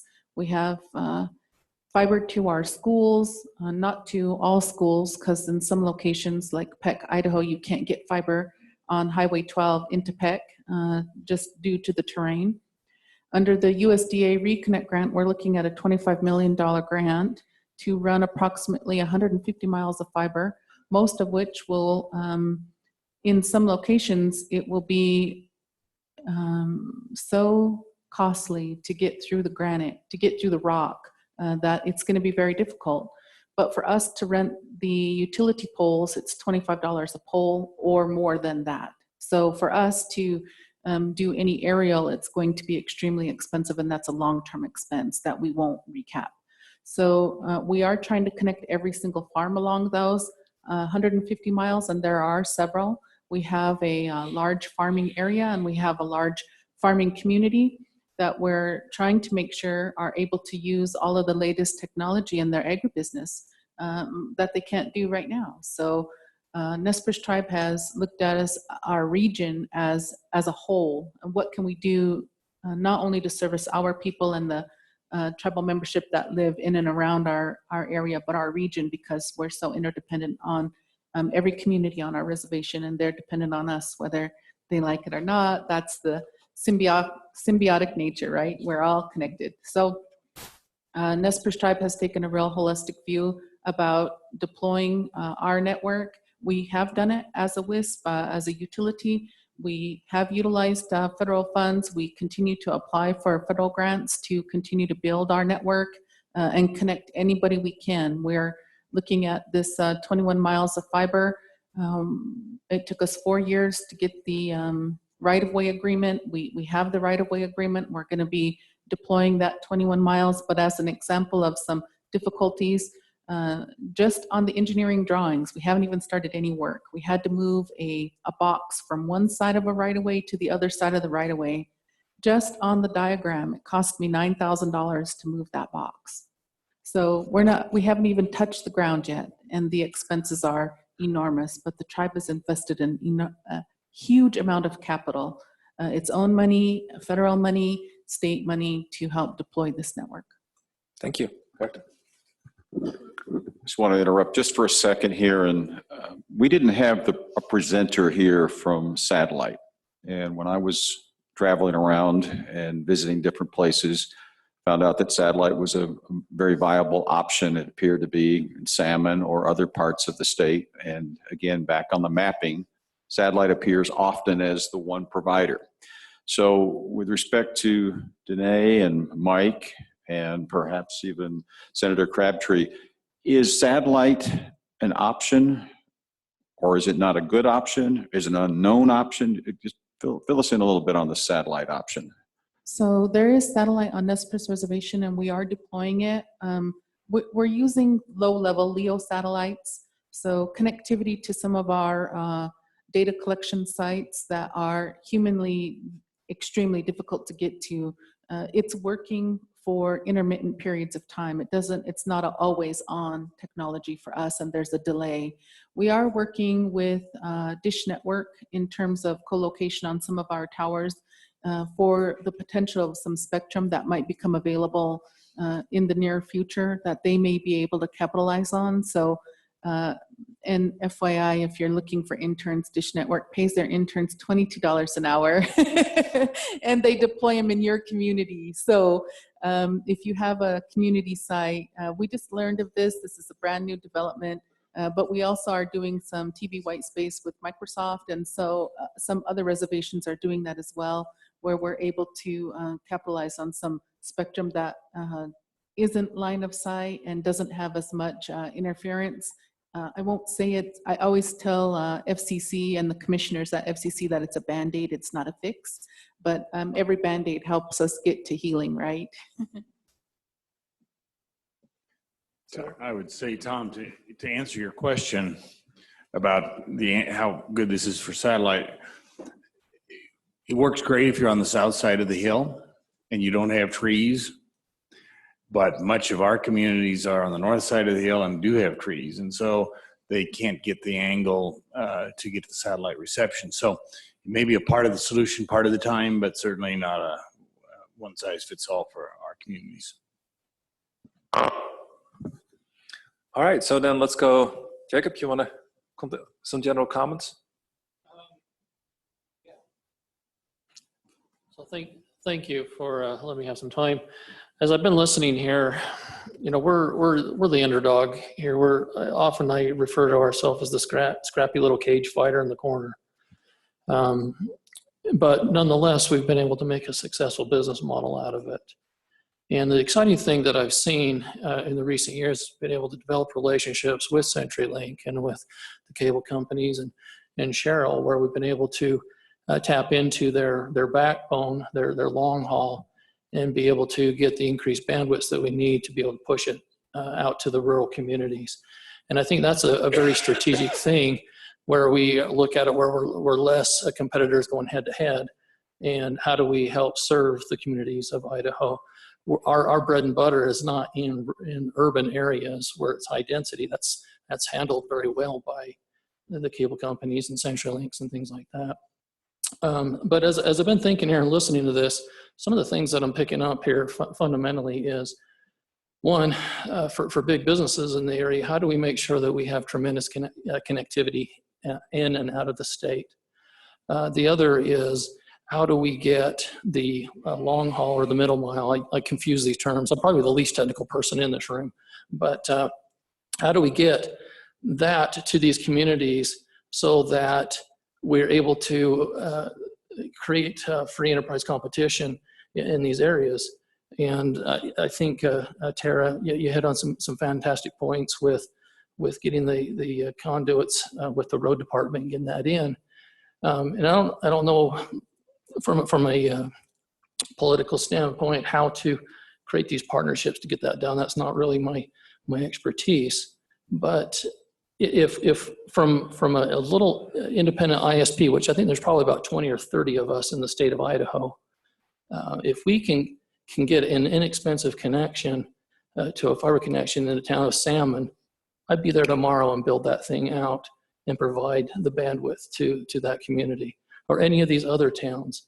It's when we have to go from say a fiber connection point that might be in Cascade up and over 2 or 3 mountain ranges, then it gets a little bit more difficult. And it's not impossible though, but we do that. But if somehow the state is able to create, eliminate barriers, open up some avenues so that, the Syringas and the CenturyLinks and stuff can get this in there, but also make it so that we can have access to that at a competitive rate, then we can come in and offer the rural communities another choice and be able to do that. A perfect example is the town of Cary, Idaho. We would love nothing more than to be able to tap into the Syringa network right there, but it's very expensive. It's several $1,000s for us to be able to do it. Whereas in the town of Haley, we have a connection to Syringa and it's very economical for us, and we're able to offer another alternative. And we do offer internet to the town of Cary. We have to bounce off of 2 mountaintops, actually 3 mountaintops to get to it. And so our philosophy is we're going to figure out how and get to it. But these are some hurdles that I think that if the state of Idaho can help eliminate those, I think you're going to see this get pushed to these rural communities a lot faster. So why is there a difference in price between the two communities? You said, I don't know. Well, since he mentioned us, I guess I'm the one to answer that. Well, I didn't know if it was you or it was the city. It's my preference that we have a great relationship with Greg.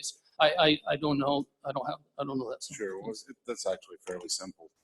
So if you look at the fiber route, building over to Cary is an 11-mile build, a lot of rock, and it's very expensive. And we operate strictly by ROI models.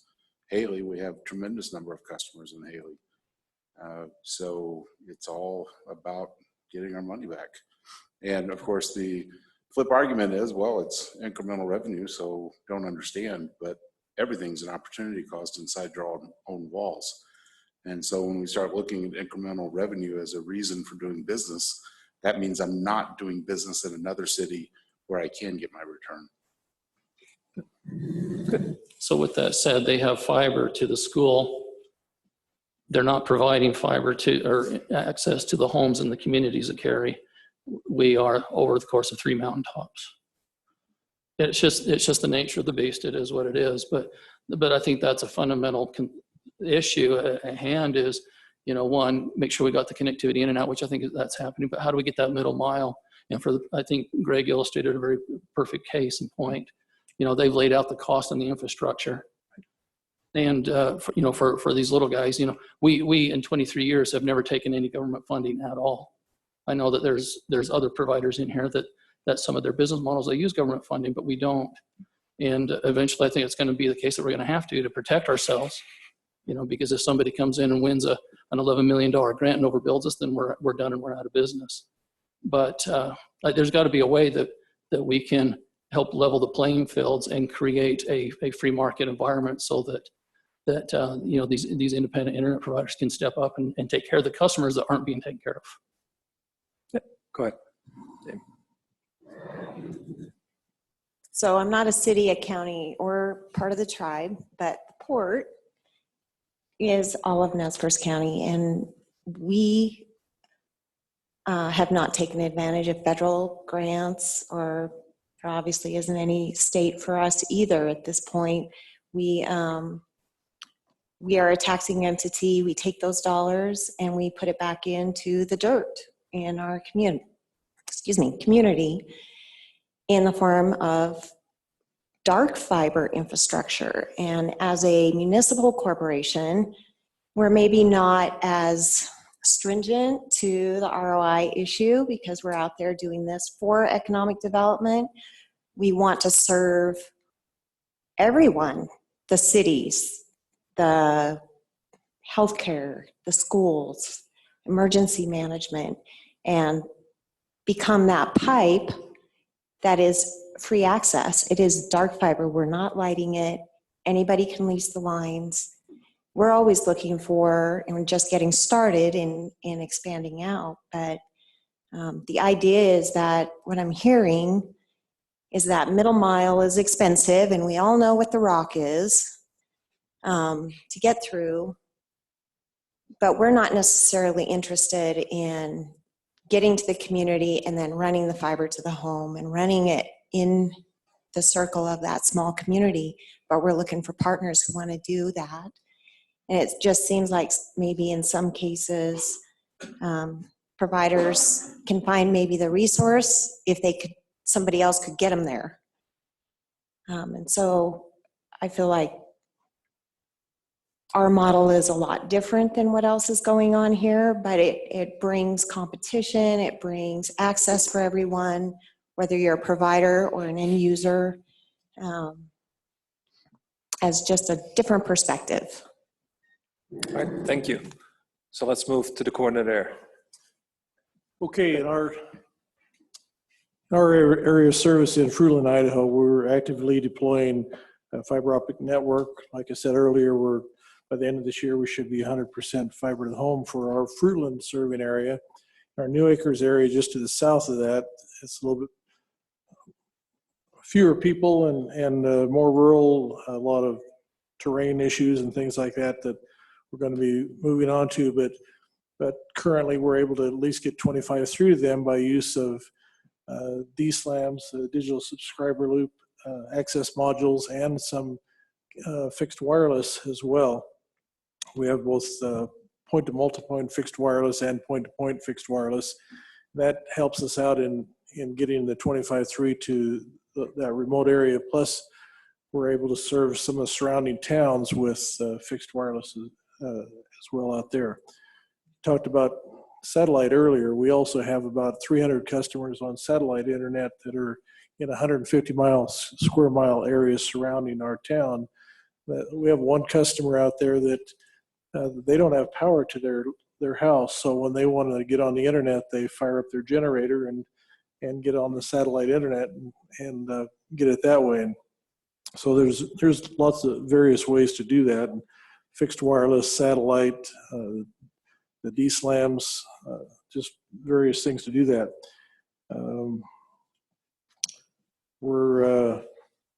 Okay, so talked a little bit about federal funding. It used to be universal service was for telephone lines, so everybody would have a telephone. Now most everybody has a telephone, but now they want to have broadband. So now the federal government does give us some recovery process for helping to pay for some of our expansion like that. So before we had telephone line with internet over the top, now we have internet lines with telephone over the top in a form of voice over IP. So the technology is changing. So we're, okay, the opportunities that we have, ILEC funding to deploy our network and new fixed wireless electronics. So there's changes all the time in in what's available electronically and advancements being made in what we can provide there. The threats that we might have, competitors going gigabit, we saw ourselves with just copper falling behind and being able to provide what our customers were asking for. So we knew we had to do something to get out there. And so we just took the step of jumping out there and getting some loans and going for it. And it's really paying off in spades for us. Thank you. All right, thank you. I'm gonna skip you, Michael, for a second and go to the I'll other go. side there. So Ting's a little bit different of a model, the same but different than many of these. So we're an internet provider. As I mentioned, we're owned by 2 Cows as our parent company. 2 Cows has a domain register. They're actually second to GoDaddy in the world for domain names. GoDaddy's still far above, but we're second in the world for that. That's our funds for actually going and doing our builds in our different towns. So we don't use any government funding either. That could change maybe, you know, it just depends on like what Idaho, like what we decide here in some ways, like how do we get further out to the more rural people than where we're at? Because some of the things that we look about, of course, is what everybody's talked about here is the towns we go into, they have a certain density, they have a certain need for not necessarily fiber, but internet that works, that's reliable, that people can depend on. And we look at towns that really want to have another level of service and internet in their homes, that really want that. So that's how we kind of decide where we go. We build to 100% of where we go. So say in our town of Sandpoint, we're building to all the residential, all the businesses. We build out 100%. We don't pick and choose. We just go ahead and build to everyone, whether they want us or not. It's available out in the street. And, you know, and we don't mind, like if people call up and they say, hey, we want your service, because we're going to sell our house in a little bit. So we'd like to have, you know, hope that it'll raise our price that we sell it for. And I'll tell them, well, do you want the service? And this is what Ting is. And what I like about it also is the fact that if they don't really want our service at that point, we just tell them that it's right in front of your house. So it affects your home price already. So if you don't want us, you don't need us. But here's, I mean, of course, we'll tell them the advantages of having us. But it's just trying to be fair to all. And, you know, without the contracts, I love that because you don't feel, we don't change our prices. We don't do any of that. So we really base everything on a simple, honest system and building it out to everybody. Very good, thank you. All right, Michael. Sure. So harkening back to Seattle, when Mayor Murray was running for office, he heard from many members in the community about the poor state of internet in Seattle. And on one hand, you scratch your head for a minute and say, well, this is a large urban city. Of course, people have access to the internet. What is the problem we're trying to solve? And so the mayor, charged the city and staff with going out and understanding, do people really have access to the internet? And if so, how do we get more people online? And that broke down into two things. First, from a policy and a regulatory perspective, when we talked to people, we did learn that they were getting internet speeds that were sub the FCC standard of 25 down, 3 up. And we brought together all of our telecommunications companies. And what we learned is that the city's regulatory barriers to deployment were pretty significant. In fact, if you think about the right-of-way in your community, if you have like a downtown or a cross-section and you might see a big telecommunications cabinet, a D-SLAM or something like that, we had a policy on the books that said to deploy a new cabinet in the right-of-way, you had to get physical signature from more than 60% of the homeowners in a 100-yard radius. Right there, that killed new investment for a good period of 7 or 8 years in the city. Beyond that, the video product market is rapidly changing, but about 5 years ago, there was still a notion that if you were a telecom and you wanted to deploy a new investment, you had to have a video product to be competitive in the marketplace. And our cable ordinance, which implemented our franchising authority, had some very outdated requirements, like by when your cable company had to offer cable or color television channels, and what size print you had to have on the remote that you must provide to people. So some really odd things that, again, disincentivized investment. So in partnership with our community, including an oversight board that worked with my department, along with our incumbent carriers and upstarts in the community, we were able to significantly rewrite our telecom ordinances. We reduced regulatory barriers to investment. And on the flip side, we even offered incentives. We made it more attractive for companies to come in and begin building out new service and to decrease permitting times, as Milt mentioned before, if companies would come out and actually offer new services to our customers. As a result, we became one of CenturyLink's fiber cities. CenturyLink today has built out a fiber to the home network serving more than 80% of Seattle households. And it didn't just stop with CenturyLink because, of course, you know, a new entrant or new service offering is going to bring competition. Comcast and Wave Broadband, our incumbent cable companies, ended up significantly improving their networks. And today, I believe it is 79% of the city has access to not one, but 2 gigabit broadband providers. And a large portion of the city, I want to say it's like 40%, has access to 3 gig wireline providers. So top line, reduced regulatory barriers yielded significant results. But that alone doesn't tell the whole broadband story. As I mentioned before, you could have a wire in front of your house, but if people aren't subscribing to it, we know that there's something else going on because we can appreciate how internet is changing our society. So we formed what we called the Digital Equity Action Committee, a group of more than 100 individuals that represented faith communities, community organizations, education, libraries, corporations. Milt from this room served on that committee, as well as government entities. And what we did is we came together to say, what do we want our community to achieve when it comes to the internet? And the vision that this group came up with is that everyone in the city should have a device that allows them to get online. They should have access to the internet from their home, and they should have the skills necessary to benefit from the internet. And so when we break that down, starting with devices, we partnered with Comcast to make sure anyone in the city could purchase a computer for $150 or less.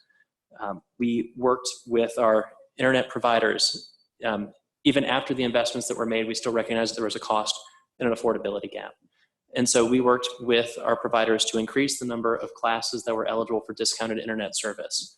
Today in the city, if you are making up to 120% of the median or the poverty level income for the city, you can get $9 a month internet. If you are on a free or reduced school lunch program or at a school where more than 60% of the students are on that program, you can get a $9 internet connection. If you are a veteran over a certain age, you can get a $9 internet connection. And there's a few more classes. We also realized that there are just some people, especially students, who may live in a household where there are barriers to getting online. Your parents may not realize the value of an internet connection. There might be barriers to getting the service installed.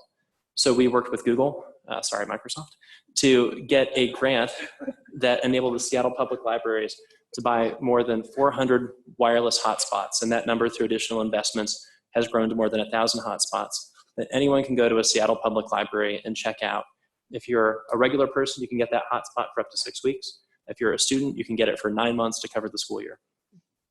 Lastly, for skills, we realized that still one of the greatest barriers to take rates for the internet is when you don't understand the value of how the internet can impact your household.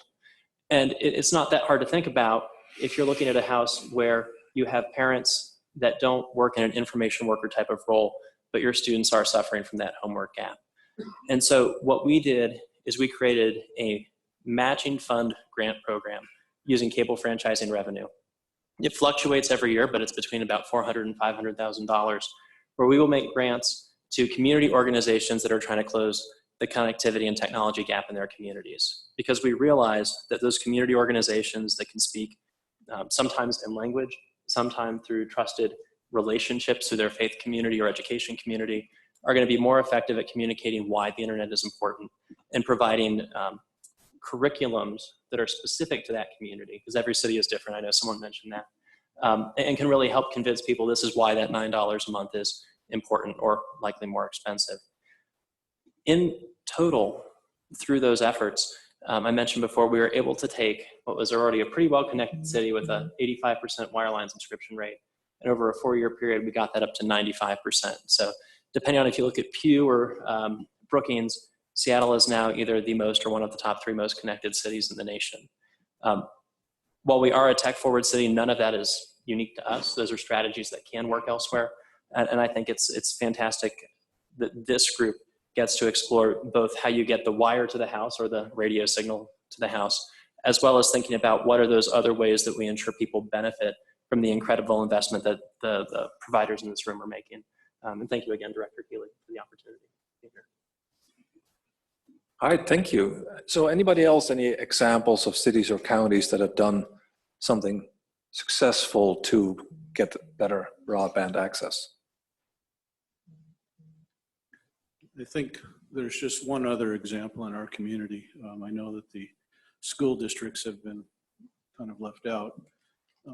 We can boast that the Kellogg School District is one of the top in the state with respect to not only its access, but its speeds and its capacity. We attribute that to a lot of hard work done by the director of that department, but specifically with those monies and items that were available, those incentives, he was able to provide access and high-end access to all of the schools and all of the district buildings.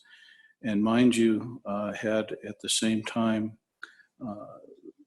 fiber strung between all of these buildings. And if you look at our valley, some of these distances are 20 and 30 miles worth of being put out there. Not only was it taking advantage of those federal and state dollars, but it was also the critical partnerships with the people that did the installations. In their installations, they created extra capacity for future and for future uses. At this point in time, it goes unused. But with respect to looking at our community as a whole, the immediate impact was apparent right there in our schools, and the future one is still hanging there on the poles, waiting to be taken advantage of. Thank you. Any other comments or questions? So the one thing that I've been finding very interesting in this last 2 hours that I've been trying to moderate this is that what I'm realizing is just that there is way more than just this rate of return and this investing in it, but there's just, you know, we can just identify some of the issues that have been brought up. Some of these because some of the things seem to actually be very simple to address. Reviewing city codes, you know, it would be interesting to hear from providers, okay, what are the kind of things that are stopping us from doing things, or what are making it difficult to do business? So I think it would be a really interesting exercise that we might do a survey or something, or ask people. We got 5 minutes. Should we have a break? You're doing great. What is our break? Do we have a break time this afternoon? We don't have one. You need a break. Should we take a 5-minute break? Does anyone want to stand up and take a few-minute break? No, they want to keep on going. So 5 after 2, does that work? No, 2. A couple, maybe some 8 minutes.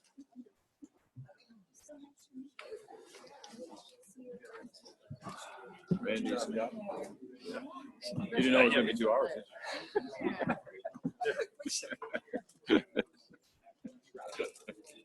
Great job, thank you. Clean off some of our mess here.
Hi, how are you?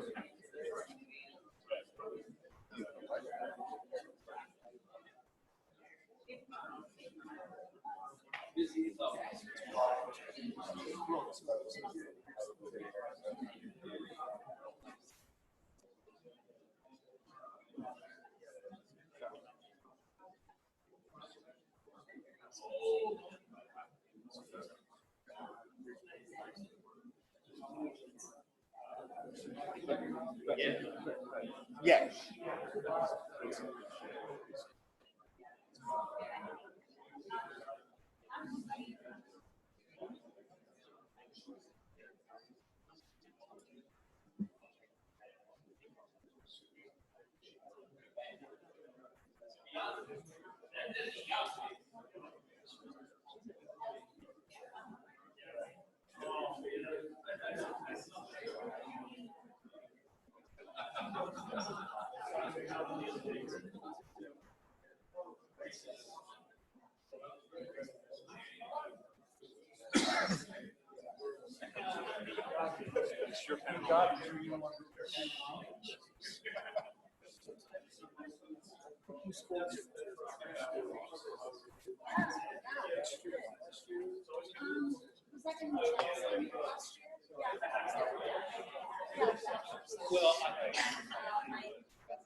But it's not.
I saw your head turn red and grow a little bit.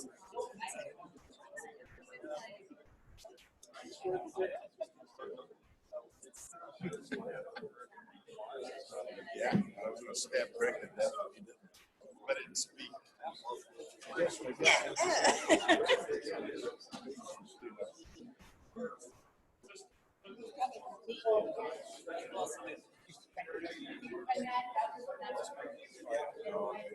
So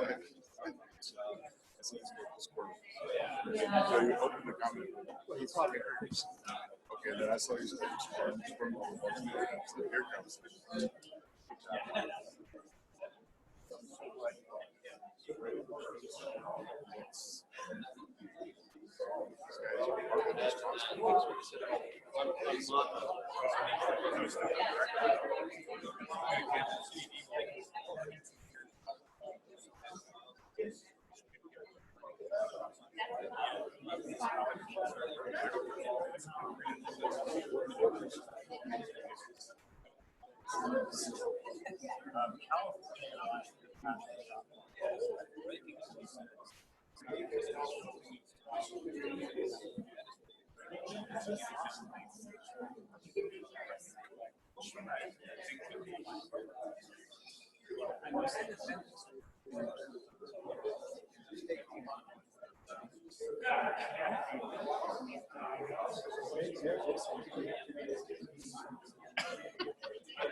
That's one of my owners. Goes together early and we said, "Dad's tonight." Greg had said,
That's private business though. And that's what, that's, yeah.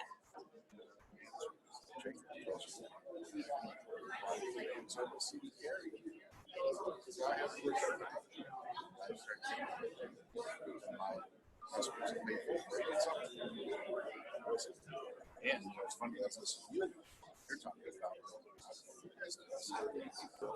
Where it goes down to the most. Back, but now what we're trying to do is get out.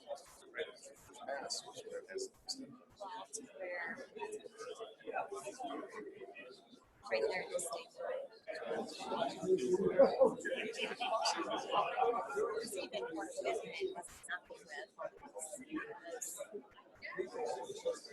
We're on that 2 cents per mile, 2 cents per foot model.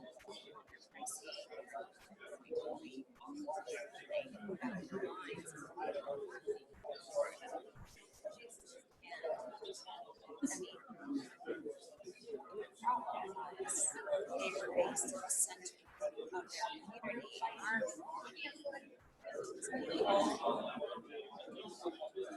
So, yeah. People out here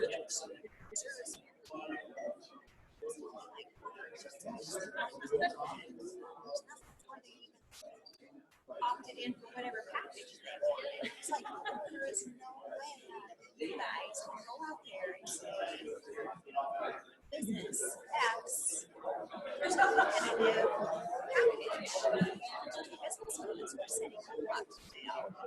It's like, how do we capitalize that? As a whole, there's still needs. So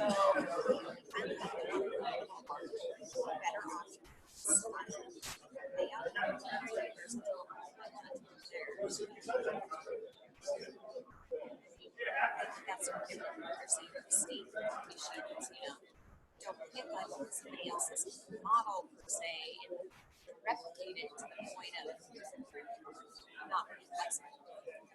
Pick the best of things and bring it in what makes sense. I feel like we did that.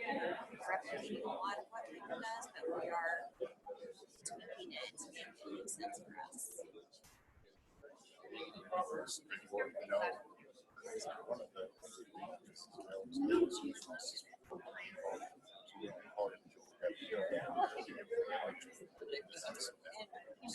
So the thing that we're doing in nurses, that's why we're trying to buy just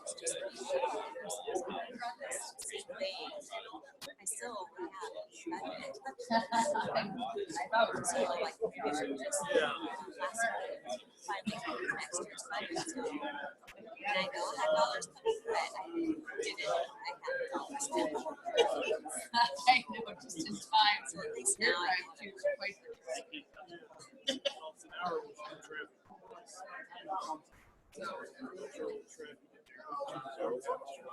Oh, yeah. Yeah, but someone in your house, so in the size of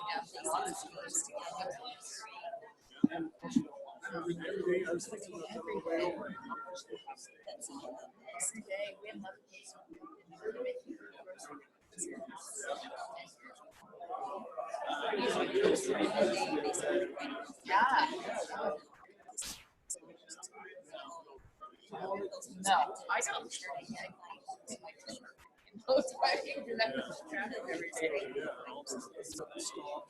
Yes, and just the unexpected nature of what you're doing, accidents, weather.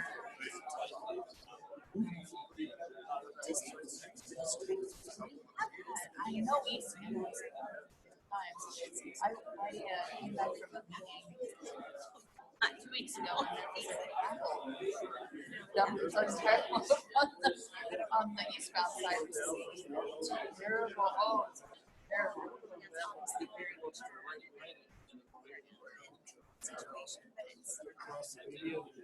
I don't think there is. I said, like, when it came along, I told them.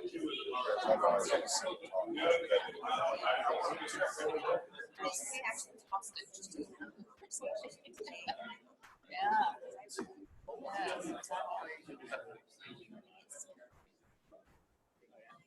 Okay, everybody ready? We're kind of in the last lap here, so appreciate everyone hanging in.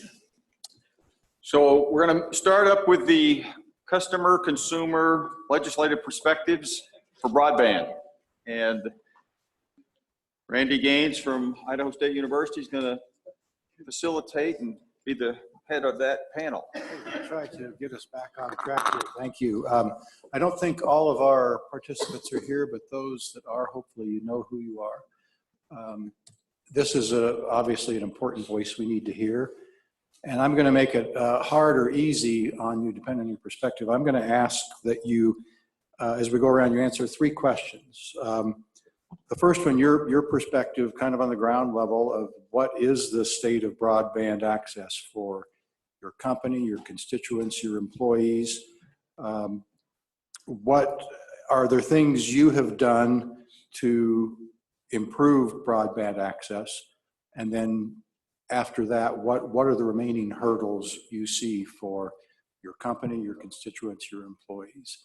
And if we can just go around the people on this list and answer those questions. If we have time after that, we'll come back to more, but I suspect that may take the time we have. And may we start with Senator Crabtree?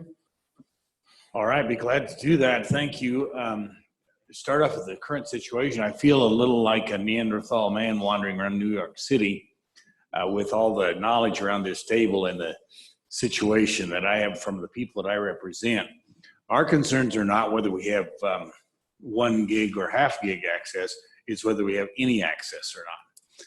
And so our problems are different, the people that I represent. What this does, and the maps that you have are fine for our needs. They all demonstrate the same thing. They answer the question that we don't have service, and if we have it, it's very poor. So, but what that does is it causes our communities to retract. We are losing population in my district. We do not have a strong economy, and we can't bring in industry because we don't have enough broadband access. We have kind of become a retirement community where we have a lot of people move in to retire, but it doesn't make our communities healthy. We don't have strong support for our schools because we're retired. So we need to attract people in to bring money, to bring ideas, and to bring a youthful enthusiasm to make a sustainable community. So it's a bigger issue to me than, well, how fast is the internet? We have to get our communities healthy again. And I see this as much like the railroads when we settled the West, maybe a rural electrification when we brought electricity to rural Idaho and had the co-ops. I think this is an essential part of a thriving community. And until we get that successfully brought to rural Idaho is going to retract and therefore die. And I don't think that's what any of us want, but we have got to find a solution that does bring some return on investment. I get that, but we've got to find a way to do it. And I don't know the solutions. Perhaps it's the co-op model of the REA system. I know we brought UPS to rural Idaho by allocating big city markets to Joseph Plains, which is 5 people and takes half a day to get there.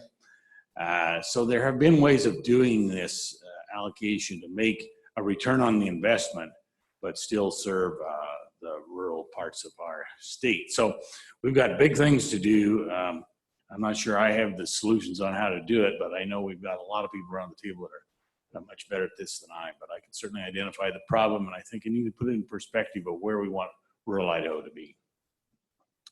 Thank you. Senator Nelson.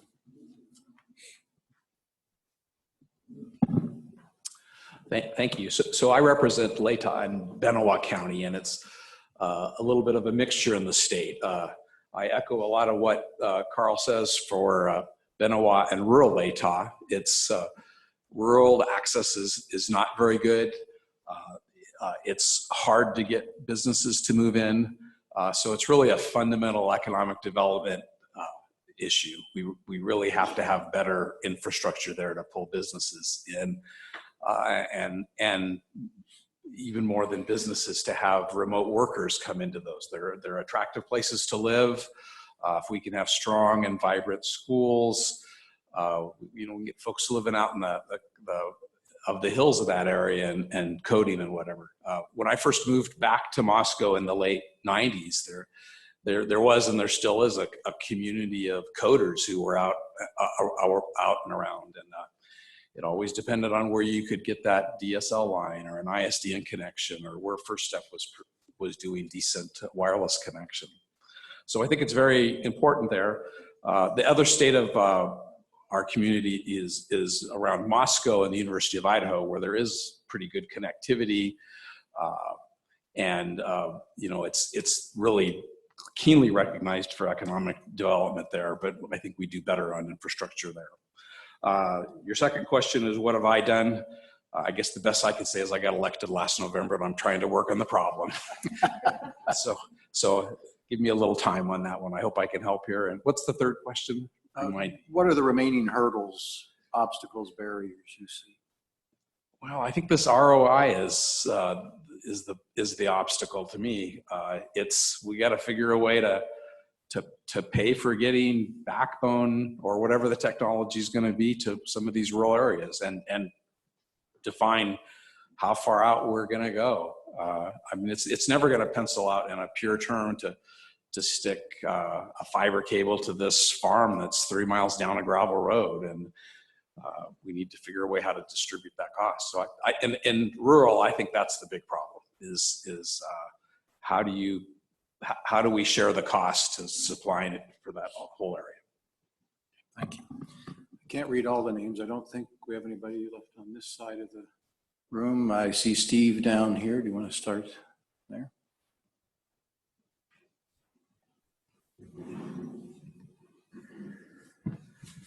So yeah, I missed the introductions this morning, but yeah, Steve Ely, I am the Senior Director of our Infrastructure Network Engineering teams for the JR Simplot company. And Simplot is, has 250 locations across the globe. So you can imagine my network spend globally is quite large. And I don't quite have the luxury of being in big metropolises across the world. I am in the big Hagerman, Idahos, the Rupert, Idahos, a new location in, what, is that feedback? Got it. Thank you. You know, Kimberly and many rural locations across the state of Idaho. Pretty cool to work for a company that has an official job title of cowboy. So how do you get a cowboy with an iPad with connectivity to, you know, get that data from our farms and ranches and our feedlots and back into our data centers? So a lot of challenges from a networking and connectivity standpoint. You know, as far as, you know, broadband for Simplot really became more relevant with, I think Greg mentioned earlier, software-defined wide area network capabilities. You know, how do we take our very expensive private circuits and how do we take advantage of lower cost consumer grade broadband services to take what you'd be stunned at some of the networking costs for these small sites. I mean, I pay the same money for a circuit in Tasmania or New Zealand as I do for a circuit in some small location in Colorado. And it's, you know, for very low bandwidth too. And it's pretty, it's very expensive for the company. And so getting broadband capability for our sites where we can utilize this software defined, you know, which is what Gartner is saying is the most disruptive technology in the networking side in a couple decades. I mean, because it can knock off, you know, several zeros off of our networking costs and start rolling that out, but also utilizing cellular technology for high availability as well with companies like Cradlepoint and some of the devices that they're offering now. It is totally changing what has been a pretty traditional state of networking within the company to a whole new era for us. You know, and one example I will use from what I've heard around the room a few times today about how we can work together to leverage now, say, you know, corporate needs with what our local partners come to the table with, and then our major carriers is in Grandview, Idaho. Several years ago, you know, we also a tough area to get connectivity. We partnered with, you know, one of our network companies to build a tower outside of Grandview. You know, we shared the cost of building that tower. Simplot has just a little bit of land in this country, a lot of land. We provide the land and the access. Verizon came to the table with, you know, putting the gear on that tower. We had a lot of happy cows in Grandview, and Simplot's needs were served, but even more importantly, I mean, for the sake of this conversation, is that the community also benefited from having new capabilities throughout that entire area because Simplot needed, you know, extra connectivity to our feedlot there in Grandview, Idaho. So those are the kind of things that I'm excited to hear more about as we go through this task force on how corporate needs can also drive better capabilities for the communities that we work in. Thank you. Curtis.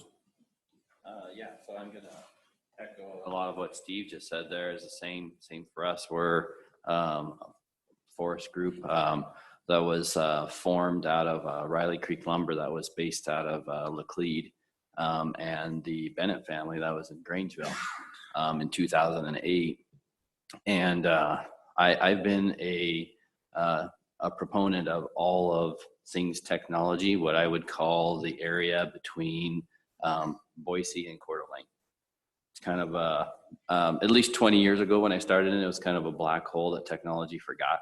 And it's been my passion for the last 20 years is to try to fill in those gaps. So I've been building out those infrastructures, working with the telcos, so on and so forth, to get better services into that area. We've had numerous acquisitions and mergers and things that have really pushed the envelope for where our timber supply is. We have state lands, private lands, federal lands, and things of areas that we're trying to get supply from. And what we're looking for out of the broadband is we need to know that community can sustain everything that we want to push. So you heard me mention earlier about a CT scanner. I mean, we're using a 128 slice CT scanner at 425 feet a minute to scan slices of a log that could be up to 40 feet long at 10 millimeter slices. And the data that we generate from that, I can now start to take remote sensing technologies with platforms like ArcGIS from Esri and start to identify areas that trees are coming from, how to harvest those trees. We're even looking at how to tag those trees and be able to come up with better forest management plans as we work with the private, state, federal folks to understand where we should be going, how we should be managing, what kind of defect. We have trees that we know that are dying that we need to take care of. So all of that said together, when you start looking at 20 million, 21 million acres that is in our wood basket today, that's a lot of data. So, and we move that around between all of our sites, and the broadband connectivity for our forester that's out there working with the state fed private person, they need that type of connectivity so they can know exactly how to handle that management plan. We need to be able to pull CT data and connect that back to the forester and that land that they're at, so they can say, yeah, we know that Doug fir or lodgepole or whatever is something that we need to take care of now, or it's going to be a really major problem for all of us later. As I was speaking earlier, we don't want any more 100-year fires. So we need to move that data, get it in the right hands, the right people to make the right decisions. The challenges for us, they stem back into the actual manufacturing line. So Industry 4.0, as the folks at Simplot and so forth and Micron, they know in the manufacturing process, lumber industry's been left behind. We're about 40 years behind right now. So the things like Industry 4.0 and automation and stuff, we're not there. We plan on reinventing that. So in order to do so, we need to look at hybrid models of platform as a service, software as a service, IoT, predictive analytics. All of this type of modeling is going to require connectivity to, everybody calls it the cloud, but let's be real, it's IBM, Microsoft, Google, Amazon, right? So what we need there is, I need symmetrical connectivity. So 100 meg both directions. So is the least that I would be even looking at to entertain. I could push any type of predictive analytics or any of this modeling to a cloud. Otherwise, we can't survive. So I have to spend all of the money, which is excessive in the data centers that folks like us and Simplot and Micron that you spend the time to put together, that Google and Amazon can do it for a lot less, right? So, but if I don't have that reliable connectivity there, and I don't have that symmetrical bandwidth to do it, then I can't leverage that and I can't scale as fast. So those are things I need to be looking at. I've been involved with a lot of the BTOP FirstNet over the last 20 years and working with folks like Mike at Intermax and even the guys at First Step up in Moscow, trying to push this envelope a little bit farther to close the gap. So I'm passionate about this stuff. I get excited about how we can do this. And I was thankful when I got the email message from Director Keeley and from Tom Schultz to say, hey, Curtis, can you be a part of this? So I'm here to help out however I can and continue to close that gap. And I think if we build that infrastructure, specifically for me, the north-south loop, that is kind of that gap that's missing between Grangeville and McCall, that the rest of it will start to fill in. So that's my take. Great, thank you. Doug. Can I just say I want to thank Curtis for being patient when we have outages at the Laclede Mill, so thank you very much. Yeah, some way ice and snow and things like that take towers out. It just happens, right? So, thanks, Mike. Well, I work at the Coeur d'Alene Resort and have been there for a number of years. And so over that time period, I've seen kind of the evolution of broadband and what that has meant 20 years ago and what it means today. And it's obviously critically important for the continued success of not only our business, but the hospitality industry in the state of Idaho in general. It's critically important. Just reviewing the questions that were asked, what is the state of broadband access in hospitality? I would say that it's clearly feast and famine in the state. At the Coeur d'Alene Resort, Sun Valley Lodge, some of the bigger entities that are out there, I think, the state of broadband is quite good. I mean, we've got 200 megs coming into our property for guest use and for marketing purposes. And so we are well served. I worry about, the outlying areas. And of course, that's been the theme of this entire day is the rural access issue. I serve on the Idaho Travel Council and the Idaho Lodging and Restaurant Association, and there's just a number of stories out there that I could share with this panel that are quite concerning. I've got a friend of mine that manages or owns the Three Rivers Resort in Kuski, and she tells me stories all the time of having to go to the public library or the school to get reservations to load into her property, and that's I think that's just a real keen perspective that we need to have, is that those are the communities I think this task force is really intended to target. What have we done to improve broadband access? Well, again, from our perspective, it's working with our service providers. It's participating in these types of events and forums to learn more. I've written a page of notes of possible solutions that I'm real encouraged about. I've learned a lot of statistics today. $80 a foot to dig through rock. Well, I kind of go back to what Mike said earlier today, and I believe I heard Jacob say this, that maybe we don't dig through rock. We kind of go over the rock and through microwaves and satellites and things of that nature. So clearly, my role I think is to serve and to look at solutions for these underserved rural communities from a hospitality perspective. Okay, thank you. Pat, I think you're up.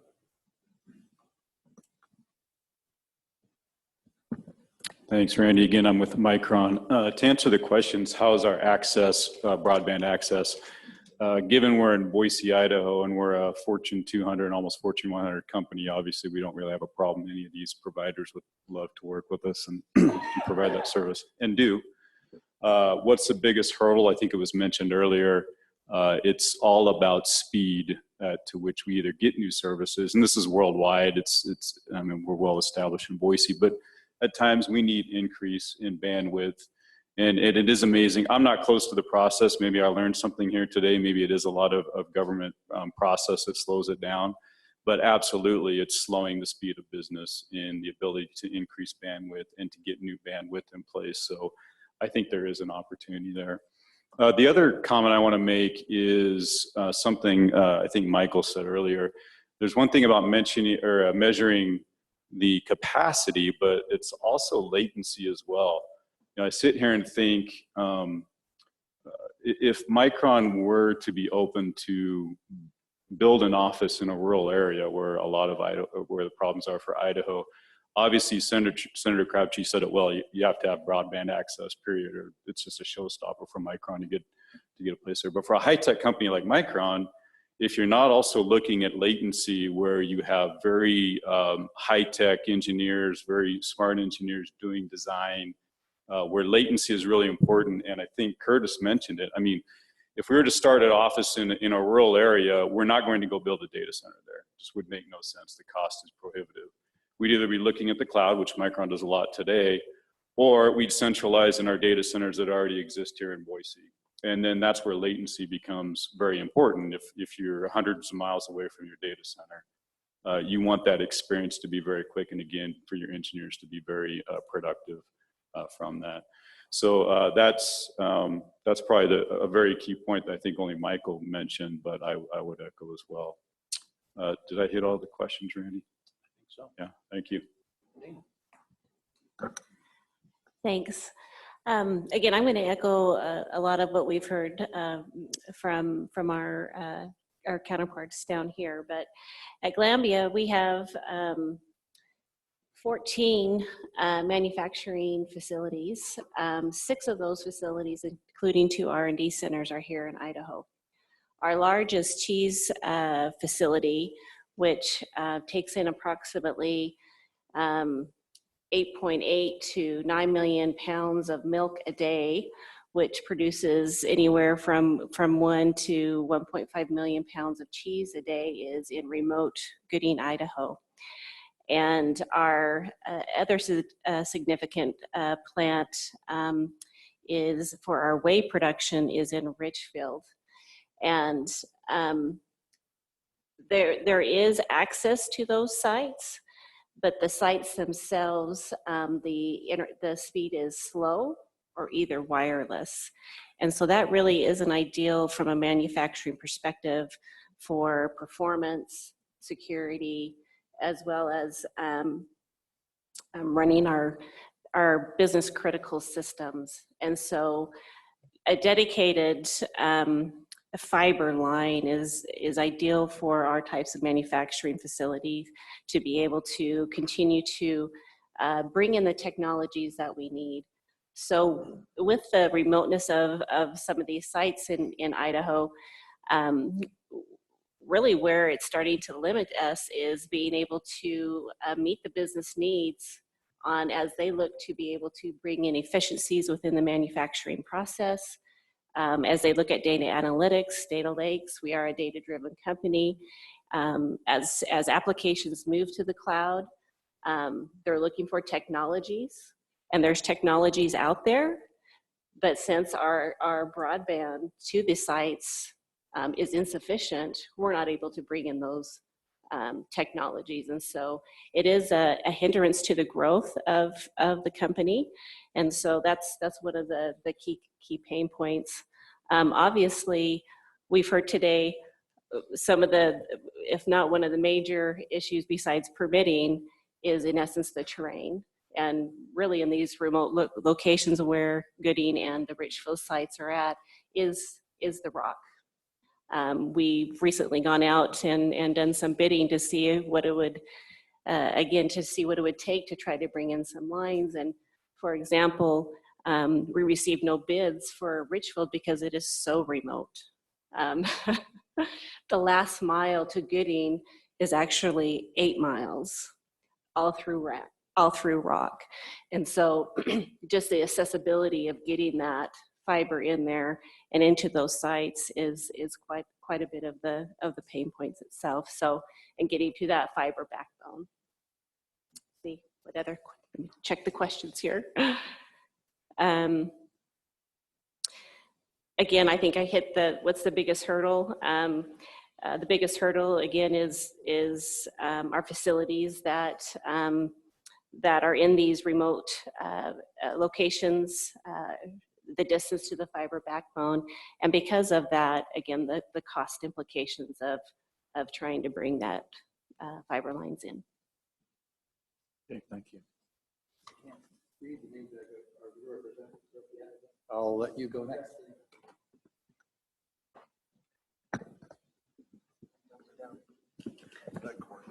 Yeah. Sorry I was late today. I came in from out of town, so I appreciate the opportunity to be here, even though I missed a large portion of the morning. I'm Representative Matt Erpelding. I represent the district just to the north of here on the other side of the river, which is District 19 and is downtown Boise. And it is well served when it comes to having access to high-speed broadband, particularly for consumers. And in my 7 years in the legislature, what I've heard so far today is the same that I've always heard, and that is that the last mile is the hardest thing to figure out. The last mile is the big challenge. And there have been a lot of things that have come up and worked on, but I will say the first thing is that if we want to solve the problem, let's look to see how we did it in the past. And the way that we fixed electricity, the way that we fixed telephone was through a universal service fund. And the universal service fund in Idaho is problematic at best. It should be reformed so that every company has access to it, and it should be reformed so there's more resources in it. That would make a difference for the last mile right off the top. That's a hard conversation to have because it involves getting all of the players in and all of the players agreeing to the fact that consumers are going to pay into a fund to help less and underserved communities. And that's how we did it in the 40s and the 30s, and it is likely how we're going to be able to do it again here. At the same time, of course, you've got franchise fees, and you have E911, and you have everything else, so I get that it's a difficult conversation. The ITD and the Highway Transportation Associations all think that there should be a conversation around the idea of dig once, which you all have talked about, it sounds like, before I got here. And then the other conversation is a few years ago, the Department of Commerce brought a bill that was an incentivizing bill for data centers to try to drive more data centers into Idaho, which would then hopefully increase the amount of capacity that our communities had, driven also by their low-cost utilities and everything else. That bill, unfortunately, never made it out of the Senate. It did make it out of the House, but anyway. And then I was listening to what Mr. Matt Miller said, and the reality is that 4% of kids, school-aged homes don't have access to any internet. And of that, there's 12% of kids who don't have a computer at home in the first place. So if we're talking about the whole gestalt aspect of access to internet and how it's fueling our economy, then we need to include the concept of education and how are we getting low-cost computers into homes, and even more importantly, how are we getting low-cost broadband into homes. And the thing with low-cost broadband goes back to the gentleman from CenturyLink's comment about ROI. The folks who have the least amount of resources are the folks who it's most expensive to get broadband to in the end. And again, when you're talking about $80 a foot, a tax credit will never get you that last mile. There just is no way. So there's got to be another solution. And that's all I got. Thank you. Thanks for joining us. Kenneth.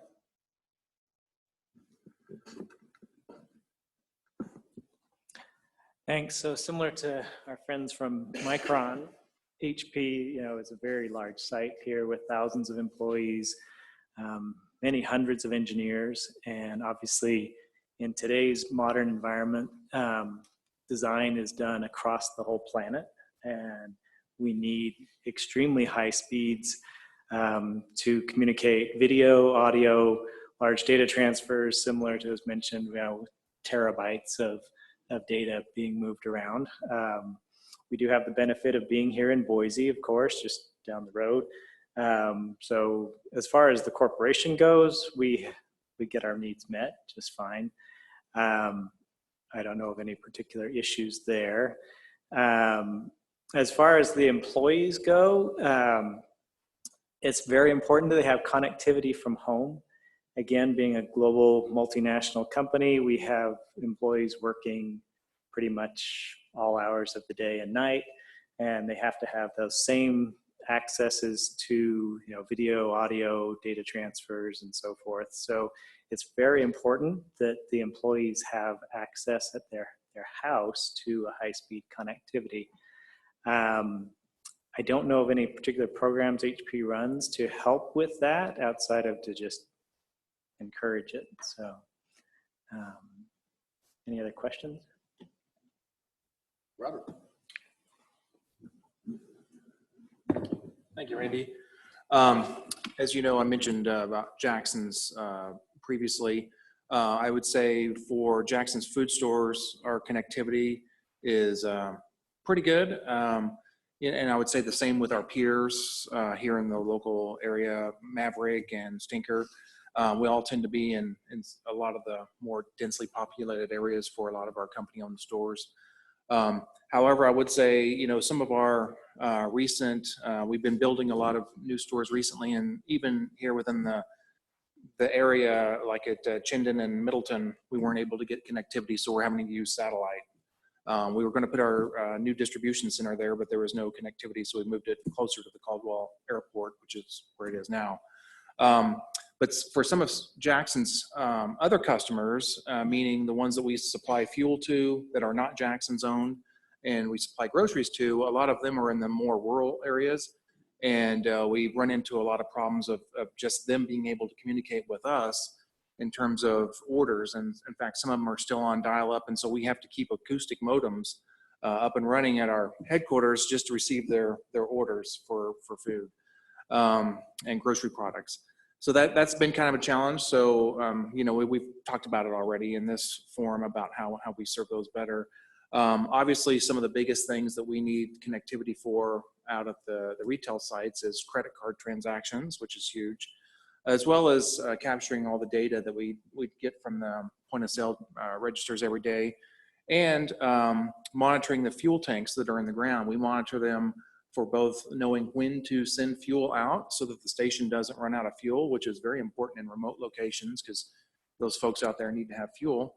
But also we employ leak detection technology so that we want to make sure there's no leakage in the fuel tanks, whether it's our store or one of our customers' stores that we don't even own, but we want to be able to tell them, hey, you've got a leak, so we can mitigate that as soon as possible for the environmental impact.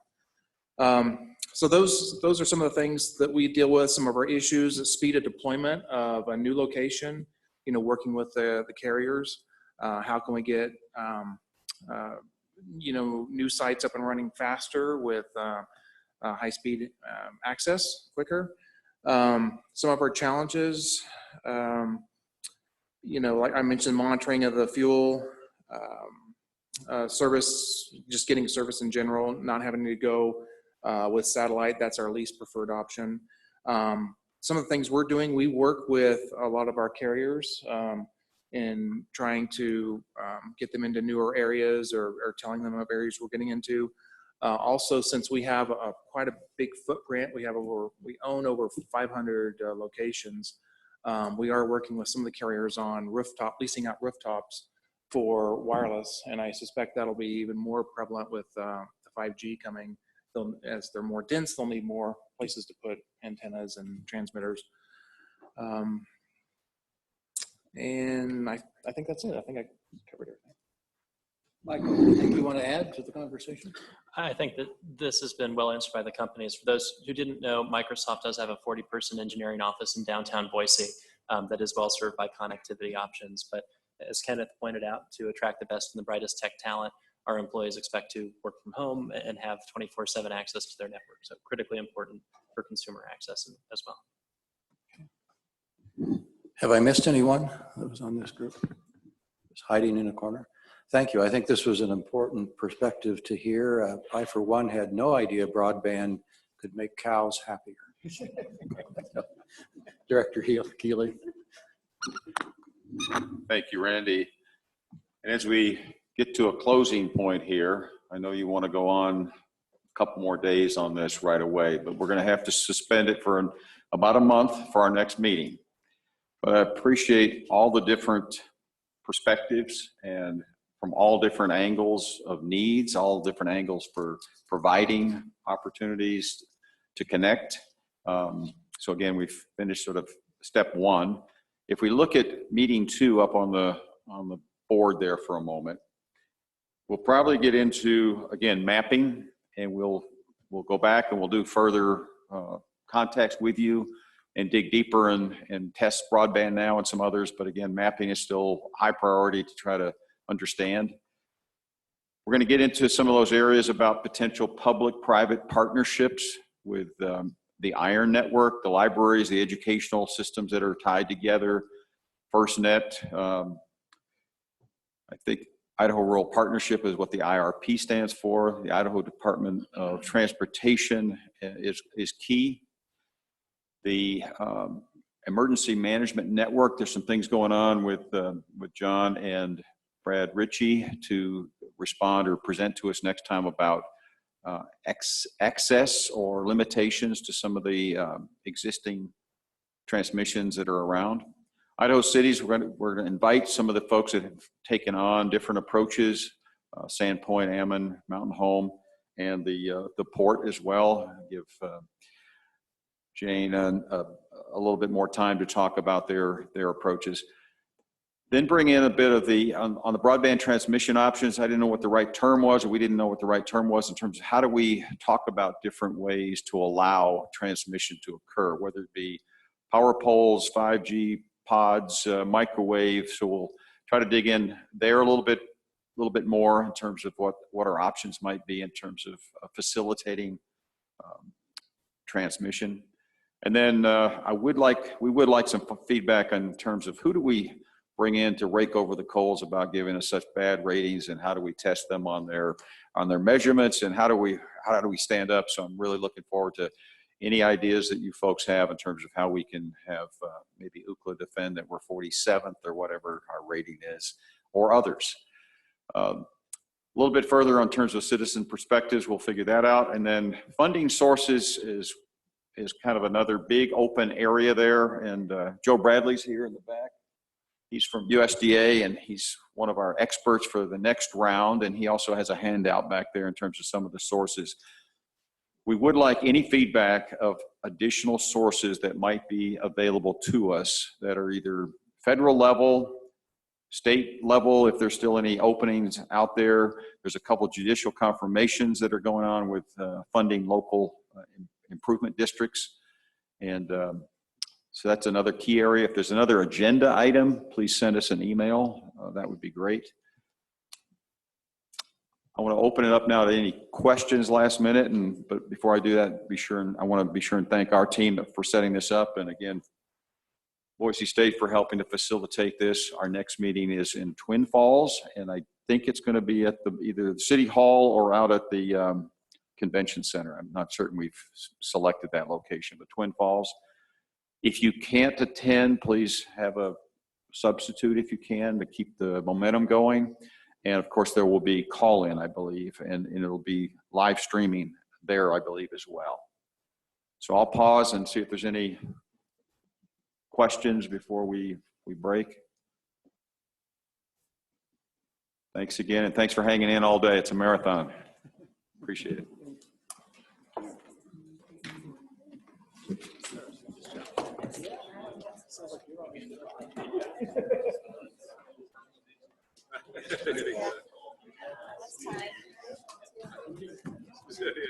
Yep. This is the diversion part. Yeah, thanks. Direct. Sorry.